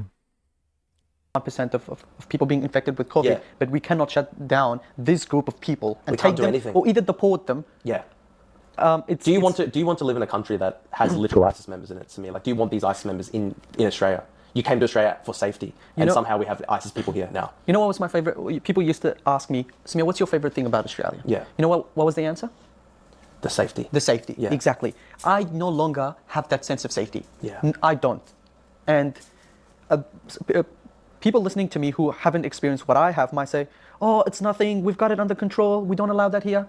No, you don't see it. I've Yeah. experienced it. I see it. It's not safe. Australia is not safe. Well, we've had marches through Brisbane, Melbourne, Sydney, basically every major city in Australia. We've essentially had marches every weekend by Islam.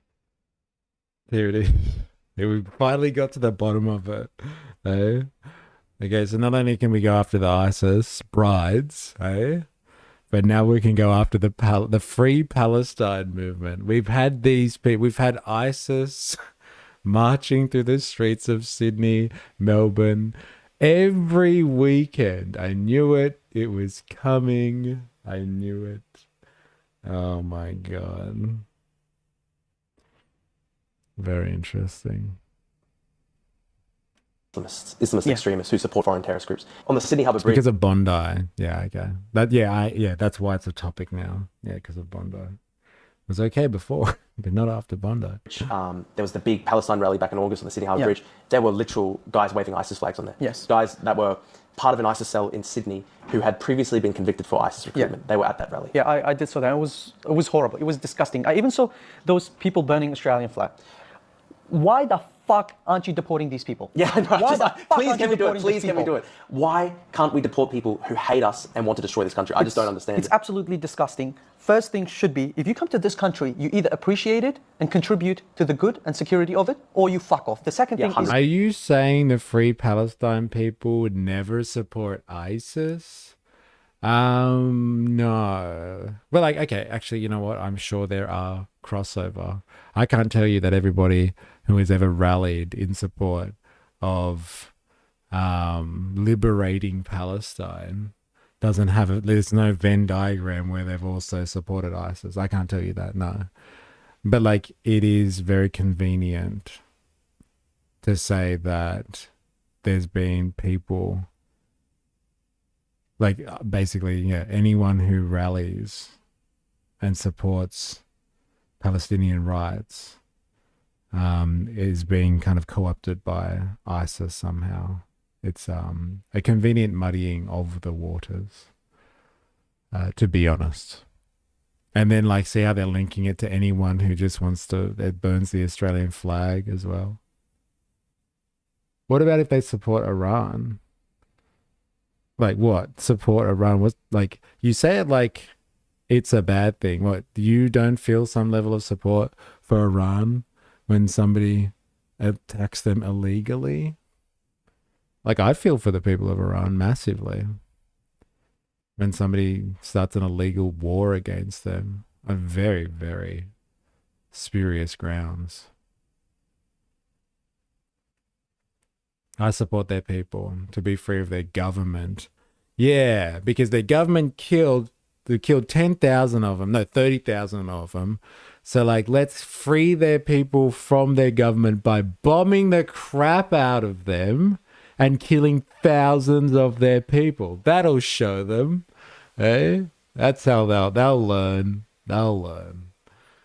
Let's bomb the crap out of them. Oh, we did the same thing that we blame their evil regime for. Whoopsie. That's how war is done, yes. So I support their people by killing them. That's the logic. How else can we save them from their government? Eh? We must kill them harder. Oh, wow. That's fuck. How do we save these people without killing them? Oh, man. That's interesting. Free them by wiping out their entire civilization. Look, they're not here anymore.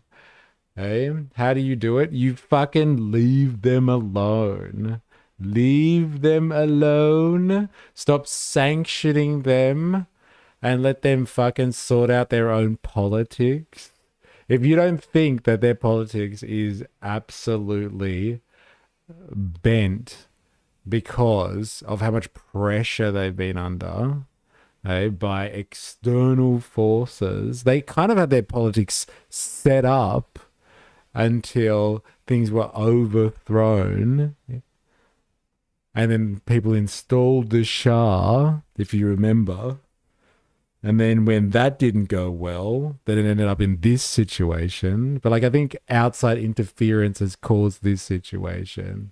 So like a little bit more outside intervention is not going to be the solution. Come on, seriously. Yes, let us stop them killing their people so we can kill their people.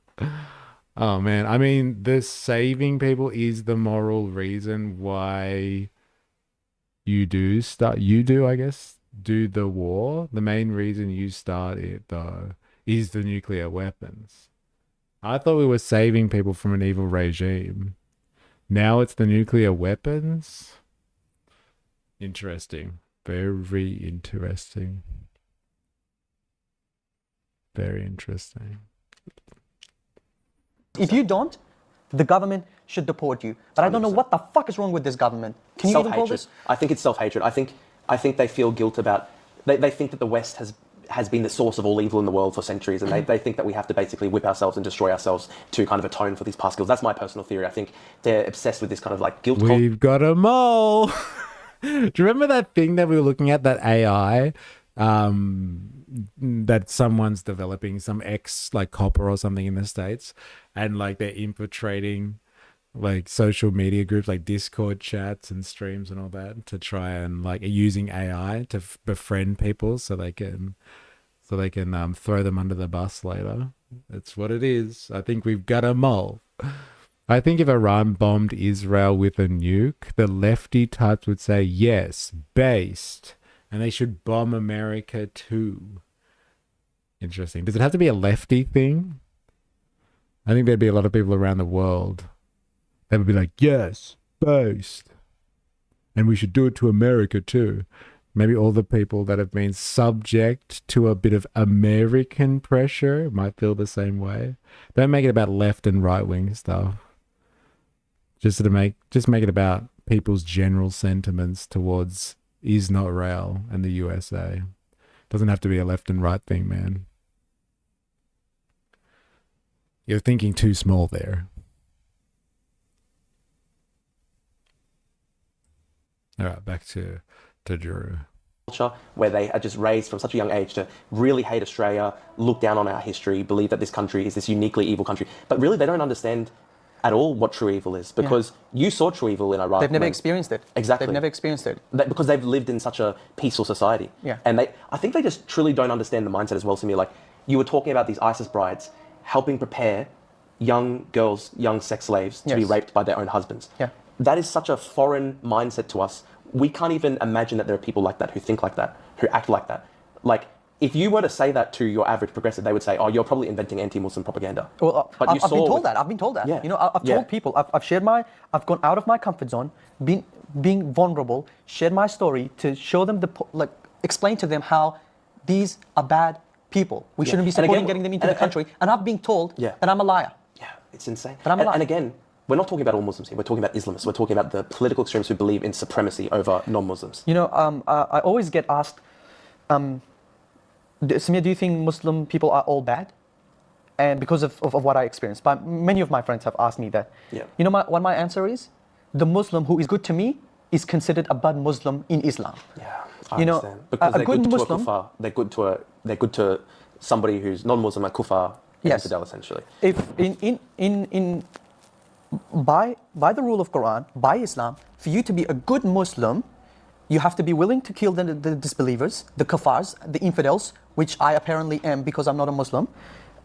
And that's the good Muslim, okay? Well, this is obviously Apply- how ISIS define it. Yeah. Apply they Sharia law. And they would apply takfir, so they would kill other Muslims who didn't believe in the same Absolutely. insane extreme version of Islam. That Now, they the believe good Muslim, and I've come to meet many people who I consider good, Yes. but they're not considered good among the radicals. Of course, yeah, that So, makes sense. yeah. Of course, So, of course. The good Muslim. I like people. I'm happy to be friends with anyone who's hated by the Absolutely. radicals. Exactly. Me too.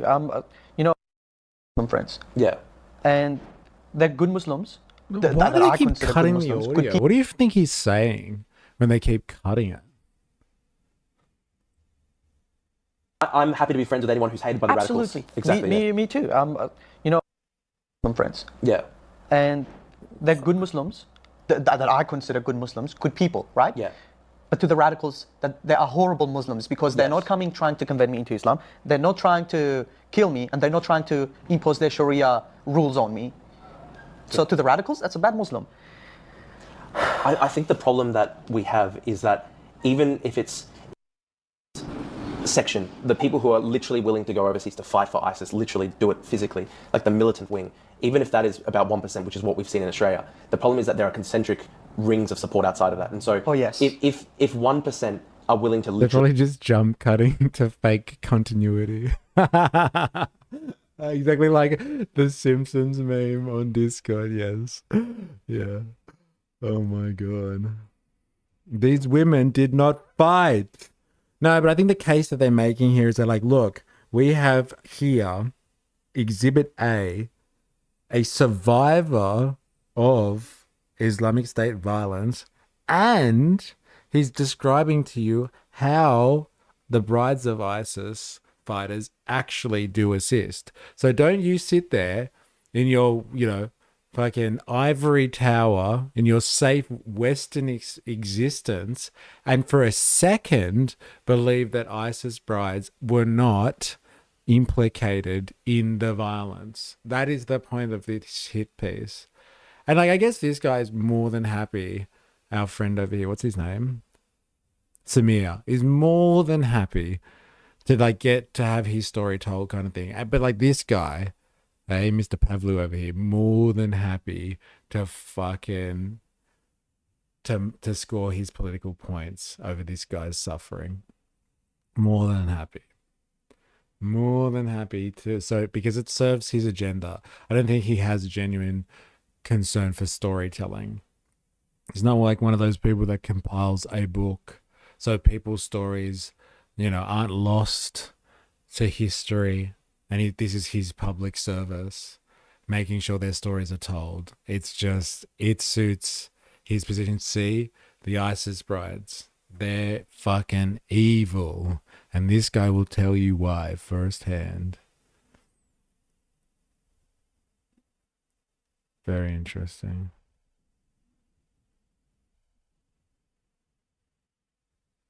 join ISIS, which is what we saw in the early 2010s in Australia. About 1% of certain sections of Sydney Muslims were willing to go overseas to join ISIS.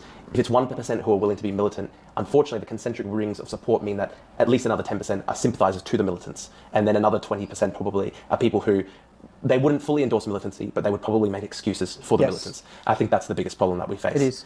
And you know what the problem, what sucks is that I actually know people like that who would support it in where I'm from here in Australia. So Tell me about that. So, okay, I probably shouldn't share much because they will know. Yeah, we don't want you to get if they're killed. watching this, they will know I'm talking about. We don't want you to get killed. But we should report the Tasio though, 100%. Maybe I should take pictures of the stories they share on Messenger and Facebook, and you should expose them. Yeah, sure, let's do that. It's this constant support. So the fight in Syria was happening between the Kurds and the new terrorist government in Syria. You're talking about HTS. HTS that has become the new Syrian government. So this, and he was supposed to be my friend. This guy is constantly posting stories about fatwa to Iqtifar to go and kill the Kurds. Constantly on his story. In Australia, in support of this new so-called Syrian government. That is horrific. It's disgusting. And I think anybody who This is the same government that's completely supported by the US, right? Like Trump had their leader in the fucking White House recently. Did somebody tell this guy that that's not the script anymore? Come on. Seriously. Did he forget that? Islamist sentiment, like the idea that Muslim extremists should go out and kill non-Muslims. Anyone like that needs to be deported tomorrow. The first second. And that should be the priority of the government, I think, in my view. I think the priority of this government isn't keeping Australians safe, is putting forward a play that will get them more views in the next election. I don't think we're a priority. We, the people, are not a priority to this government. So as a Yazidi refugee, you wrote to Tony Burke. And you... I did. Tell me about that. You wrote, so to people who might be watching from overseas, Tony Burke is the Immigration Minister of Australia. He also happens to represent, he also happens to represent Lakemba, as like that's literally his seat in Parliament. And this is basically the most radical section of the Islamic community in Australia. Lakemba had a rate of about 1 in every 140 young Muslim men in the early 2010s living in that suburb literally joined ISIS as militants. They flew overseas to fight, or they were stopped by the Australian Federal Police because they were making preparations to fly overseas to fight. Yeah. So that's Tony Burke for you, the Immigration Minister of Australia. He's also the head of ASIO and the head he comes from the same place that these people come from. Guilt by association, right there. That's our minister, right there. He's come from the same place as these people. Thank God our judicial system does not actually work like that, guilt by association. Because like if it just worked off your fucking postcode, I'd be fucked. I'd be completely screwed. Hey, you come from that part of Sydney where all the fucking ISIS people came from, so you must be supporting ISIS too. Oh God. Oh please. How does your logic work? No. God, Drew is literally vomiting out Sky News talking points. Yeah, oh, fuck. Yeah, the secret police said these people are a threat. Oh my God. Thank God we don't use logic like this these days.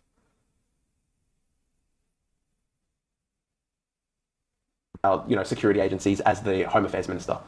So when I first heard about ISIS brides coming to Australia, I was like, I need to do something about this. Yeah. Maybe the government is not aware of this. I was under the impression that the government is not aware of the horrific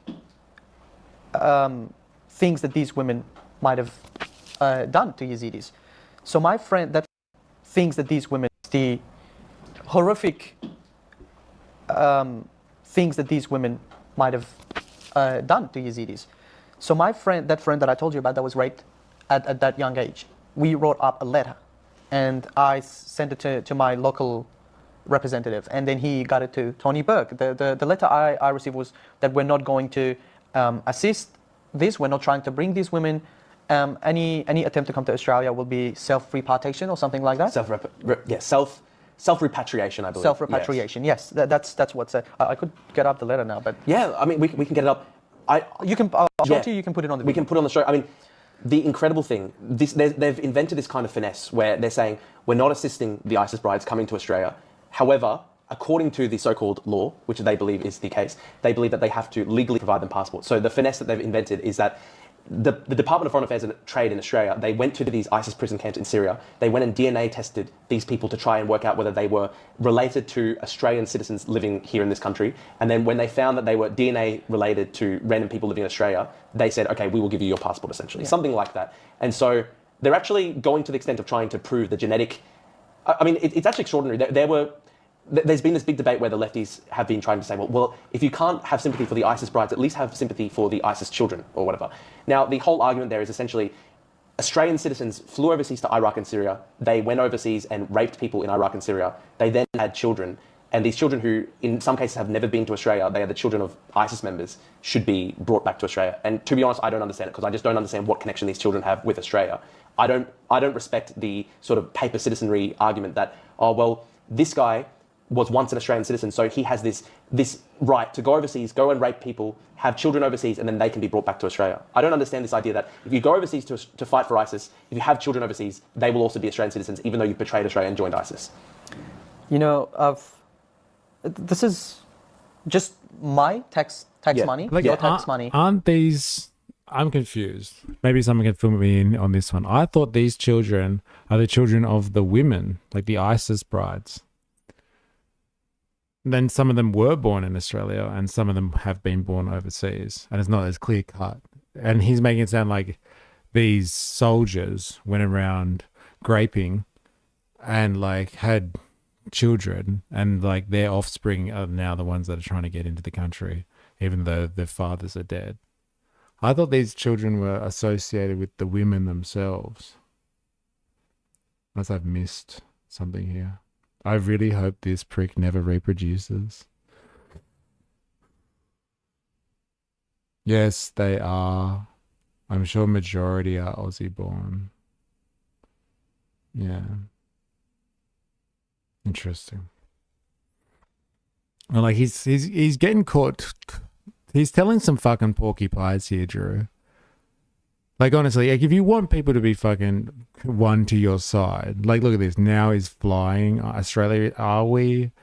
You know, are they people that are just the bastard offspring of soldiers who've been graping and pillaging? Is that, like, really the case? I didn't even know that. He isn't even trying to be above board with his reporting, let's say. Yeah, well, Drew, you could say that about ADF personnel who have foreign heritage or IDF soldiers. LOL, it's an argument that's kind of flimsy. Woogie, why is religion still tax exempt?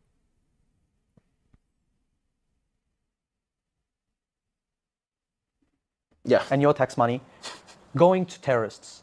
What the fuck is this? Yeah, it's just insane. It's just mental. And, It's and mental, not only baby. to terrorists, but also Yazidis are now a large community in Australia. There's more than 7,000 Yazidis from Iraq and Syria who live in Australia. Yeah. And majority of these families have at least one person who was kidnapped by ISIS and tortured by ISIS. If it was a son, trained and used by ISIS to kill his friends. As a child soldier. As a child soldier. Yeah. If it was brainwashed, yes.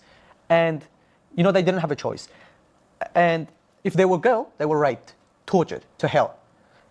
So now, if they can make a child who doesn't want to kill anyone, who doesn't know anything about killing, how do you think they will train their own children? How do you think those kids will be? Well, the sad reality, I feel bad for innocent kids who have no choice. They've been brought up to be brainwashed, but realistically, Did I just hear him tell a story that the 7,000 Yazidi refugees that now have located themselves in Australia, many of them have connections to people who were used as child soldiers by ISIS. So we have people that were fighting for ISIS that were relocated to Australia because they were used as child soldiers, and now they live in Australia. Like, isn't this the whole case that he's making is against this type of stuff? And his guest is admitting that, like, people that have been trained and used as soldiers by ISIS are now living in Australia. Is that what he's talking about? your tax dollars. Like Drew hasn't collected more welfare than I have my whole life so he can live at home and be an influencer. Pretty much it. So like you heard that as well, 4IS. That's what they were just talking about, right? He was like, we have 7,000 Yazidi refugees that live in Australia, and most of them, if not all of them, have one connection to someone who was used as a child soldier by ISIS. So we have people that were actual ISIS soldiers that were given refugee status. And like, that's okay, I guess. Like, they don't seem too concerned about that. It's very interesting. Why would he admit that? That doesn't help Mr. Drew's case. We accept other families, but ISIS. No, but they were apparently ISIS soldiers. I'm very surprised they would put that in. I don't blame this guy for irrational fears. I blame Drew. No, but that's what I'm saying. Like, why is Drew platforming that? Like, is Drew not aware of how that just came across? Drew is an inverted commie. He only got popular because a billionaire owned the means of production, Musk and X. Interesting. Why is he blaming these women without knowing what they did? I think that's the other thing. Like the case he's making is like, look, ISIS brides are capable of this stuff. So then maybe you should think twice about letting them in. But he hasn't actually proved that they have done any of these things. I'm just putting it out there, right? No, Drew is an idiot, LOL. But like, he can't be that much of an idiot. Like, that's pretty dumb.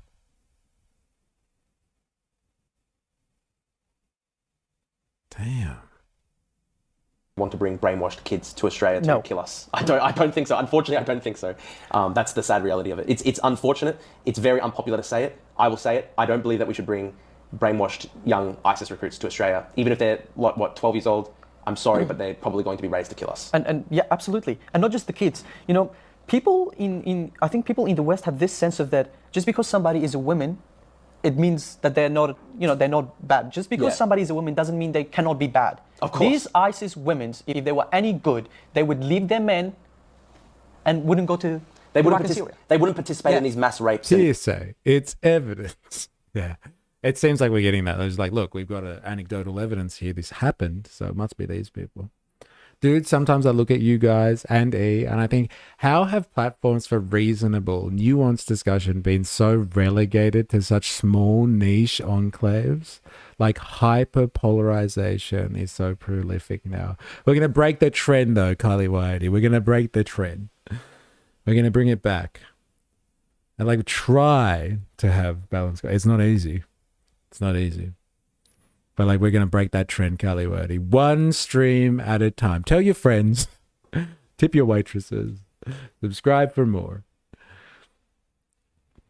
I don't know, E. I've seen plenty of people make a claim and bring forth evidence that shows the exact opposite of what they state. I will say what's not popular to say, because saying is so popular. It's the Drew logic train. It's definitely not circular. This is giving children in Gaza grow up to be terrorists.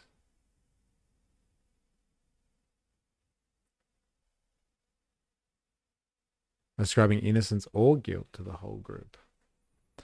Collective punishment again. Interesting. I don't know if I can do this whole thing, man. Drew. Exploiting this guy.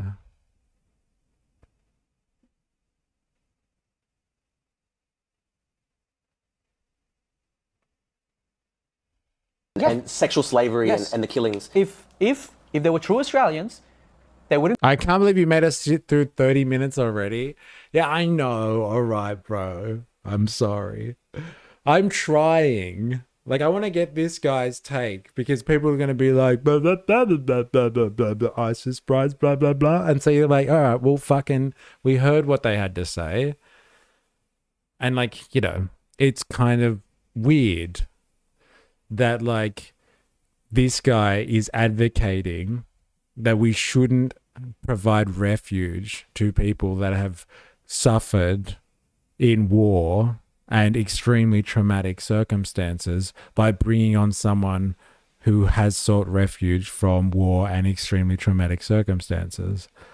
Like, I guess you can only get that depth of contradiction once you at least give them a little bit of time, right?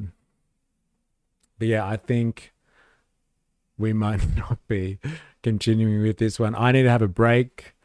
So I'm going to leave this one here with Drew, and we'll come back with some more after this. I'm losing brain cells every time I hear Drew talk.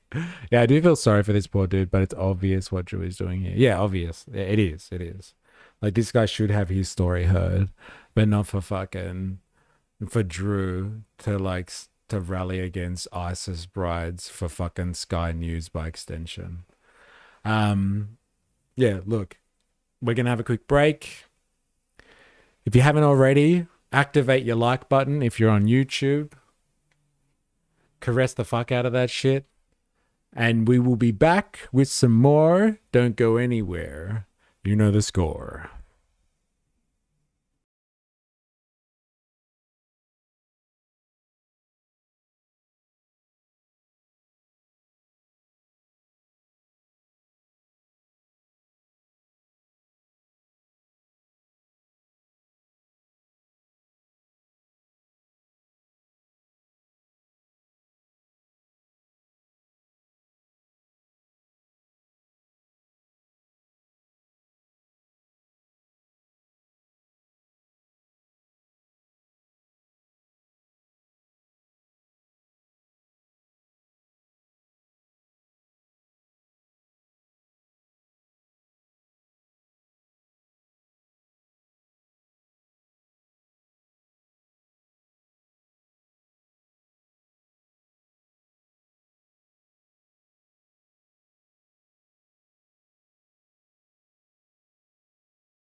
Han coming out of the woodwork.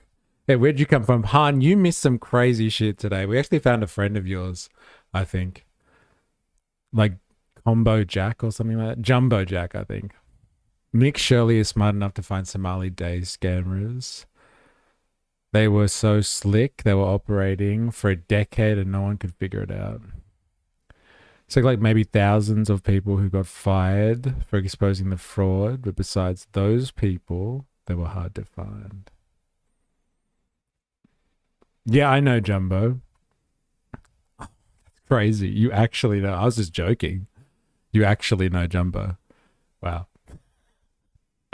Good friend of yours, Han? All right.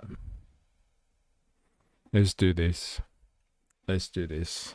I don't think I can do this guy anymore. I'm sorry. He's done too much. It's just awful.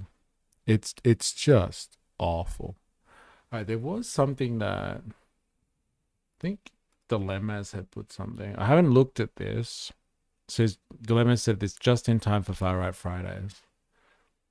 I'm all drewed out. That's one way of saying it. Let's see what type of offering Dilemma has for us on this wonderful Far Right Friday. Is it a true offering to the gods? Senator Malcolm Robbins sits down with me and Chili Albury to talk about something we don't hear enough of. Solutions. Oh, this is going to be good. I want solutions. We heard a lot of talk about solutions today coming out of the re-migration crowd. There was a lot of, hey, we need a solution, if you know what I mean. Everybody likes a final one of those. All right, let's do this. So have you watched this, Dilemmas? Is it good? Are we going to learn more? I had too much compassion to go hard on her. Han, this is Jumbo. Jumbo's still here. Jumbo, this is Han. Apparently you guys know each other. How do we fix this?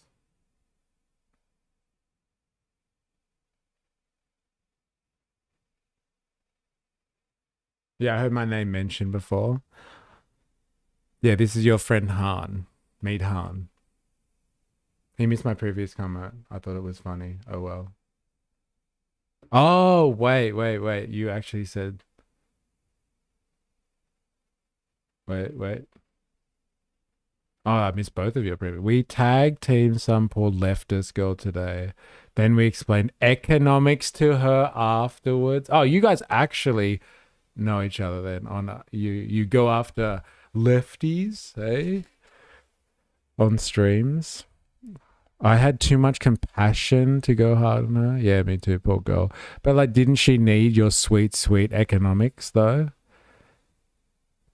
To better her life? Don't go easy on the lefties. You should have gone hard on her. And then she would know better in the future. She needs a good economics lesson. What's your assessment of the streamer? He missed my previous comment. Yeah, I heard my name mentioned. Mystery is cool. He gets off every time I say it too. It's true.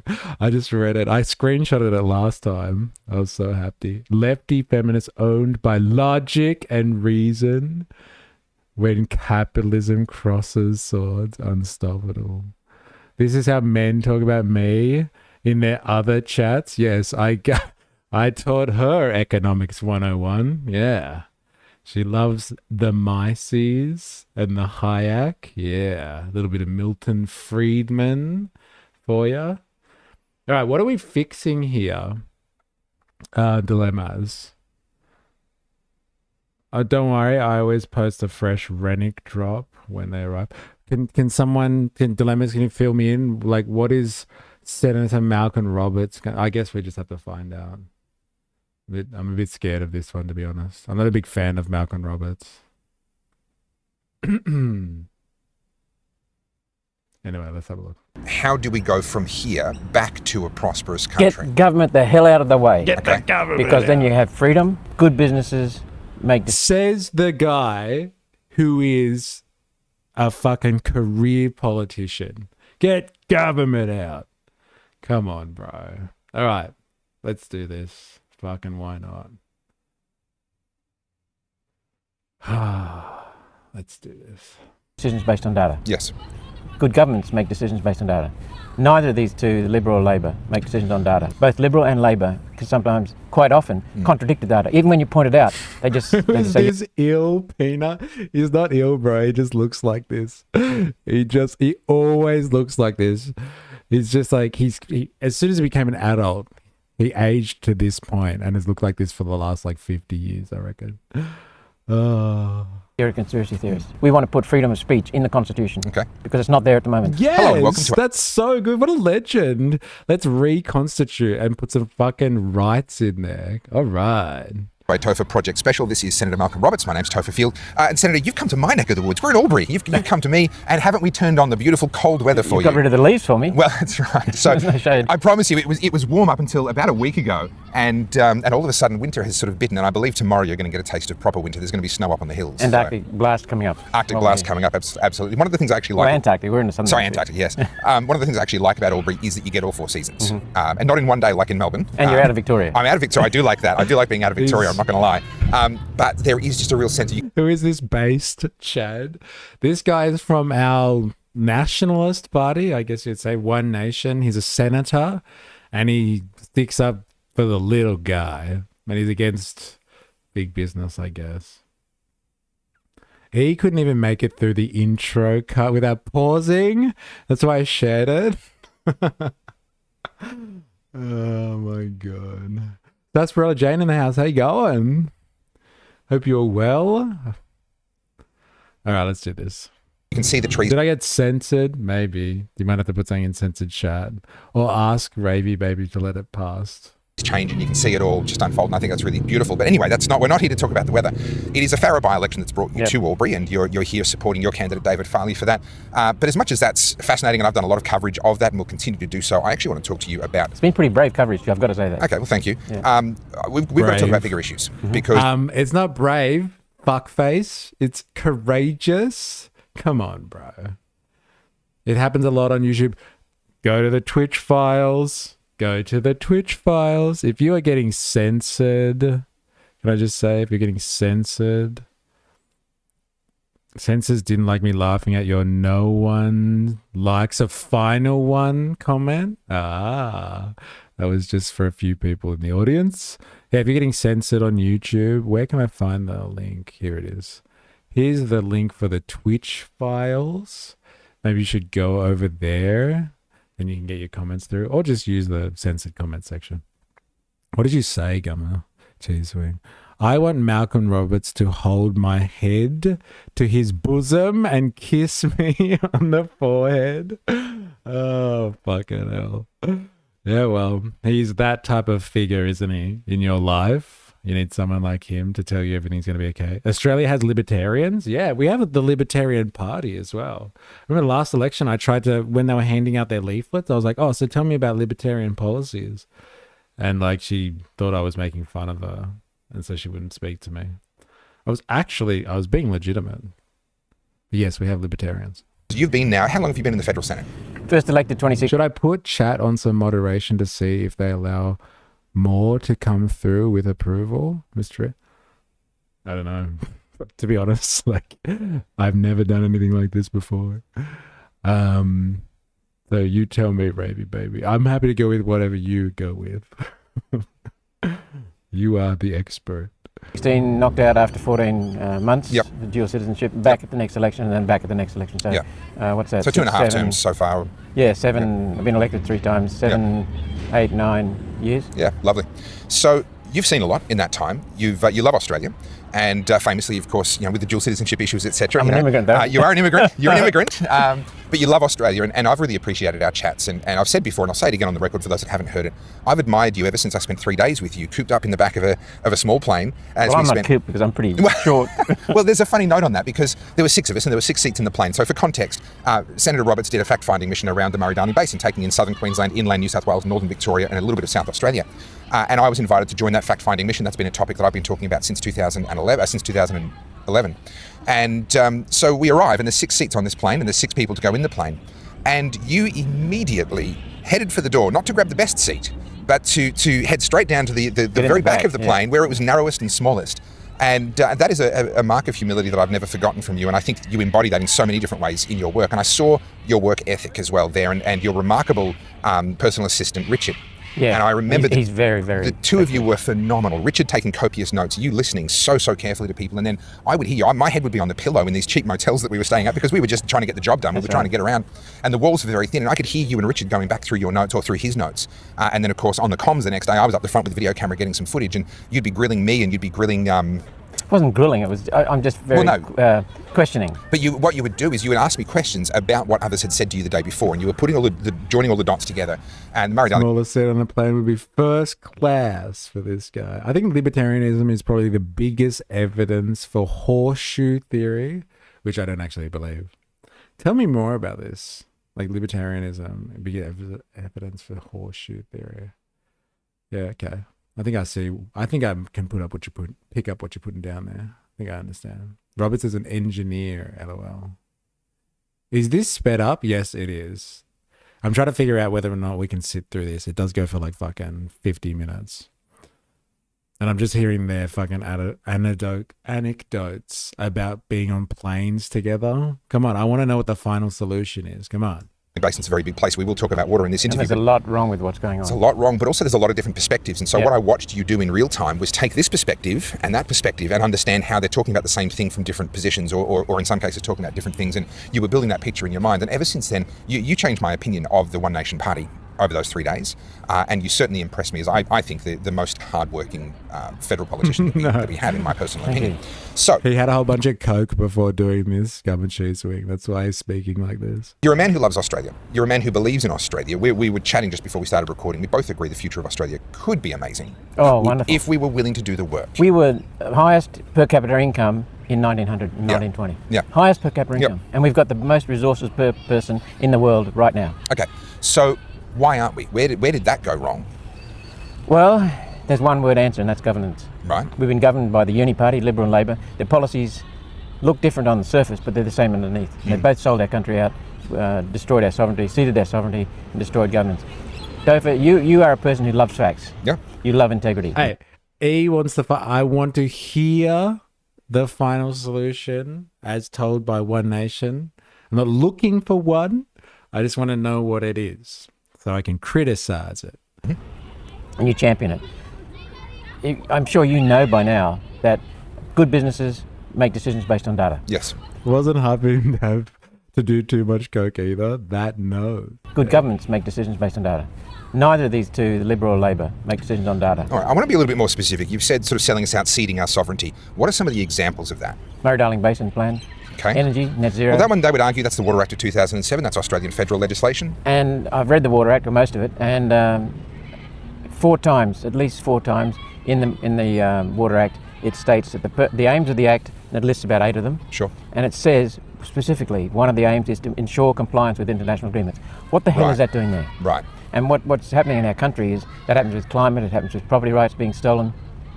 And it applies to both sides of the party. Both parties, both sides, both cheeks of the same backside. Same buttocks. You said it politely. Yeah. And then they've been doing that now as a con. I think the majority of MPs don't know what's happening. Sure. They think they're complying with wonderful altruistic projects, but there are a few people in each party that are selling us down the drain. It's worth going deeper into that. We saw in the wake of the COVID pandemic. COVID. Well, the COVID panic. We saw. I just see libertarianism showing a lot of crossover of political opinion with elements of the left, but it's a right-wing approach. particularly certain forms of anarchism. Yes, I see libertarians and anarchists as almost a one-to-one if they simply focused on nothing but like the economy. I think you have anarcho-capitalists and stuff like that. But like anarchists in the original term, I guess, they're definitely not in favor of capitalism at all. Leftists don't understand economics. If they did, they would not be leftists. Thank you. Thanks for clarifying. Govan, sup? How you going? Welcome. Welcome to the stream. We're kind of learning about, I don't know how else to say this, but like this is a nationalist style politician in Australia, and what their solution is, whether or not it be the last of their solutions or not. We're learning about it. Libertarians are fake anarchists, if anything. Yeah. Yeah, fake because they still want their anarchism to be done in the context of a free market system. That's the fake part. Updates to the international health regulations and so forth. And there were people that said, oh, they're selling Australia out, they're giving the UN control over Australia. Then other people came in and said, no, they're not. This isn't binding. And of course, that's the double play, isn't it? It's not technically that the UN can control Australia. It's that Australia agrees to then write legislation domestically. You've nailed it. More and more people are about to say the third point in what I'm about to say. The key issue is that we're being destroyed by globalist policies that are being pushed by the UN and to some extent the World Economic Forum, which formed an alliance in 2018. Very important to understand. But we can't blame them because they're not mandated, they're not legislated until our legislators enact legislation. Sure. But we can't hold them accountable, but we can't blame them because we get the politicians the public deserves. And we have become a passive democracy, and to be an effective democracy, it needs to be active. And when I say active, not just vote, but vote in an informed way. Do the research on the candidates, their strength of character, their values. But especially between elections, get involved, hold your MPs accountable. Say, why did you do this? And I want you to express this opinion in Parliament. They're your representatives. You know, when I first got into the Senate.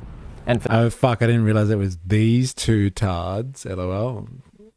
It is Friday, baby. It's Far Right Fridays. Oh, yeah. For the first 4 years or so, I would start every speech with the words, as a servant to the people of Queensland and Australia. I was laughed at by the Labor Party, laughed at by the Greens, sneered at by the Liberals. I mean, that's the fundamental business. You pay me as a taxpayer my wages. I'm supposed to serve you. Yeah. Now, what you just touched on a moment ago, I think is so. Hey, but he's also the problem. Remember, you pay my wages. I should support you, but government is the problem, so I shouldn't exist in the first place. What a deep conundrum that is. What is this? It will be anarchy.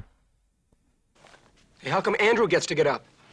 That's right. If he gets up, we'll all get up. It'll be anarchy. I didn't even know the reference. Hey, how come Andrew gets to get up? That's right. If he gets up, we'll all get up. It'll be anarchy. Thank you very much, Han. This is the one nation policy angles that don't get airtime. More about Australian sovereignty. But the media just eats up the immigration angle. Never seen Breakfast Club? So sad. Breakfast Club. Yeah, no, never seen it. Should I add it to my list so I can become more cultured? Good movie. Fun times. You've never seen The Breakfast Club, dude? Like, why do you have this reaction every time? Breakfast, like, I thought your default setting would be like, no, he hasn't seen this. And then when I do say, oh yeah, I know this, you'll be like, you've seen The Breakfast Club? Oh my God. It's a fun movie. It's not critical viewing. Yeah, fair enough. And they say the word anarchy. I consider myself something akin to a mix of different anarchist philosophies. I don't know though. I'm just a dude. I'm shocked. Yeah, I know, right? They made us watch it in high school. Yeah, Breakfast Club is fun. Maybe we should just ask Mr. Ree what he has seen. Yeah, I imagine it would be a short list. I'll compile a list for you, Han. I'll have it ready. I'll do my fucking homework for you.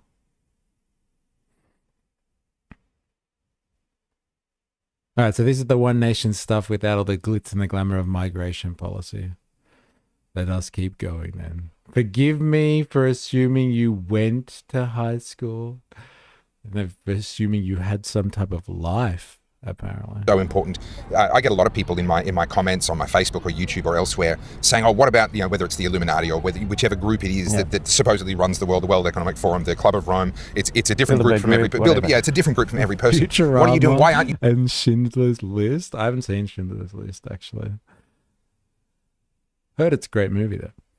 You talking about them? You must be controlled opposition or these various accusations. And my response is because they don't actually have any control until our politicians enact it. Yep. So I'm focused on our politicians and the legislation, the regulations that are being passed in Australia because that's the level where I can fight back. I can't fight back at that. And you have fought back. Well, correct. And I can't stop them from meeting in dark rooms and smoking cigars and laughing about how they want to take over the world if that's what they get up to in those meetings. I can't stop them from doing that. But they have no effect unless people in the same house where you work, the people's house of the... I gotta fix my camera. Wait.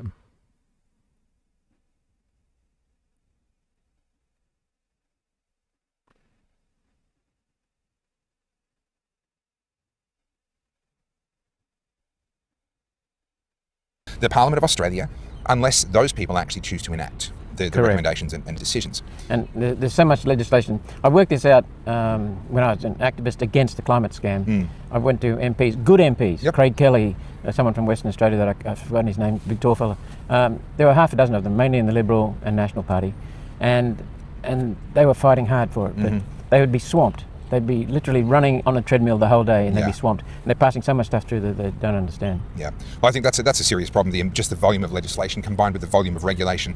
It's simply not possible for an Australian to even know what the Australian law is or says anymore. You'd have to know the legislation, all the regulations that have been built on top of that, and then all the court decisions and opinions that have been handed down that interpret all of that. 3 episodes of The Simpsons, the first Lord of the Rings, and half of Summer Heights High.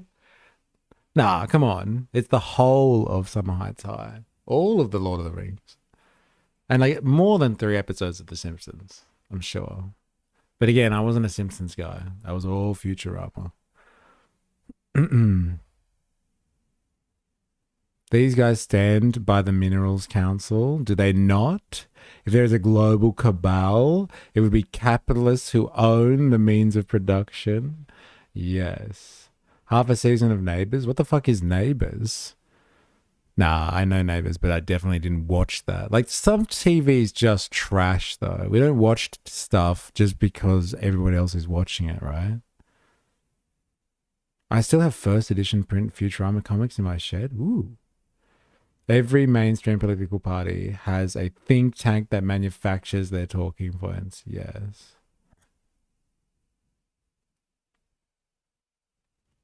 I once made a whole 140 bass music IP based off Neighbours. Wow. I get very concerned just from I talk a lot about human rights and civil disobedience and the role of law, the rule of law, all of those issues. And I get very concerned, how do you fix a system where the volume of law is such that no one can know it and yet ignorance is not an excuse? What's the key problem in Australia? It's governance, shoddy governance, selling out our sovereignty. But as we point out, it's the fact that our active democracy has become a passive democracy. Yeah. And passive democracy leads to apathy, which leads to handing it over to the government, and that leads to tyranny. And we saw in COVID tyranny. We saw in COVID homicides, 30,000 plus deaths due to the COVID injection. No doubt about it, it's statistically significant. So we've got to go to the root cause, which is governance. Yeah. And let's put that, ultimately it's on the people as we've agreed, but in the short term, in the immediate future, it's the politicians. And so we've got to get them sorted out. We need one of those Clockwork Orange chairs, though. Otherwise, he won't absorb it properly. I probably will not. I will fucking rebel against it. Key to anything, as we discussed a minute ago, is making decisions based on hard data. Sure. Whether it be climate, whether it be property rights, whether it be Murray-Darling Basin, estuarine, anywhere. Hard data. And governments in this country do not go on data. Both Liberal and Labor, because sometimes, quite often, contradict the data. Even when you point it out, They just say you're a conspiracy theorist. So what we've seen from Liberal and Labor, I call them the uni party. I think they've earned that title well and truly. And to buttress that for Well, their anyone that policies doubts- are almost identical. Well, they are. When you scratch beneath the veneer. Yeah, and they worked together. Labor, Greens, Liberal and National all worked together on the Water Act of 2007, which is a particular issue that's very close to my heart and very close to the part of the world that we're in right now. That's where we first met. That's what first brought us together.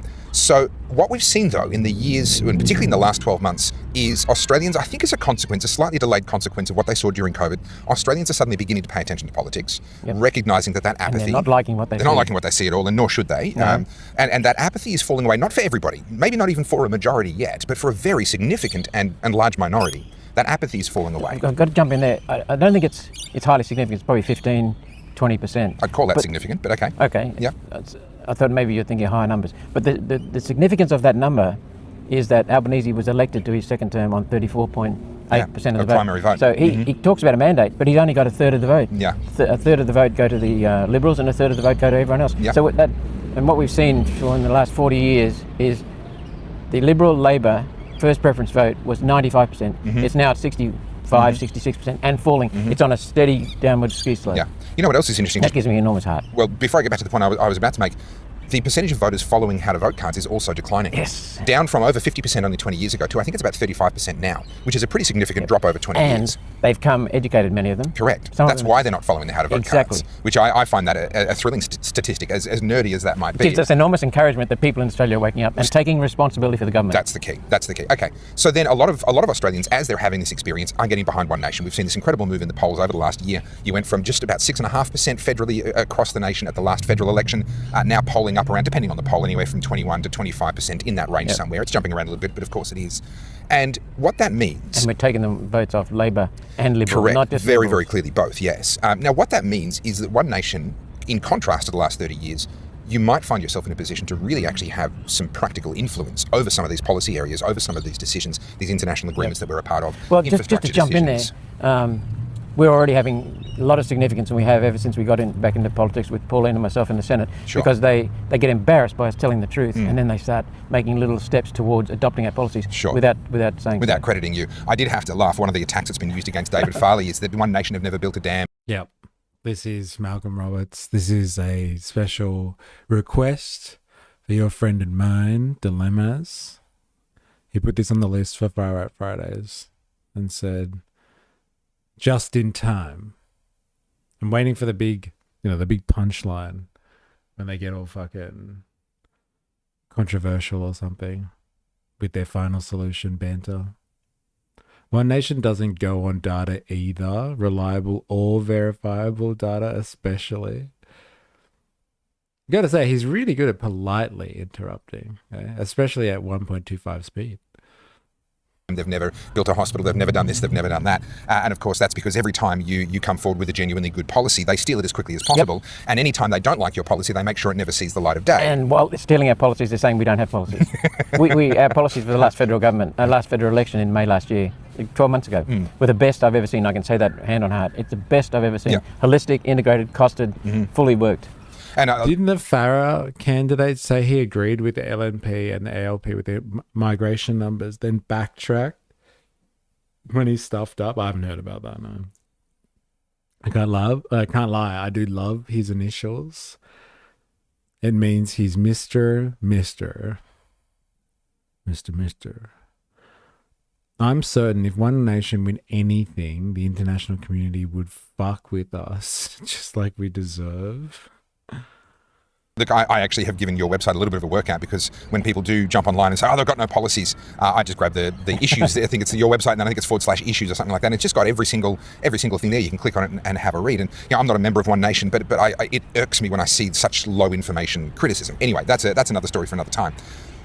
What that means, if One Nation going forward are going to be able to have more of an influence, then the things that you believe and Pauline believes and the One Nation Party stands for in terms of what would be good for Australia, how do we get back to maybe one day having the highest per capita income in the world again? Yep. Is that achievable? What are the positive steps that you would like to see taken, whether that's positive in the sense of getting rid of the bad? You know what? When Australia had the highest in the world per capita income of anyone, I bet you this was also a time when the labor movement was really fucking strong and they fought really hard for good paying conditions, I'm sure, to keep with Far Right Friday, the Sky News take.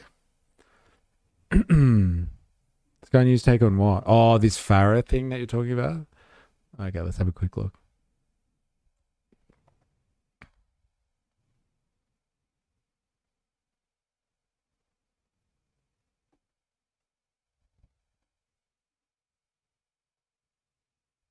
One Nation rift One Nation's candidate after candidate breaks rank on migration days from poll. Farah has contradicted party policy on immigration in a debate 1 week out from the crucial by-election there.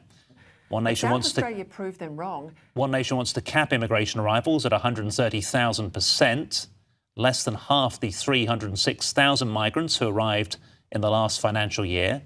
At a debate in Albury, David Farley said that level of migration isn't too high, a position that puts him completely at odds with leader Pauline Hanson. It caps a messy fortnight for the One Nation candidate and by-election frontrunner after it was revealed he'd previously donated to both the Labour Party and his independent rival, Michelle Milthorpe. But is 306,000 too many? Is 306,000 too many? No, it's probably not. If we're successful in One Nation's water policies, we're going to need more labour, and we're going to need more labour quickly, skilled labour. So for anyone to be able to say what is the number today is you'll be able to address is what are we doing with productivity and what are we doing with capacity building. Then you'll get Can anyone request a video for Far Right Friday? Yeah, you can. Are you on Discord though? Because like that's where like I've asked people to tag me and stuff if they want me to have a look at something. Like, is it just going to be like a bunch of mashed up movie references, or is it actually going to be something about like right wing ideology? That's what we're looking for. This guy apparently ran for Labour Party at the last election. Yeah. No, a real story. Oh, okay. Well, look, we're open for suggestions. True number that's required for Australia. One Nation leader Pauline Hanson says she remains confident in Mr Farley's election campaign. People have warmed to David Farley. I think he's really representing the electorate, especially on the water issue, and we've called for a Royal Commission into the water issue. Of course, Albury needs the hospital system as well. So these are important issues in the electorate, and that's what we're going to be looking at, focused on. Interesting. He broke party lines, eh? Or just PR-wise, haven't looked into the policy deep enough.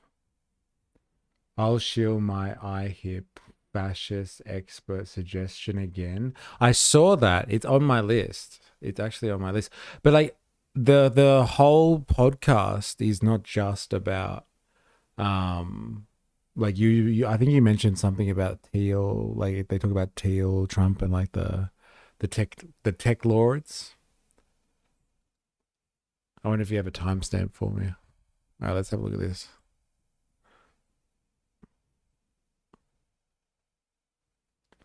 She's fucked around and found out.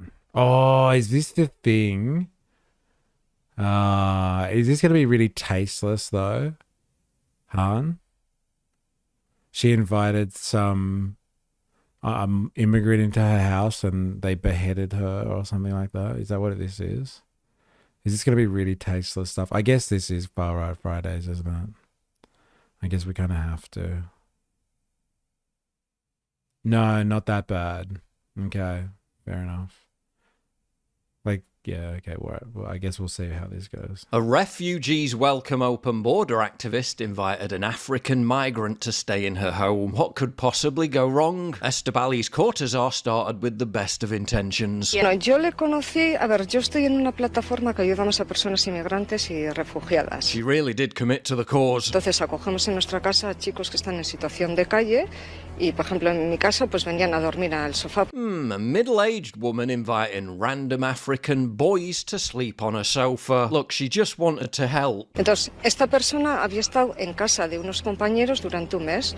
Yo estaba buscando un inquilino, él buscaba habitación, me dijeron que no habían tenido ningún problema con él. Yeah, he's a great guy. We've had absolutely no problems with him. Honestly. Y por eso le cogí. It was then that her nightmare began. ¿No ves? Otra vez las luces encendidas. estado 15 minutos fuera. House is a total pigsty. Todos los días. La casa. Todo encendido. There's been a little cultural enrichment in the bathroom. Sarsaparilla Jane, see you later. Si quiero utilizar el baño o ducharme, esto es con lo que me encuentro cada día. He hates her dog and has zero respect for her property. Esta es la silla que tiene para estudiar. Pigsty, LOL. What? I like this modernity channel. My kind of dryness and news combined. But like, what's going on here? She invited someone over to her house to stay like a migrant, and she's now upset because they're dirty as fuck. Is this really what the far right like enjoys? Do you watch this stuff, Han, and you're like, fuck yeah, that's what you get. That's what you get for letting this guy in your house. It's all dirty and stuff like that. This only happens to people that support migrants. This is a regular mess. Where are the bottles in the trash? Carrito de mi perra que lo odia a muerte. Pero a muerte. Porque mira cómo lo pone.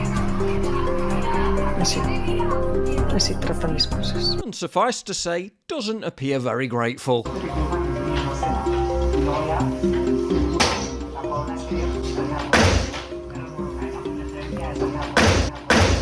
But it gets worse. Pues mira, él desde que se levantaba hasta que se acostaba, su único objetivo era molestarme. Entonces, por ejemplo, a las 12 de la noche se levantaba al baño y dejaba las luces encendidas. Tenía que levantarme a apagarlas. A las 2 de la madrugada, lo mismo, me tenía que levantar a apagarlas. A las 6 de la mañana, él se levantaba, ponía música, ponía un montón de alarmas con el móvil, ponía todas las luces encendidas, abría la ventana. Just an utter cacophony of endless noise and disruption. Todo, poniendo la televisión hasta las 12 de la noche a tope para que no pudiera dormir.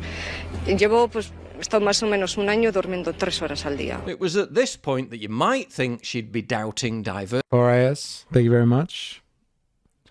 I imagine still watching PJW in 2026.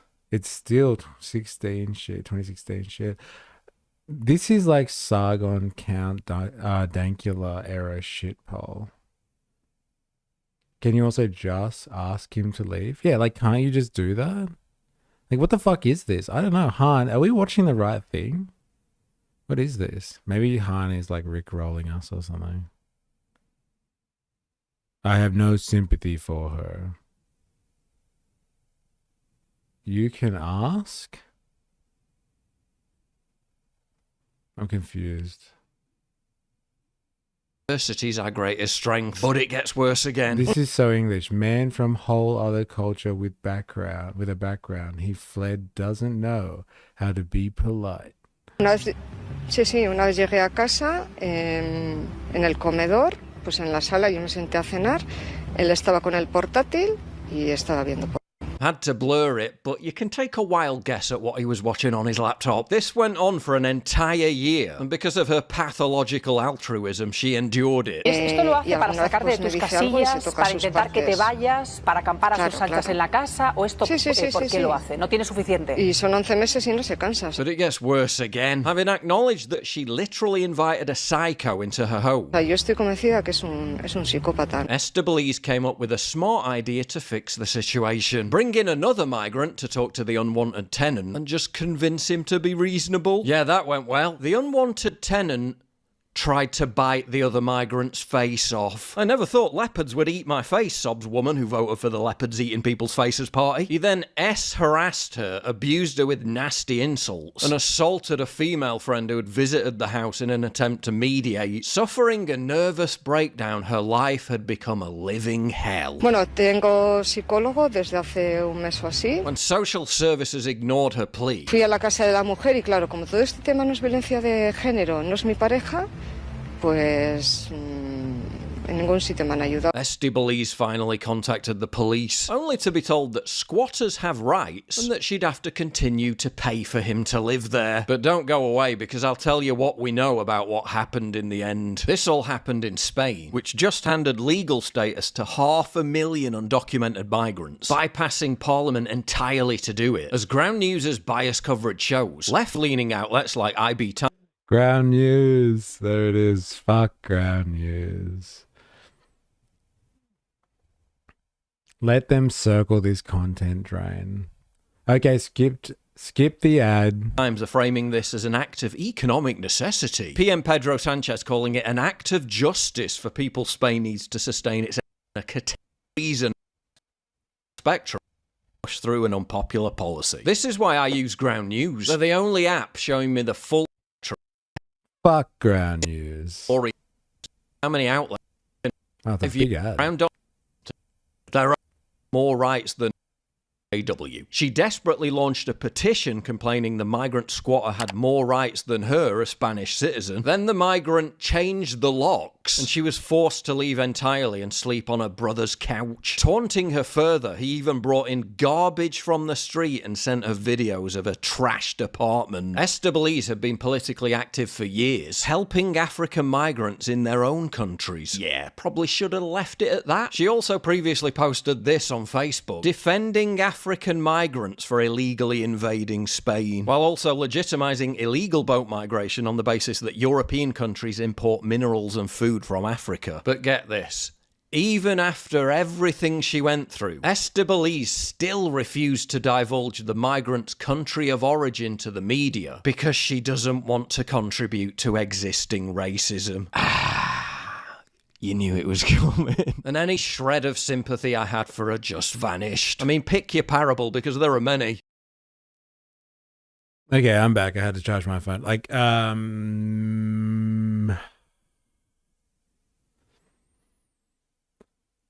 Yeah, we're watching something in relation to woman gets comeuppance for inviting a random person into her house.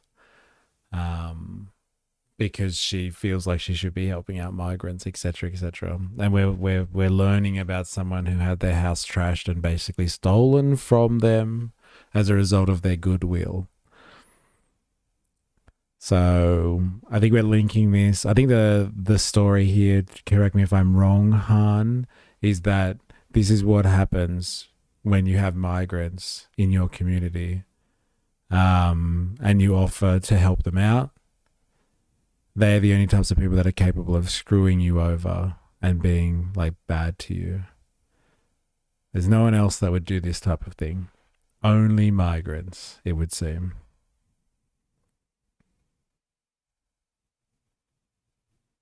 This is what happens when you import people who don't care about the law. Yeah, what about the locals who don't care about the law? No, it's just the imported people. Orcs welcome a few years later. We don't feel safe. A campaigner for Podemos, the far-left ruling party that just legalised 500,000 illegals, Esther Belize is the living embodiment of you reap what you sow. She literally got what she voted for.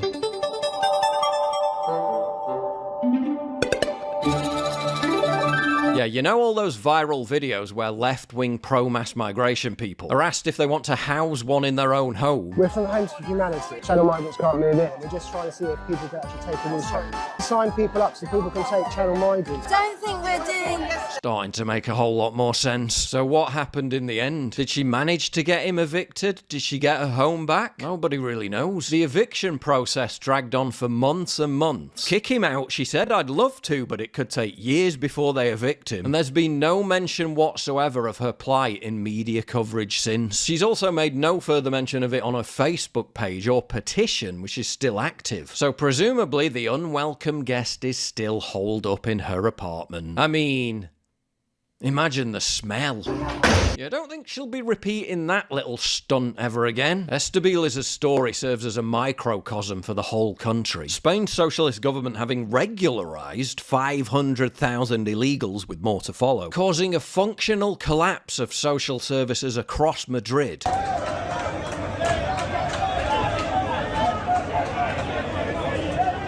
While elderly Spaniards are being forced to camp homeless on the street, the new arrivals are literally trying to break into Spaniards' homes. Que alguien llame a la policía. Por favor, llame a la policía. Los estoy grabando. Esto es propiedad privada. No puedes estar ahí bajo ningún concepto.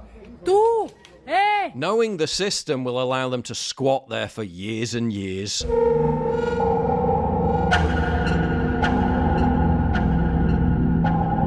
many citizens now forced to fork out huge amounts to private security firms to try to evict them. Unfortunately for Europe as a whole, until mass deportations happen, there isn't enough private security in the world to make a dent on what our political elites have invited in.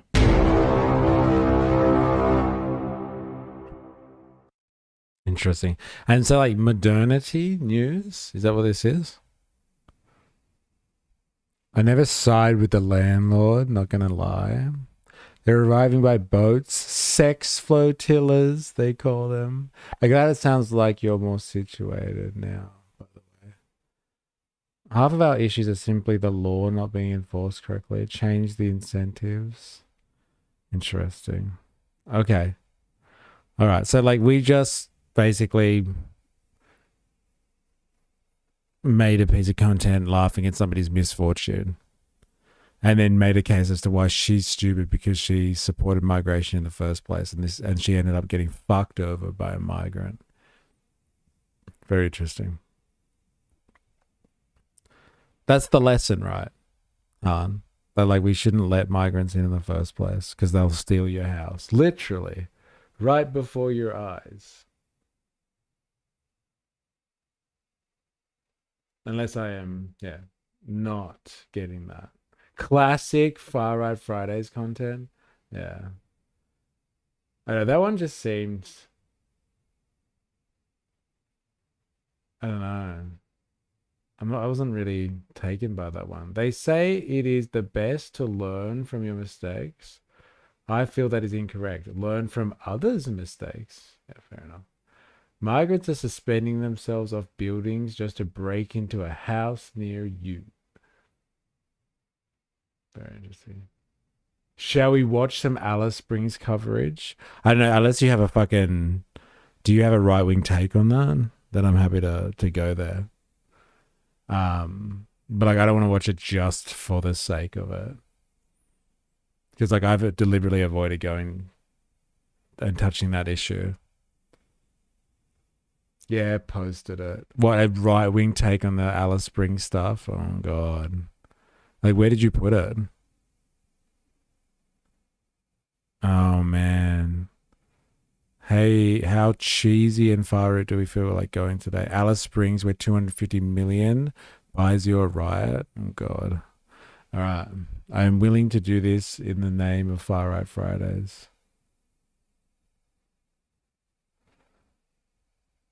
I somewhat agree, but he goes a bit too far. All right. For Far Right Fridays.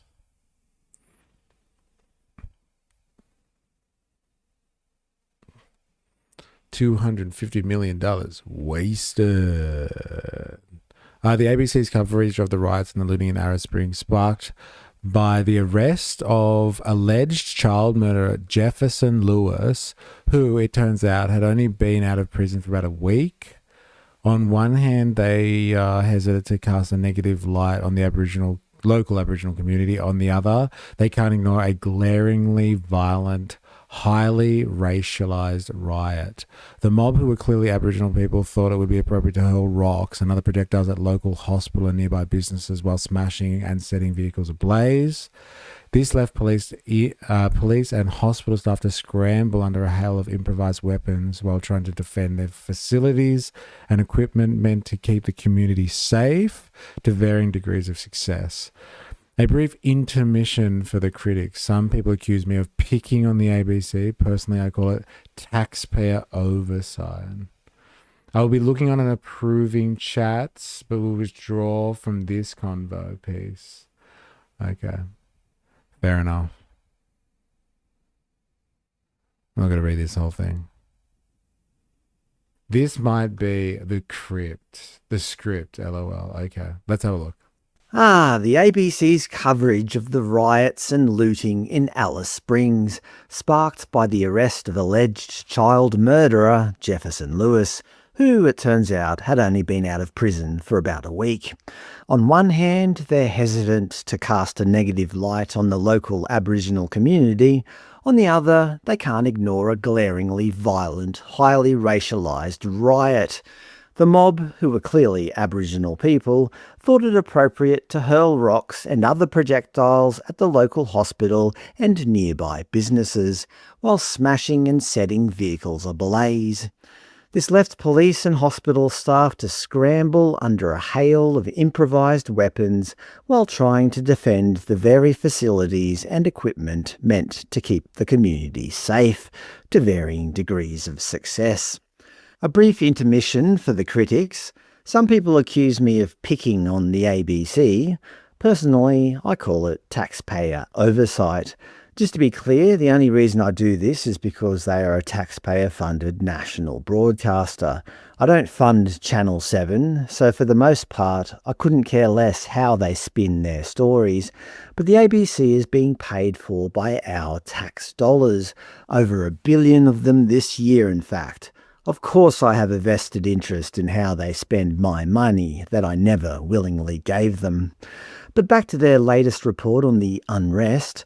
Alice Springs riot, another flashpoint for town trying to heal.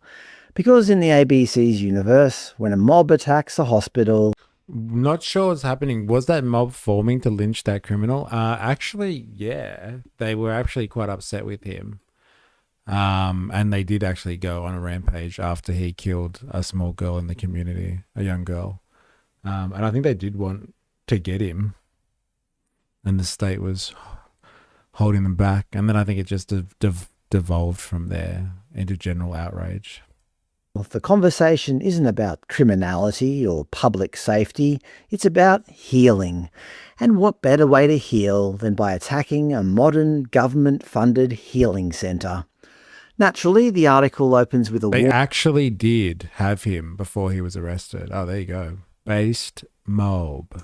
Warning, Aboriginal and Torres Strait Islander readers are advised that this article contains the image of an Indigenous person who has died. Apparently, the rest of us don't require such a courtesy. It seems race is only a factor when it's your race, so long as you aren't Caucasian. They made sure to mention that police used tear gas. It's a bit of a half-truth. The more accurate version would be police used tear gas in response to Aboriginal people using rocks. But I suppose focusing on the violence coming from police makes the narrative much more palatable for an inner-city audience. To be fair, they did include a photo of... It's always the inner city types, eh? They don't understand what it's like out in the regional areas. Stupid inner city readers. Children hurling projectiles at the police. They noted children could be seen taking part in rioting behaviour during the unrest. Now, I'm no parenting expert, but if I were planning a night of rioting and looting, I'd probably suggest the kids stay home. But apparently, in Alice Springs, healing is a family activity. I'd leave the kids at home. I see. Very clever. Eh? Sarcasm aside. He wasn't in good condition. They kept telling the cops to not put him in the hospital, and the cops stopped the mob from killing him. And that kind of push is where there is too much. The ignorance of not understanding why there's a warning. Ugh. I'm genuinely trying to be fair. I reckon he understands, though, don't you reckon? Like, he's deliberately being like, see how outrageous this is? To the ABC here. They didn't hide the ugly details. They noted young children under 10 years old were among those rushing to the front of the crowd and throwing rocks towards emergency service workers. While they were the minority... Well, leaving them at home unprotected seems to be a mistake already made and cost a little girl her life here. Yeah, but like I don't think they were even at home. I think the mother had left her somewhere to go and do like the washing or something like that. I want to say like a community area, and that's where she got taken, I'm pretty sure.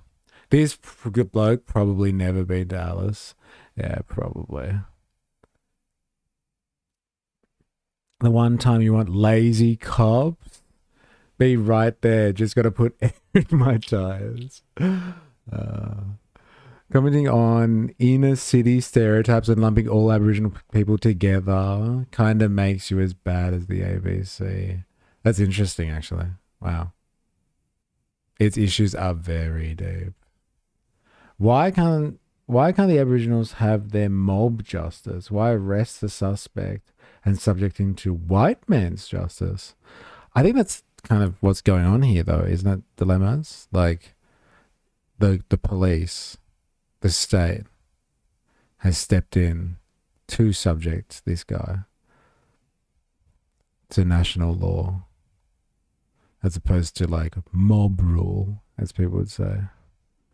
In the crowd, seeing such young children involved in a violent affray will likely be alarming to many. Alarming to whom? For the people who actually live and work in Alice Springs, this isn't an alarming anomaly. It's a Thursday. They also highlighted the looting, stating, CCTV footage allegedly shows people looting a service station. Allegedly? If the cameras show them stealing, what's alleged about it? Unless the ABC is suggesting the owners used AI to fake the footage for an insurance payout, this actually happened. So do we allow the Aboriginals their cultural practice of justice?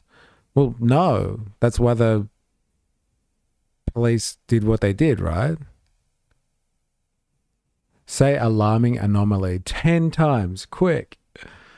Well, that's what the police did, right? They saved this guy because, you know, even if somebody has done something wrong, we don't let people tear them to pieces in public anymore. We used to do that a lot, 100 years ago, not even. Ask the Americans about it.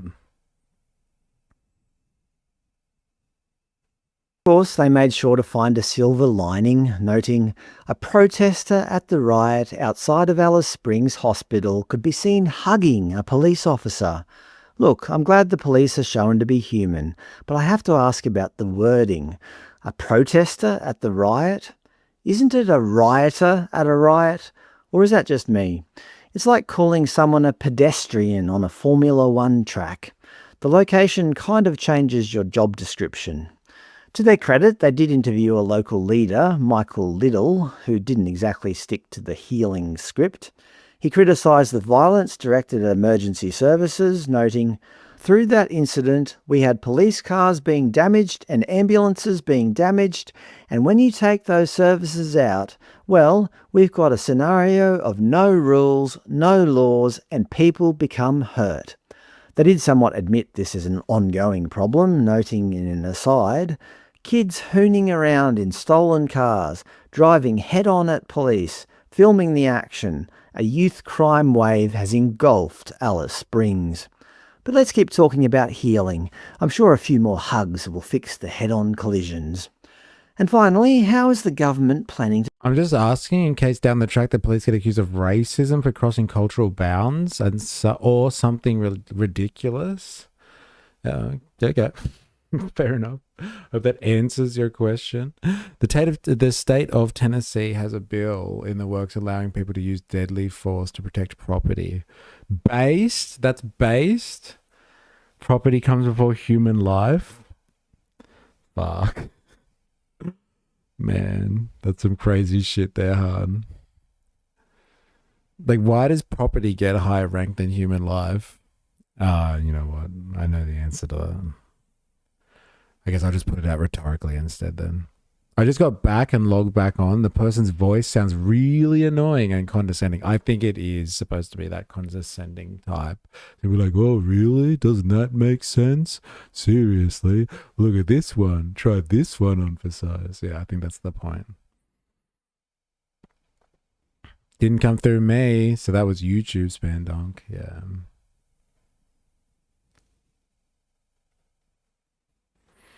Interesting. All right, who got censored? Did you put it in here? Hey, sometimes my healing time involves clearing out a servo. Oh, that's why you said don't judge me. Right, got it. Hey, we've all been there, right? When we have a bit of healing time on a night out at a servo, if you know what I'm saying. If you catch my drift. I hate this white man privilege tone. Condescending, some would say. To solve all this, Money, of course. The article notes, in early 2023, Prime Minister Anthony Albanese flew into the town to announce that $250 million would be spent to improve outcomes for people in Central Australia. 3 years later, with ambulances being smashed and service stations looted, it's clear that money was well spent. Everything is A-OK.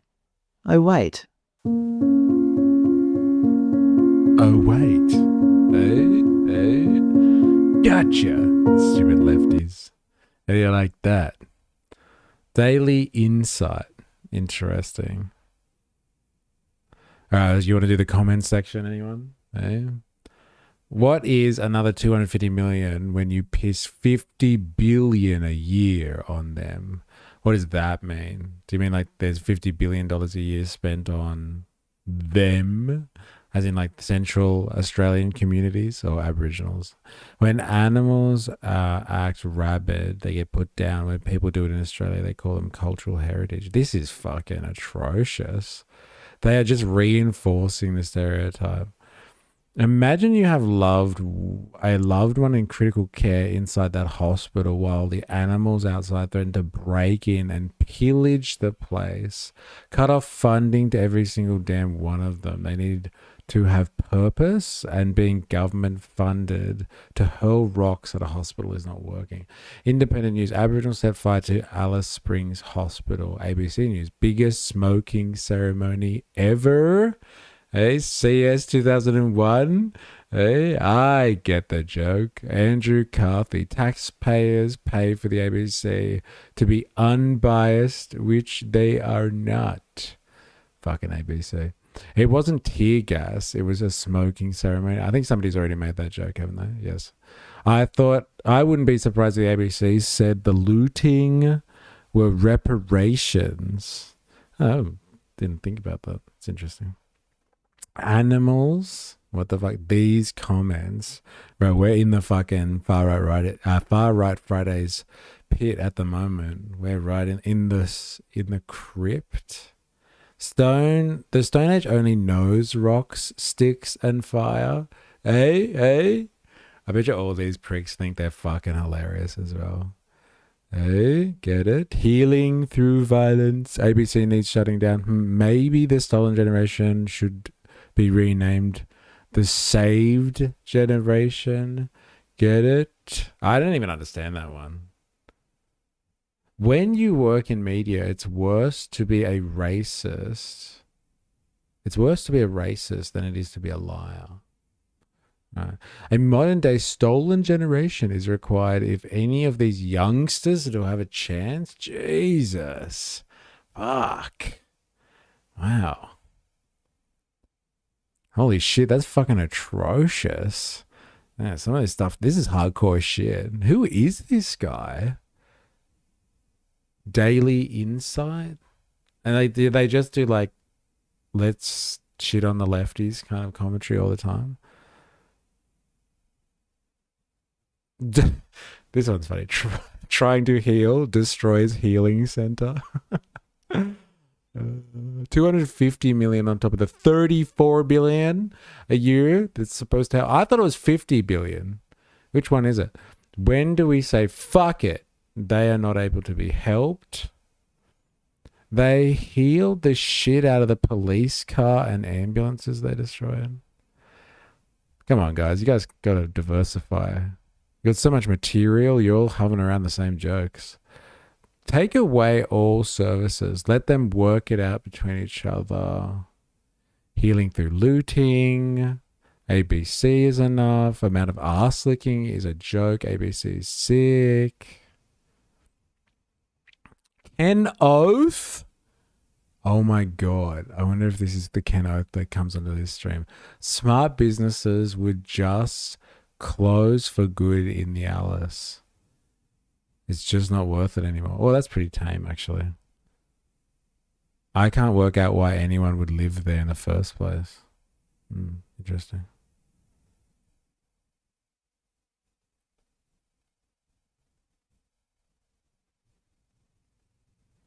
Yeah, damn, unoriginal comedy makes 50th Simpsons reference for the day.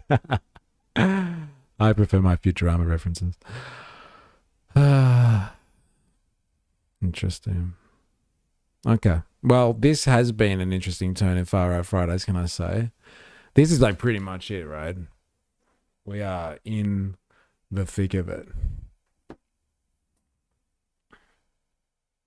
The worst racism I'm seeing here has been against Indigenous Aussies until white racists accept that they are contributing to the problem with their racism. At least I try to make my racism original and witty. Yeah, at least make it funny. Interesting. All right, well, thank you very much. That was eye-opening. I'm going to go back to Ben Roberts. No, not Ben Roberts. Malcolm Roberts, I should say. The irony the left does not understand is when you want to go soft on criminals, those criminals go back to their communities to commit more crimes.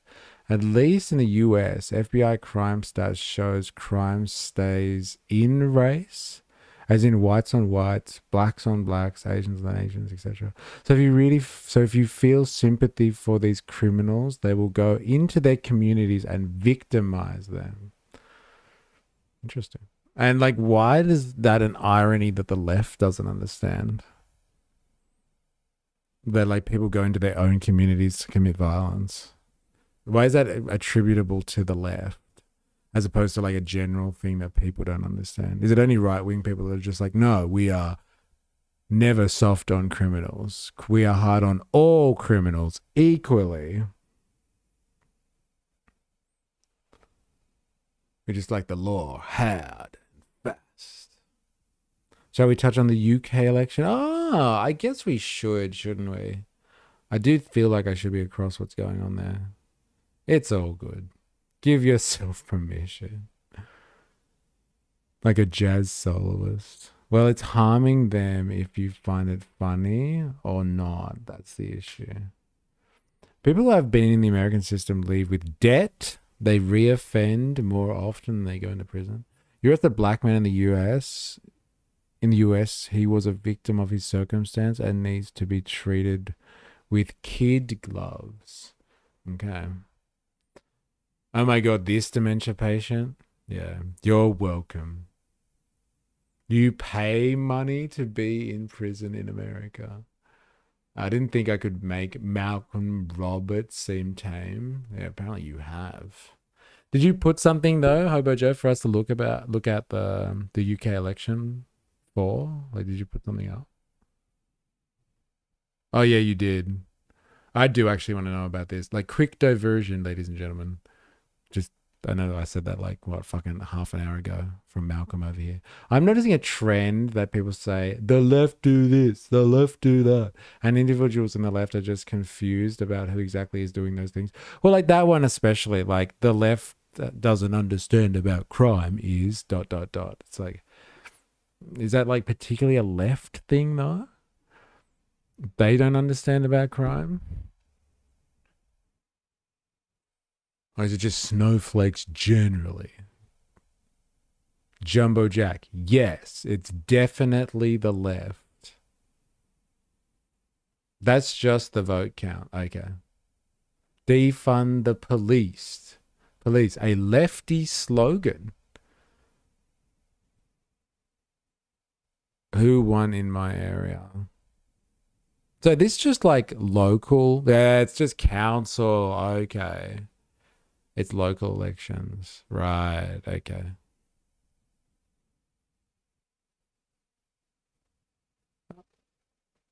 No, that's not right. England local elections. Labour, councillors. Also, the hunger for hate crimes. Oh, sorry, wait, I missed something. They think that the issue of crime statistics is that they are over-policed. Also, the hunger for hate crimes. They just wait for another Juicy Molly. I'm not sure if I understand or know what you're talking about there. You work while in prison to pay off your debt you incur while being imprisoned. Like, servitude, I think they call that. Spendong, well, black men aren't denying it is my point. It's, I'm so pure, you're so not pure, is what I mean. Yeah, fair. That is one stereotype the majority of us fit in. Stuck up, lol. Anti-Zionism equals terrorism. A right slogan. We can all make ridiculous equivalents about extreme minorities. Gotta go. Piss out. Very good. Good reference. Thanks, Love Jeff. See you later. Good luck. Piss out. I'd say just men too, but in the context of these comments of how poisonous racism is. Friday's got a fucking heavy piss well. Piss well indeed. I wonder if there's actually some type of like summary of the UK elections that we can get here. And I've got to go piss. Convenient. What we expect, vote 26.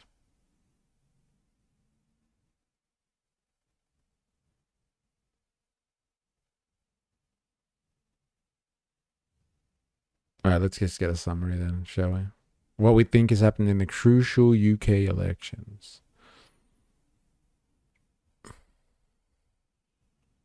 Good evening. It is going to be a very long night ahead for some very anxious politicians. The polls have closed in the past few minutes in voting that could shape a new kind of politics, multi-party, not two-party, not just today in the Scottish Parliament, the Welsh Senedd and English councils, but in elections to come. Most anxious, perhaps, the Prime Minister. He won't know his fate, how badly Labour has done, until tomorrow when all the ballot boxes are unsealed and the reckoning of the results begins. Asked point blank tonight whether Sir Keir Starmer would stay in post whatever happens, his deputy David Lammy would only say people want to see Labour deliver. Well, our correspondents have been taking the temperature throughout the day. Rhys in Wales, where history seems certain to be made when Labour's dominance comes to an end. Peter in Scotland, and Jasmine on the English council elections. First tonight, forget the opinion polls, the true test of what voters really think since the general election has been taking place today. Heading to their fate, the party leaders with the most to lose in an election that threatens to batter both main parties, with the Lib Dems not guaranteed to profit. Instead, the challengers on the left and right are the two relishing the night ahead with a real spring in their step. In Scotland, no hiding place for Labour in the elections to Holyrood, with the SNP hoping to remain the largest party, even if these voters in Glasgow had little appetite for any of them. I voted for SNP actually. I don't have any reason, but I just thought they were better than Reform, Conservative or Labour. Completely tactical. So I voted for locally for SNP because I don't want Tory and Reform. In Wales, Plaid Cymru are battling it out with Reform for the most seats in the Senedd, and Labour are facing being out of power for the first time in a century. Always been Labour since I can remember, since I was old enough to vote. But it's time for a change now, isn't it? Well, I voted Plaid because I just wanted to stop Reform tactical. In England, the elections are not national but local, with over 5,000 council seats up for grabs. Even once solid Labour inner city areas like Hackney are in the market for change. I really hope the Greens make a really good gain in this election, but I'm also very scared that Reform is going to make a good gain in this election. I think that, I don't think that Labour is a party of the people anymore. If you was doing good, we'll keep you. But you're not doing good, so we have to get rid of you. And we're going to give Green. So we're going Green Party. Yeah, nice. The party's deputy leader left to try to put a brave spin on it. Yes, on the doorstep. It has been tough. There has been frustration. Well, I go and P, and we've gone from racism and sexism to anti-Semitism. Damn, we move quick. Yeah, I know. Fuck, I'm not even following what's happening in the chat at the moment, but it's hardcore today, man. We've looked at some heavy shit today, can I say? Like, some far-right writers are just entertaining. It's heavy today. This Green Party supporters seem to be the smartest. And we will have to pick up pace and really hear the public and deliver for the public. The Tories face their own battles. Here in Bromley, this cap might be witnessing history, nearly a quarter of a century of Tory dominance under threat. I think there's a real risk that reform might come in, and I think that would be a disaster. Everybody's going reform to see can these other people do something which the Conservatives have failed to do, and Labour have even made a bigger mess to do. So you're disillusioned with both of the main parties? I'm sick of it. I'm totally sick of it. From north to south, east to west, we could be seeing a seismic shift in British politics. What we're seeing in the polls at the moment is voters opting for challenger parties at rates that we've never seen before. And it's possible, just possible, that what we're seeing is a reorganisation, voters swapping to different parties either on the left or on the right and rejecting the two traditional parties.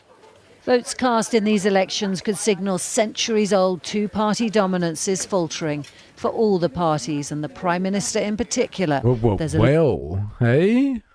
Hey, the time of the uni party, as Malcolm Roberts was warning us, is over. I wonder if Britain is like some type of precursor to what's happening all around the world. The great realignment is happening, once in a generation opportunity. And they're throwing out the two-party system. A lot more than usual at stake. Romilly Weeks, News at 10. Well, there is indeed, and most of the votes won't be counted until tomorrow. Paul is here to take us through what to look out for as those results come in and what they might tell us about British politics in 2026. Paul. Yeah, well, Julie, the effect of these elections will have wide ramifications in Westminster, no doubt. But let's not forget the biggest effect will be felt in national parliaments and councils across the UK. We've been watching Wales very closely, which is shaping up to be one of the seismic stories of these elections. Labour hasn't lost a major election in Wales in over 100 years, but lots is changing, including how members of the Senedd will be elected. In 2021, there were 60 seats. Labour won exactly half of them. The Conservatives actually came second. But this time there will be 96 seats under a new proportional voting system. According to the latest poll for ITV Wales, it won't be Labour, but either Plaid Cymru or Reform UK, which will be the largest party, but neither projected to win a majority. In Scotland, by contrast, well, the SNP's big aim is to win enough seats to govern alone.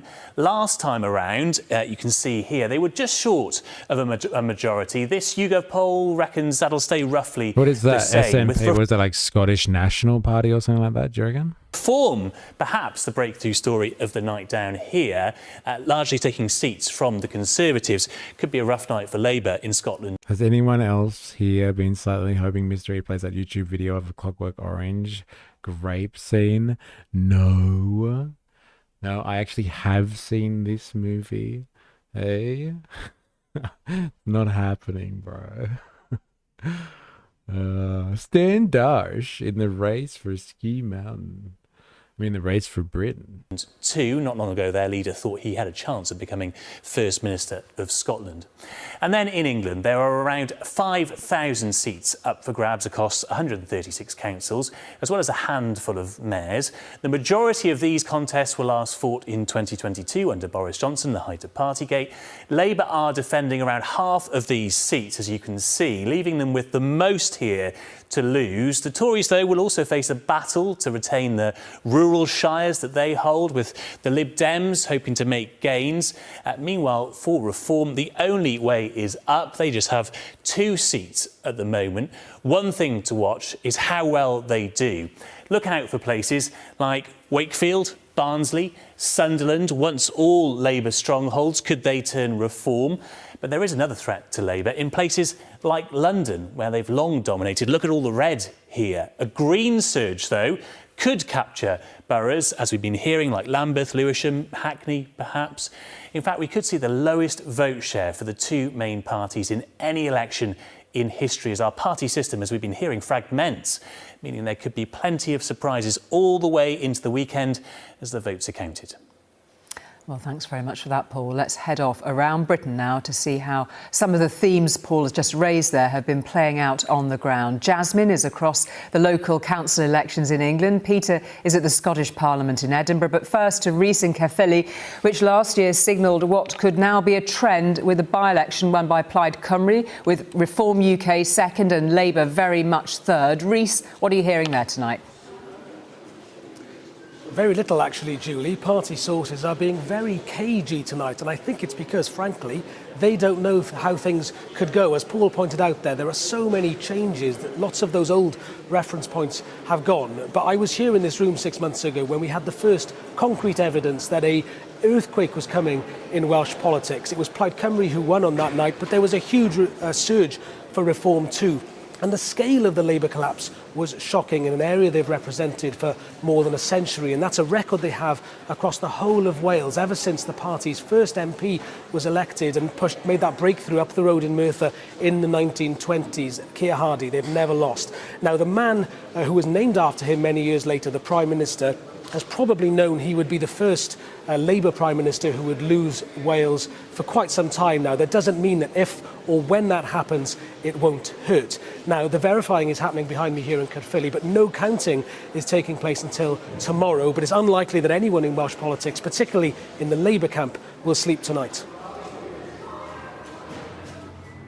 Well, in Scotland, the question... So, like, what are we witnessing here? Like, the destruction of the UK political system, or the stability of the UK political system, and like all these minor parties are scrambling. So like just the general trajectory of what politics in liberal democratic societies, like across all of Europe, they've just had heaps and heaps of unstable parliaments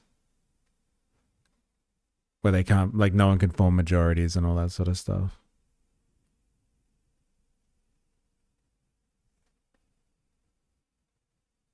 Looks like how big will the SNP's victory be? John Swinney made it his mission to try and get that elusive overall majority, believing that's the path to another independence referendum. To do that, the SNP would likely have to win every single marginal they're in the running for. The pollsters predict it's unlikely, although while other parties may be tempted to deem that as an SNP failure to achieve an overall majority, let's remember that this is a party that's already been in government for 19 years, and indeed over the last 5 years they've gone through 3 First Ministers and endured a police investigation. So there may be more questions for parties like Labour as to why they cannot beat the SNP even in these favourable circumstances. Also consider this, Julie, there are thousands of teenagers casting their vote for the first time in Scotland today who were born after the SNP came into power. The SNP in government here in Holyrood is all they've ever known, and if these polls are to be believed, it's all they will know for the next 5 years again. So I'm here in Merton, a key target area for the Lib Dems. They won the parliamentary seat back in 2024. They're hoping to take control of the council from Labour.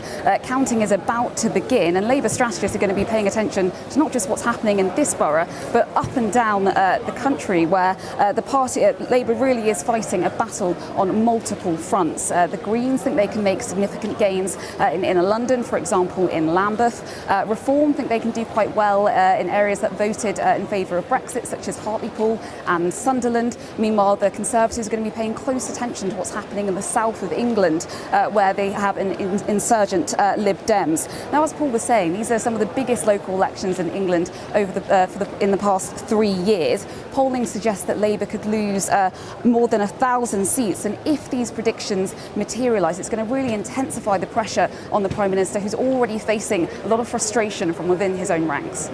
OK, Jasmine, thank you very much indeed for that. And thank you to Rhys and Peter. I know you'll be watching all of that very closely for many hours to come for us. And Robert, of course, is here, though, to talk about all of this. I mean, we've already used the word seismic quite a few times tonight. It is going to be a heck of a night, isn't it? It is. I mean, I have argued actually in a blog that I think in many ways these will be the most important set of elections that pretty much any of us alive have experienced outside of a general election. And I say that because the trends that it will show are just so important. I mean, one is the complete fragmentation of the party political system. For years, we assumed that government was a straight choice between Labour and the Tories. Well, reform will be throughout, the Great Britain, the biggest party in terms of share of the vote.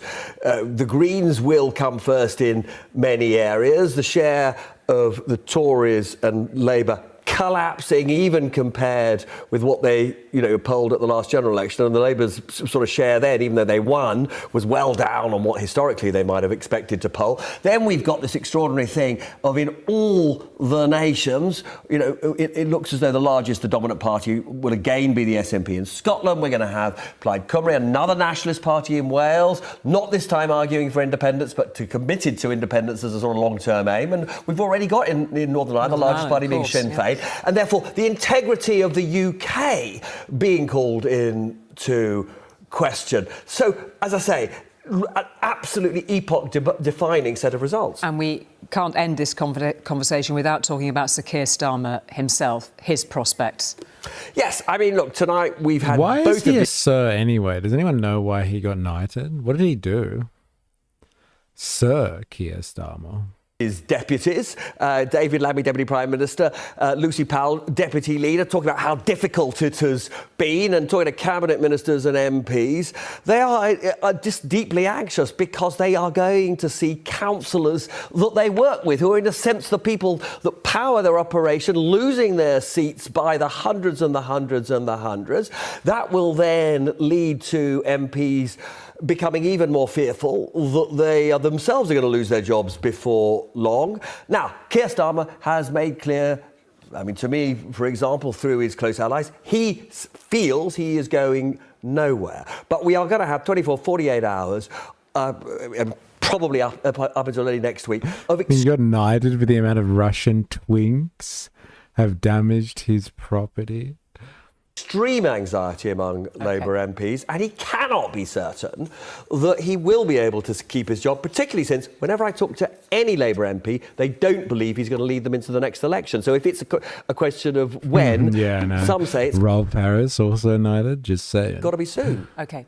Robert, thank you very much for that. I wonder what it was that he did. Have full coverage of the results when they come in tomorrow on our programmes, on our website. Okay, so just complete... fucking chaos in the UK election scene, I think is what we're hearing here. Interesting. All right, Ravy. I wonder if you're still here or not, but you've given us a piece of content.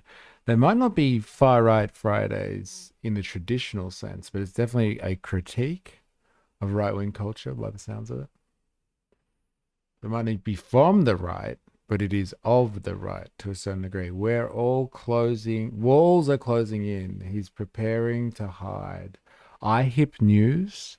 Fascism expert sounds alarm as Trump secretly builds his hiding place while he collapses. I'm here just kneading bread, LOL. All right. There's so many euphemisms that you use. I'm just never sure. You said there was some interesting commentary on the tech bros in here. I wonder if you had a spot that you preferred us to go to. Got sticky fingies. All right. All right. Joining me today on iHip News is my friend and absolute expert in exactly what is happening right now. Her name is Ruth Ben-Ghiat, and she is the best-selling author of Strongmen, and she has an amazing, amazing Substack called Lucid. Ruth, welcome to iHip News. Welcome back. Thank you. So pleased to be here with you. You're one of our... Thank you. Gotta love that accent. His service to law and criminal justice. About giving them all extra work to do. Is that what we're talking about here? All right, let's do this. Let's find out why this is Far Right Fridays worthy. Fascism expert sounds alarm on Trump. It may be too late. Audience's favorites. I think you and I went to dinner a couple of weeks ago, and I was telling you... I don't rate this woman. Which one? The one that's speaking right now, the host or her guest? I've had it. 1.67 million subscribers, though. Might disagree with you, Alicia Silverstoner. I think there's a desire among the public right now as we see this regime attack science, attack facts, attack knowledge. There's a desire from the electorate to learn. And so thank you so much for making yourself available. Right now, Trump's approval rating is hitting around 32%. Have been delivered. No fucking way. The next episode's out. Thank you, Wookie. Just what the internet needs. Another white woman with an opinion. Bro, don't make this a racial thing. How dare you? This one. Yeah, okay, fair enough. What happens to an autocrat when they become this unpopular? And what happens to all of those surrounding him when they are, it looks like rearranging the deck chairs on the Titanic? Yeah, so you've hit on. So one of the things is they never take responsibility for their actions. And they have, by this time, many autocrats have bought into this propaganda that they are infallible, that they can do no wrong. And so they will never say they're sorry or admit failure or blame. So what's better? You throw other people under the bus.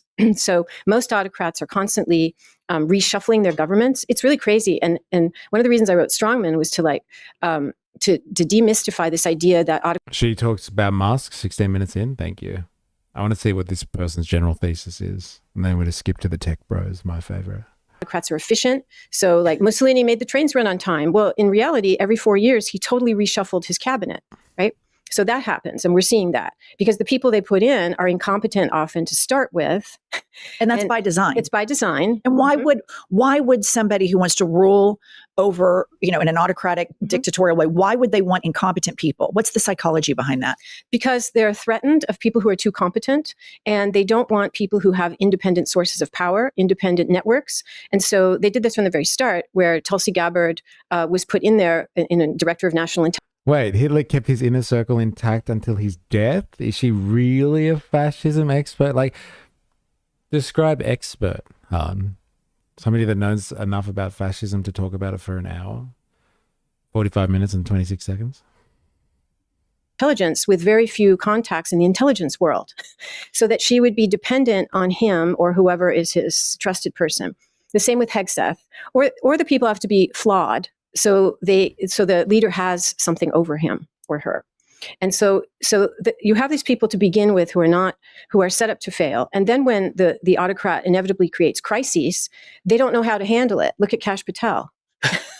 And so that's one thing. The other thing that autocrats do if they start sinking in the polls and they get really worried that something's going to happen to them electorally or otherwise, is they go to war.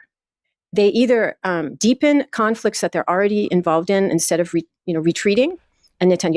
Wow, well, that's what the title says, but I was being facetious. Fascism is an economic ideology? This cunt knows less than zero. That's very interesting. I think there are two types of fascism, though, Han, I must admit. I think there is objective fascism, as well as the type of fascism that history remembers, let's just say. So, like, what you're talking about is the economic form of fascism. But there is fascism that exists in the cultural political sphere. And I think that comes with the economic form. Very interesting. You do surprise me, sir. Yahoo has done this, or they start a war. And then they get into worse trouble. And this is called autocratic backfire. And so February 1st, I published an op-ed in the New York Times on autocratic backfire. And I had Mussolini, Putin, and Trump. And I said that I felt like I get these instincts that Trump was getting into the zone where he was going to do something to distract from all the messes he was creating at home. And I said, we should be prepared for some kind of military engagement. So there's patterns in the way that these people behave and think and the tragedies that they create for the nations they're supposed to be governing. I mean, she's half right, but usually it's only war because most fascist nations of the past had provision for election halting based on war. It's a good method of retaining power. Yeah, that's what I was thinking that might happen. Oh, I wasn't joking. I'm actually needing bread. Sure, that could have been a picture from any time. Take that picture again with today's newspaper. Hey? Ninja Nurse, great game. Yeah, I was wondering about that with like Trump and like how he was potentially, people keep saying that he was going to do something to the midterms and all that sort of stuff. I was wondering if a war situation would stop the ability for elections, but America's political system is not geared like that. They historically have elections, presidential elections, that go through wars. Even if midterms get diverted, it wouldn't stop the 28 election.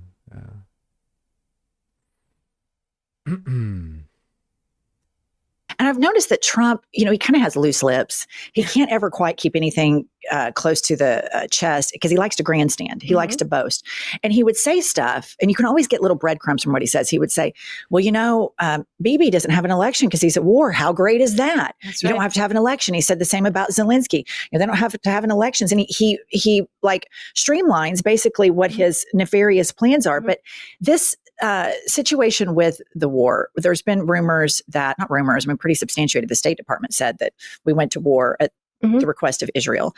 And then you have Putin, who appears to have something, I don't know, Trump adores him or something, compromise, who knows? Very deep tie. A very deep tie. But Putin is helping Iran. And as I watched the whole thing, Ruth, I'm like, okay, you have this guy, Donald Trump, who doesn't really seem to care that much about America. And he's helping these other forces. And it just seems to me like his number one goal is self-preservation. When you speak about the psychology behind autocrats and that being their North Star in all of their policy. It's pretty incredible. And it starts actually with way before they get into office, because regular politicians, if you're under investigation, or you have like problems of whatever sort, you don't want to run for office because journalists will start poking around. But if you're an autocrat type and you want to be further an autocrat, if you are under investigation, you feel compelled to run for office because the whole point is to get into power and then use the government, take over government to fix your problems. So here's a list, it's partial, of the people who were under investigation when they ran for office. Netanyahu, several times. Berlusconi, 3 times. Trump, 3 times. Putin was under investigation, and they got into office and look what happened. And immediately, like in Netanyahu, tried to do this judicial reform.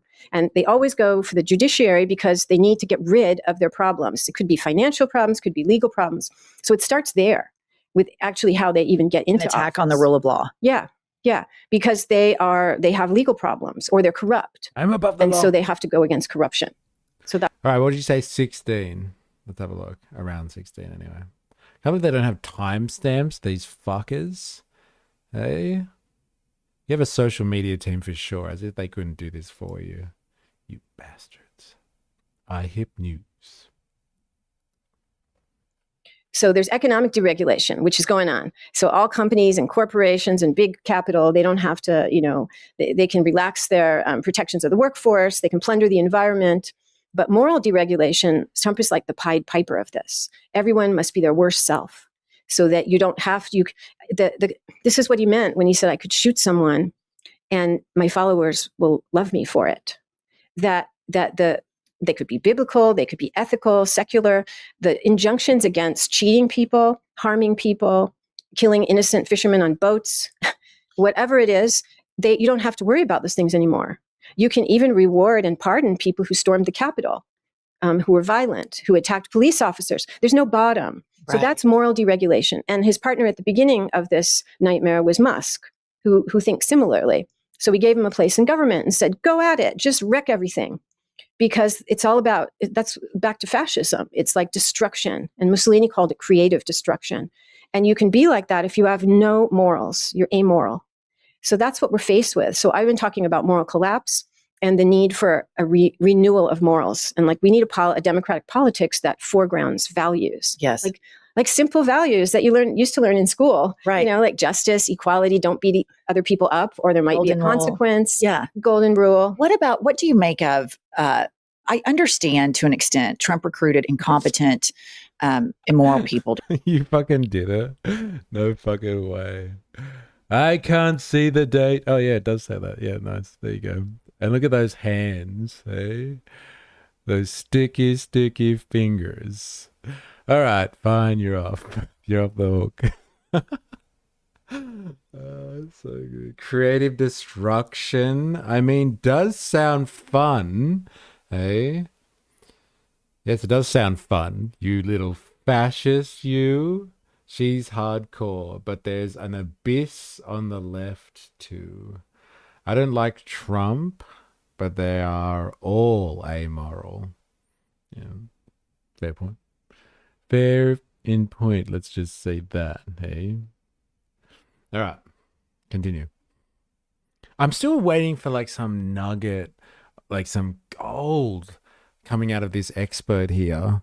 Like it's all just like kind of general, like this is what this person did, this is what this person did. Like, I don't know, I just want to be hit up with some amazing insight. Ha, now you can make fun of my small hands, eh? Small gloves. That's all I'm gonna say. You know what I'm saying? I'm not a fascist. I don't want to rebuild after it's all flattened. So you're an anarchist then. Just burn it all down. And it's all about sideways, not rebuilding again. To come work for him. I get that. That makes sense to me.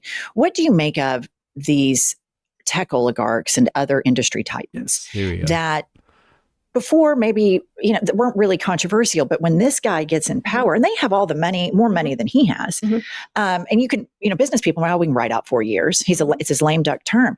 It's been so shocking to see Tim Cook of Apple, a gay man, making a participation trophy and these award rituals. And you can tell Trump enjoys humiliating them because he said recently, I think it was a Truth Social post. He said, I love having the CEO of Apple called Kiss My Ass. He recently said this about Tim Cook, who now I think is going to be outgoing.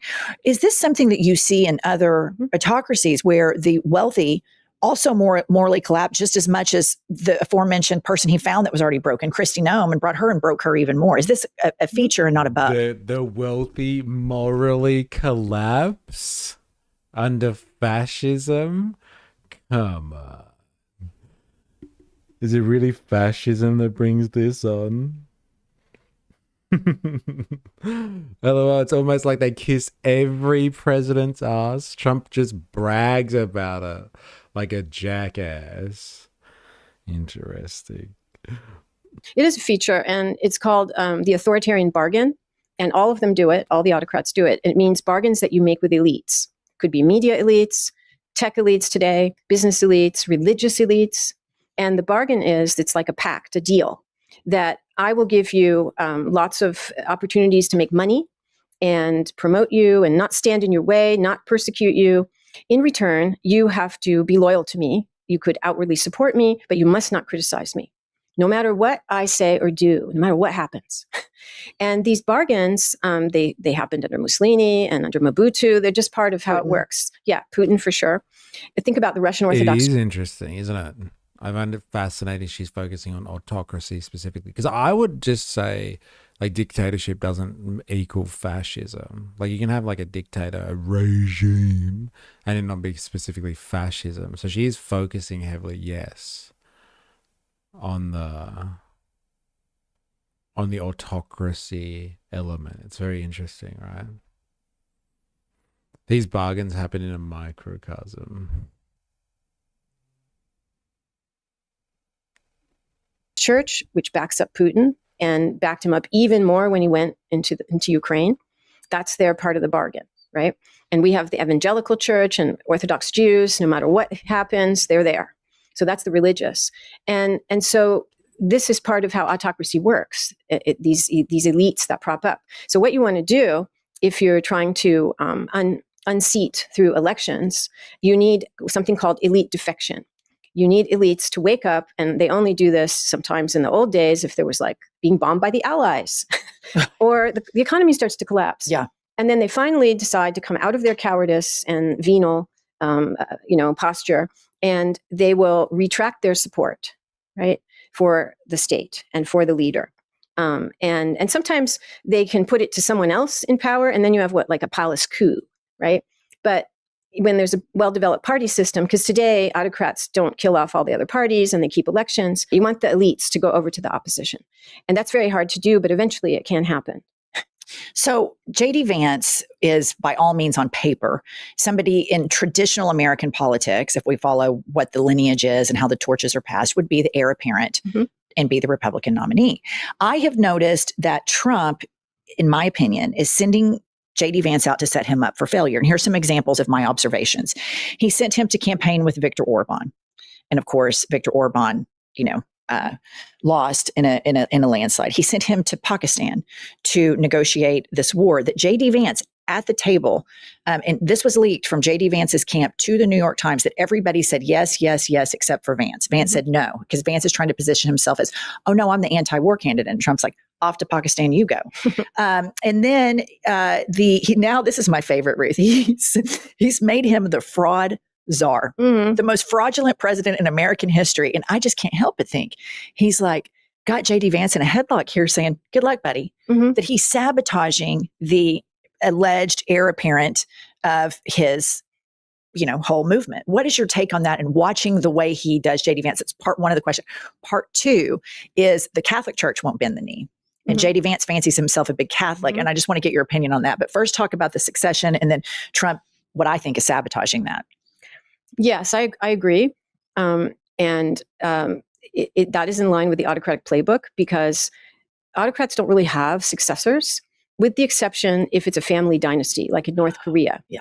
Or they can have some kind, in Brazil, Bolsonaro is sitting in jail for having done something similar to what Trump did. But now his sons, who are right-wing politicians, they're thinking they'll come back. In the Philippines, you had the Marcos dictator, and now Marcos Jr., Bongbong is there, so that can happen. But otherwise, they're terrified of successors. Do you hear Putin talking about a successor? Never. No. And in Turkey, Erdogan, he's president, and he used to be prime minister, and now he's gotten rid of the office of prime minister because he doesn't want anybody close to him. It's him and the people, right? And so they do these tricks. They're not really fooling anyone, because they can't stand to have anyone getting too much power. Now, luckily for Trump, Vance is a uniquely unlikable person with terrible instincts, a hypocrite, because he's evolved, we all know that what he used to say about Trump. And that now the thing about Catholicism, he doesn't seem to have very good instincts, like taking on the Pope, really, right. and lecturing the Pope. Right. And saying also his words, he chooses his words, he's very smart. In book way. Right. And he chooses his words carefully, but issuing something that to many of us who study autocracy sounded like a veiled threat to the Pope. He said, you should be careful. The Pope should be careful in choosing, something like he should be careful in choosing his words, what he says. And that's kind of how mafia bosses talk. Yeah. He better be careful. He better watch what he's saying. Yeah. It's not a good PR strategy, shall we say? So there's all that. Yeah. But it is complicated because we all know that why is Vance there? He's a proxy for Peter Thiel and the wider tech community. Just remember, Peter Thiel bankrolled his Senate race and his businesses, Vance's private businesses. So they have a long history.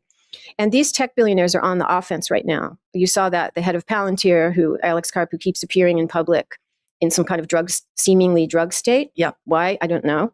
But he issued a manifesto.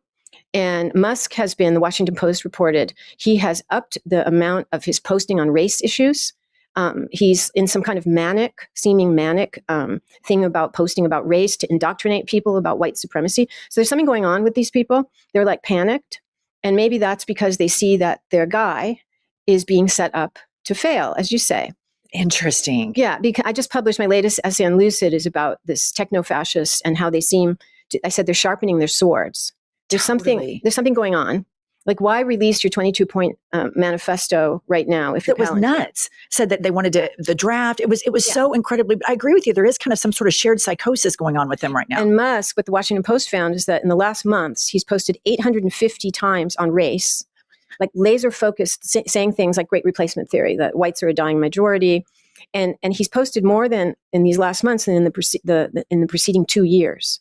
On the theme of race. So there's some kind of, let's say, anxiety. That's an underestimate of what's going on. Something's going on, and I do think it's linked to, I think you're right, Vance not doing very well, shall we say, certainly in public opinion, and being uncertain about what that means for their whole enterprise. Yeah, because they made a huge investment into him, and Trump didn't want him, but he had to win, or he was going to go to prison, Donald Trump, or face major consequences had Kamala Harris won. And so they sent the tech. That makes perfect sense because they do seem a lot crazier.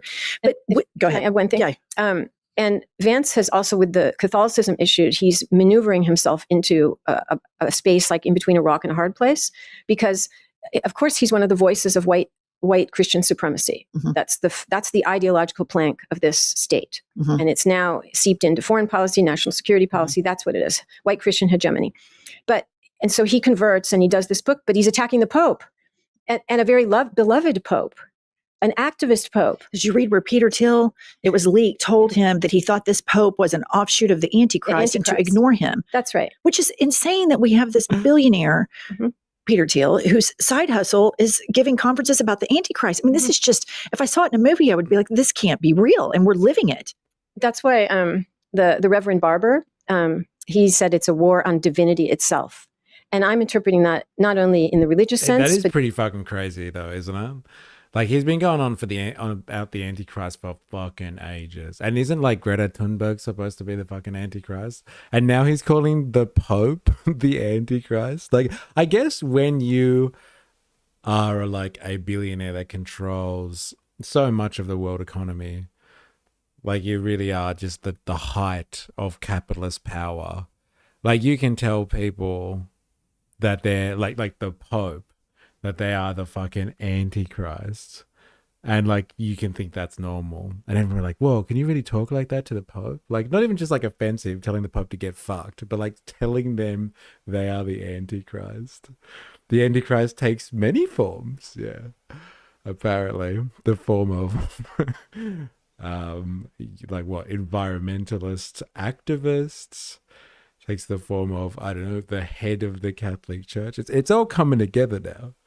Fucking mental. I'm such a nerd. Antichrist keeps auto-correcting to what the fuck is that? Histamines. All right. Just all that is good, all that is love, all that is, I agree with that. Is justice in the world. And so the Pope becomes the target. But this is not. So if Vance has to be, if the future of MAGA is in bed with white Christian nationalism, then Vance's stance is not helping. It's not helping. But what's interesting, and this is just what I know from living in the Bible Belt, is white evangelicals, which or support Trump by I think it's 90%, they don't like Catholics and don't think they're real Christians. So that was a really bizarre calculation on Vance's part. Turns out Mr. E is the Antichrist? No, surely not. My new phone autocorrects fuck to duck, very ducking annoying. Eh? Men are judged on their size. It does matter. Wait, are you telling me that Obama isn't the Antichrist? Apparently, the Antichrist takes many forms. Obama, the Pope, Greta Thunberg, mystery. The list goes on. In my opinion, like his political instincts aren't that great because I know from just growing up, it'd be like, well, Catholics, they're not real Christians. We're the real Christians. Like a Baptist friend or some friend would say that. What? Is that autocorrect? In school. Yes, and it's also the same. My mother's from Scotland, and they're Presbyterian. So Chi in the house. I'm a Catholic, but I can let you know Americans, for the most part, couldn't give two shits about the Pope nor the Catholic Church. And how do you feel knowing that the Pope may be the Antichrist? Do you have any problems with that Peter Thiel theory there? He is the expert in the Antichrist. He gives lectures. Sheep in the family, and he converted to Catholicism, and no one spoke to him. Yeah. I mean, it's really interesting. Okay, so this makes perfect sense. All of these tech guys that invested heavily are crashing out. Trump, in my opinion, with evidence, looks like he is making sure any hopes that JD Vance has for being Mr. MAGA reincarnated, that's not going to happen. And here's what everybody has to see. We've gone from the fight image, a year, 2 years ago, to this video here, Ruth. And I want you to watch this this is him last week in the Oval, and people are talking behind him. I mean, you can see his lip down. It looks like a stroke victim. I mean, he's a senior citizen, and I don't mean to, be ageist, but this is not the commanding alpha male. And you'll see him ageist, but look at how old this prick is. So good. a second, he wakes up, kind of checks in on everything, and then he dozes right back. There he is, checking everybody out. And then he goes right back to sleep. So take me and the listener in on this. So strong man, toxic masculinity, fight, fight, fight. Fast forward. We're in a war, approval rating 32%. That is the current situation. The cankles, the makeup on the hands, hiding the things. He recently had some sort of skin rash right here. Psychologically, is he aware? What happens to the cult? Historically, take us what you think the imagery of this means. Well, two things stand out. One is that you saw there were people behind him and there was somebody gesticulating and talking, and they decided to completely ignore the sleeping. And what is the point of what she's saying though? Like, what is it? Dude, Trump's gaffes are innumerable. Like, what is she pointing at there? Like, what, they're going to dump him because like he falls asleep and he does stupid shit? Like, if anything, no. And this is the point of the autocrat, the dictator, the image that he's built up. Like, I don't think his supporters will ever drop him. Anything that he does. Like, he could do anything.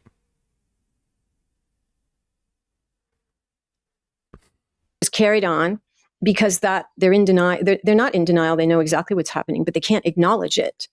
They can't wake him up. They can't acknowledge that he's not listening to them, that almost he's a figurehead just sleeping there, because that would puncture the cult, because their job is to be subservient to him. So if something happens, you just carry on, right?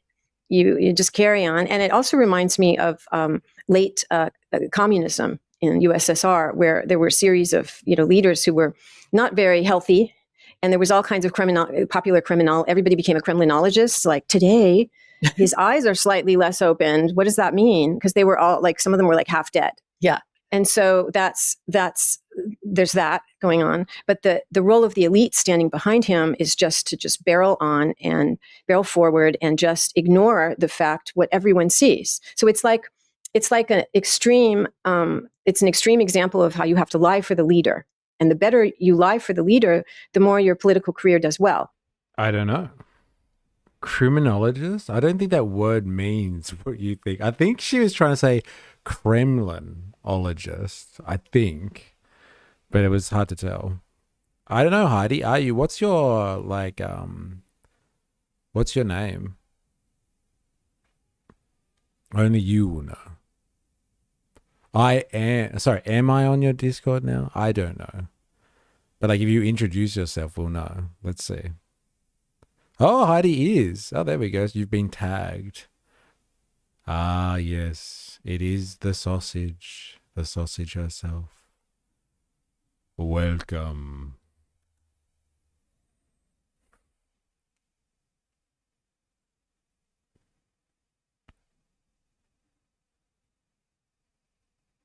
And that's why we have dozens of people in high office, this has never happened, who previously had on-air positions at Fox.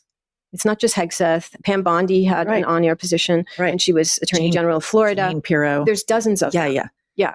Because they know how to tell untruths and look good while they do it. Camera-ready liars. Yeah, and that's why Hegseth immediately put a makeup studio in the Pentagon. That was one of his first priorities, because he was a Fox weekend host. So these people know how to ignore and just dissemble, even if he's sleeping. The other thing that strikes me is that Trump woke up and he looked around and then he just went back to sleep. Like, okay, nothing, he wasn't alarmed. This is interesting. If you fell asleep in an inappropriate time, your face would register some kind of alarm.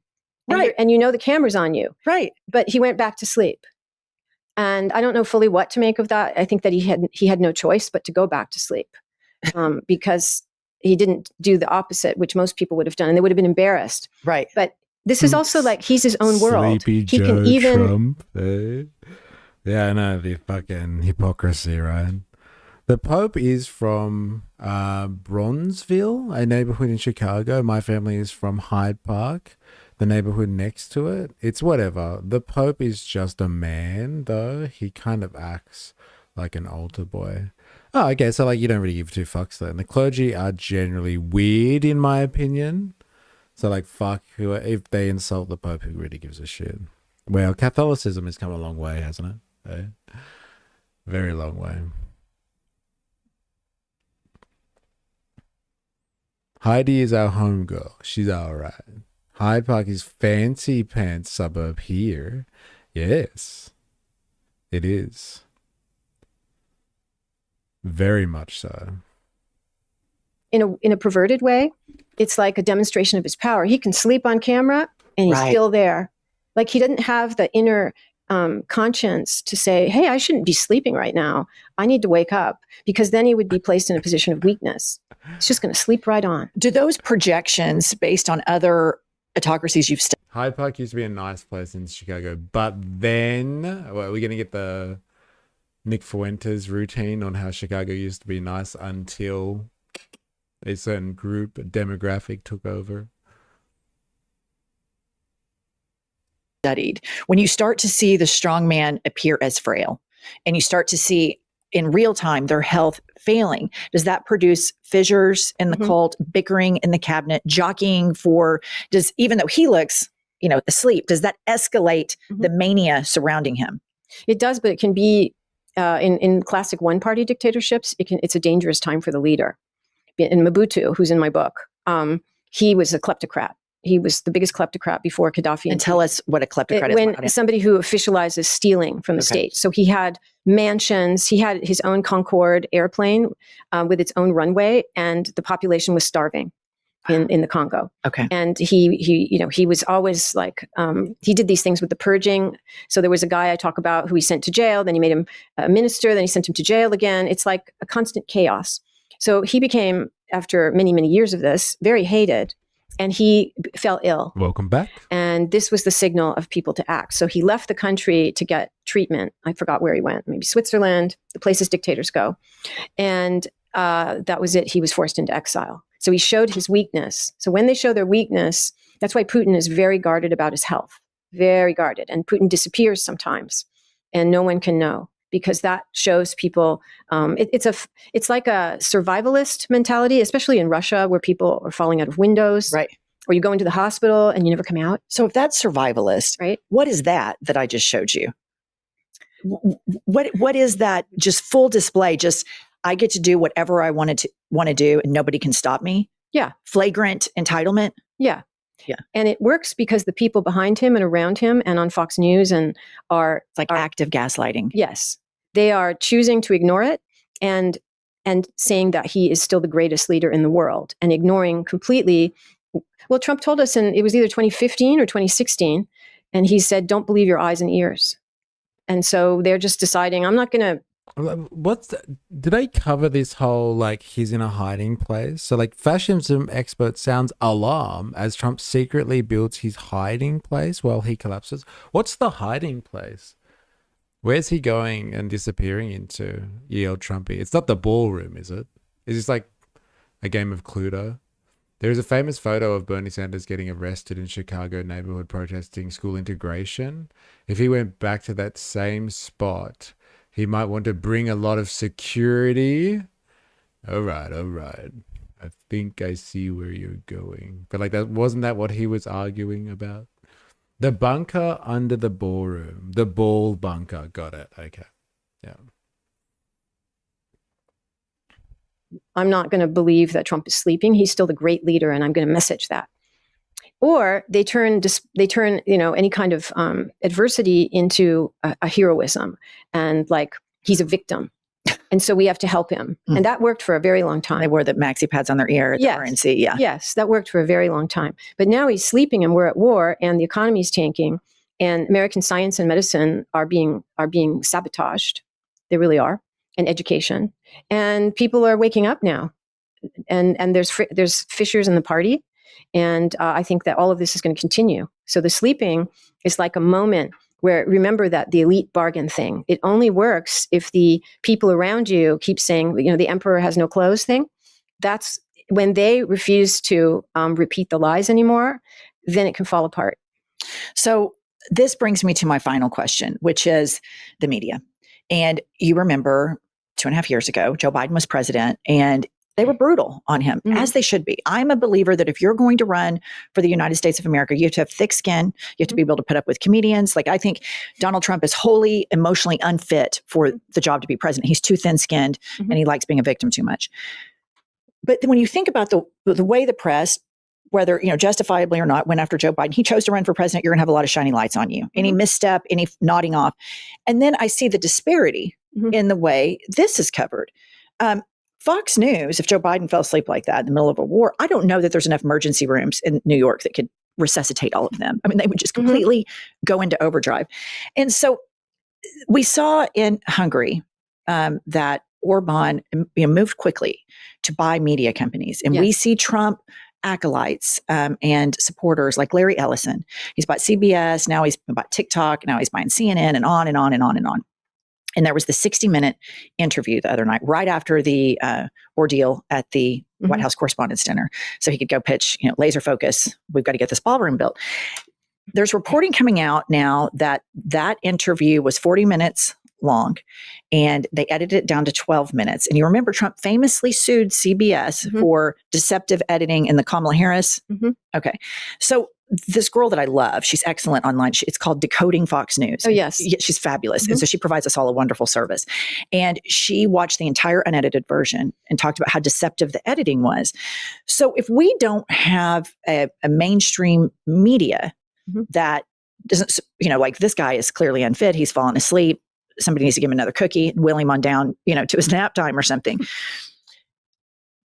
It's troubling to me, but then I just think about what Hungary did. So if you'll address that and then leave us with, you're so good, Ruth, about finding hope and how much you believe in the spirit of humanity and the spirit of freedom. And so if you'll just leave us with your thoughts on all of that. Well, Hungary shows, it's really interesting the more you look into it, because the way that Magyar campaigned was designed to get around this trap that Orban had essentially completed a level of media capture, as it's called, when you have bought out, or, had friends buy or allies buy.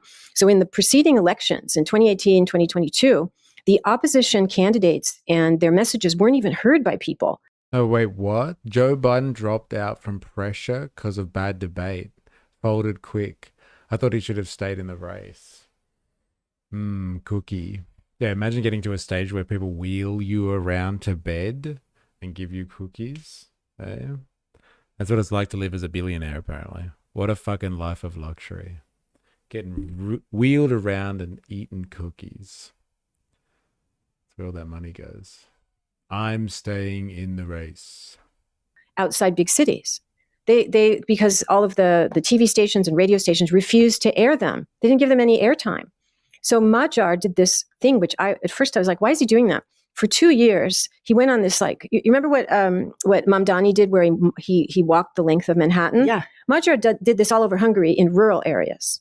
And he did a 1,000,000-step march. And he went to hundreds of small towns and small cities.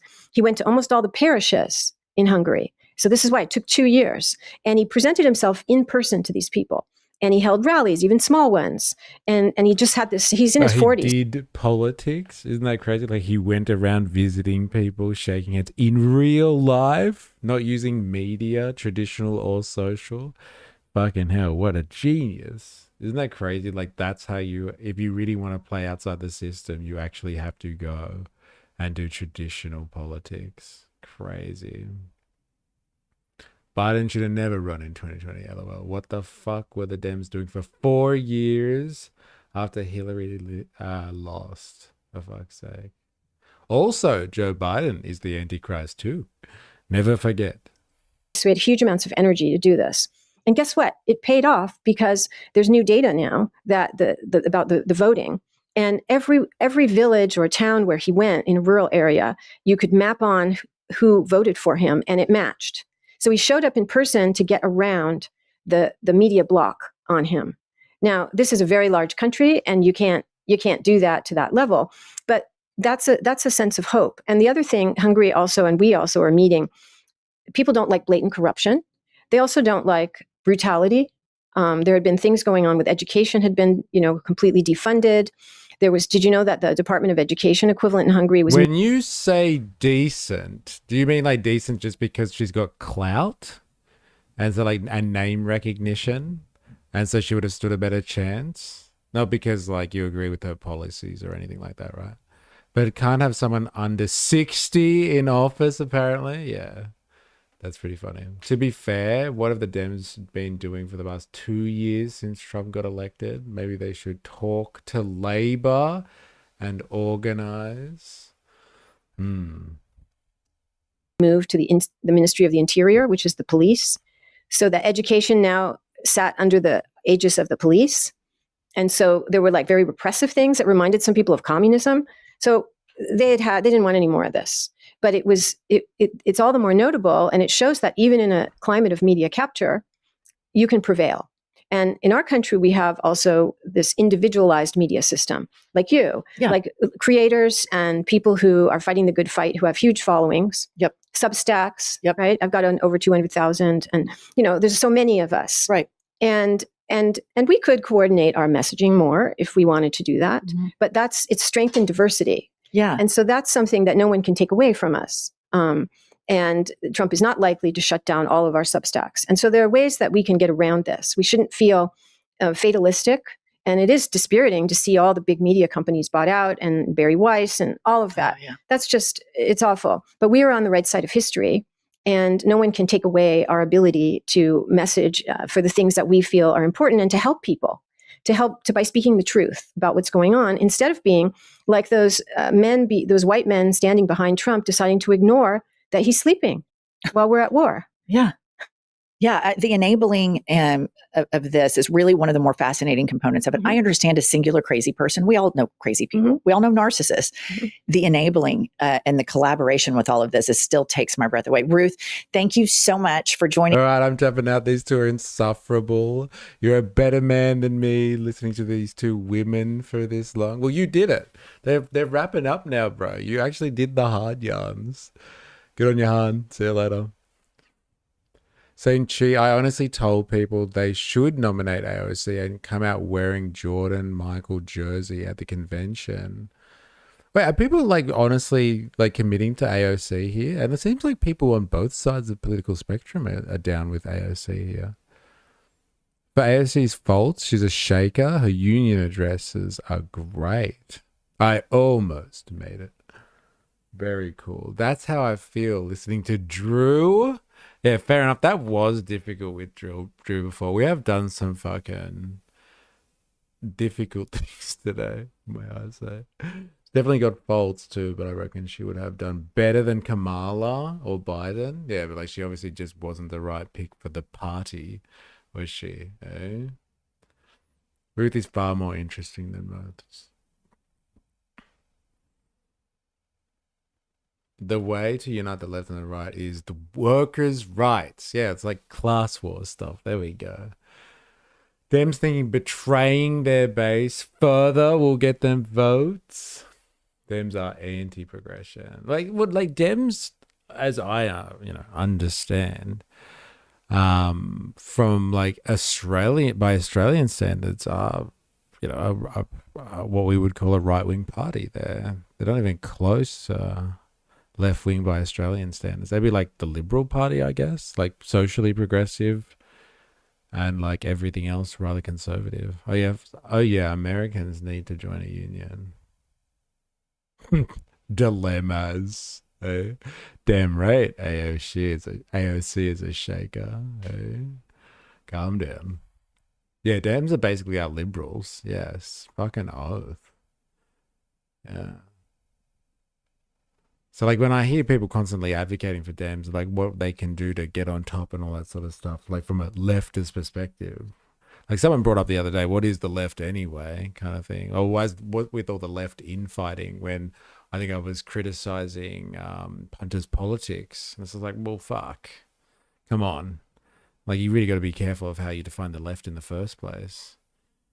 If they're people that shilling for the Dems, who are basically a right-wing party by Australian standards, are they really left? Okay, they might be left of the Republicans, who are extremely right by our standards. They're are they really left, though? Imagine what the world would be like if Bernie won. What a shame. It was never going to happen. This is what I'm saying with AOC. Unless AOC... kisses the right rings, she's not going to be a leader of the Democrats. I don't see anytime soon. They will even destroy their own ambitions to make sure the wrong people don't get to the helm. AOC won't get there. It's not going to happen. Yeah, Jen, the host, has had Dems on to roast them about APAC donations. That's pretty fucking funny. So I hear you take APAC donations. Yeah, like everybody else in Congress. Obviously, we want a woman president next. I nominate Candace Owens. Yeah, it'd be nice to see her actually step into a position where she has to do something instead of being a fucking whinge merchant. Sorry, I missed a bit there. Just grabbing a drink. Candace is a hottie. KKK Landers. Hey. Yeah, Bernie was the chance to change things, but the rusted on were threatened. He was never going to get through that one. Like, they honestly preferred to have let Trump have a crack than, like, allow Bernie to get in.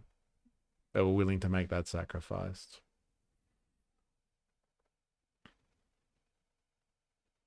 Definitely willing to make that sacrifice. Hello, will the US ever vote a woman in there, though? Yeah, well, like, I was thinking about that when, like, Obama was elected. I was like, the Americans wouldn't vote in a black. No way. They're not ready for that. They surprised me then. But they're still ready to have a black man over a woman, it would seem.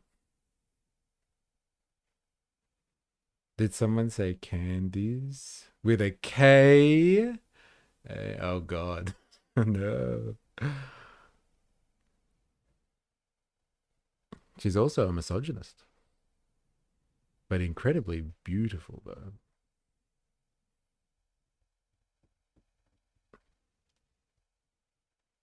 She's got those horrid American dentist veneers, though. Yes, I was going to say, she might be beautiful, like a doll, but like very fake.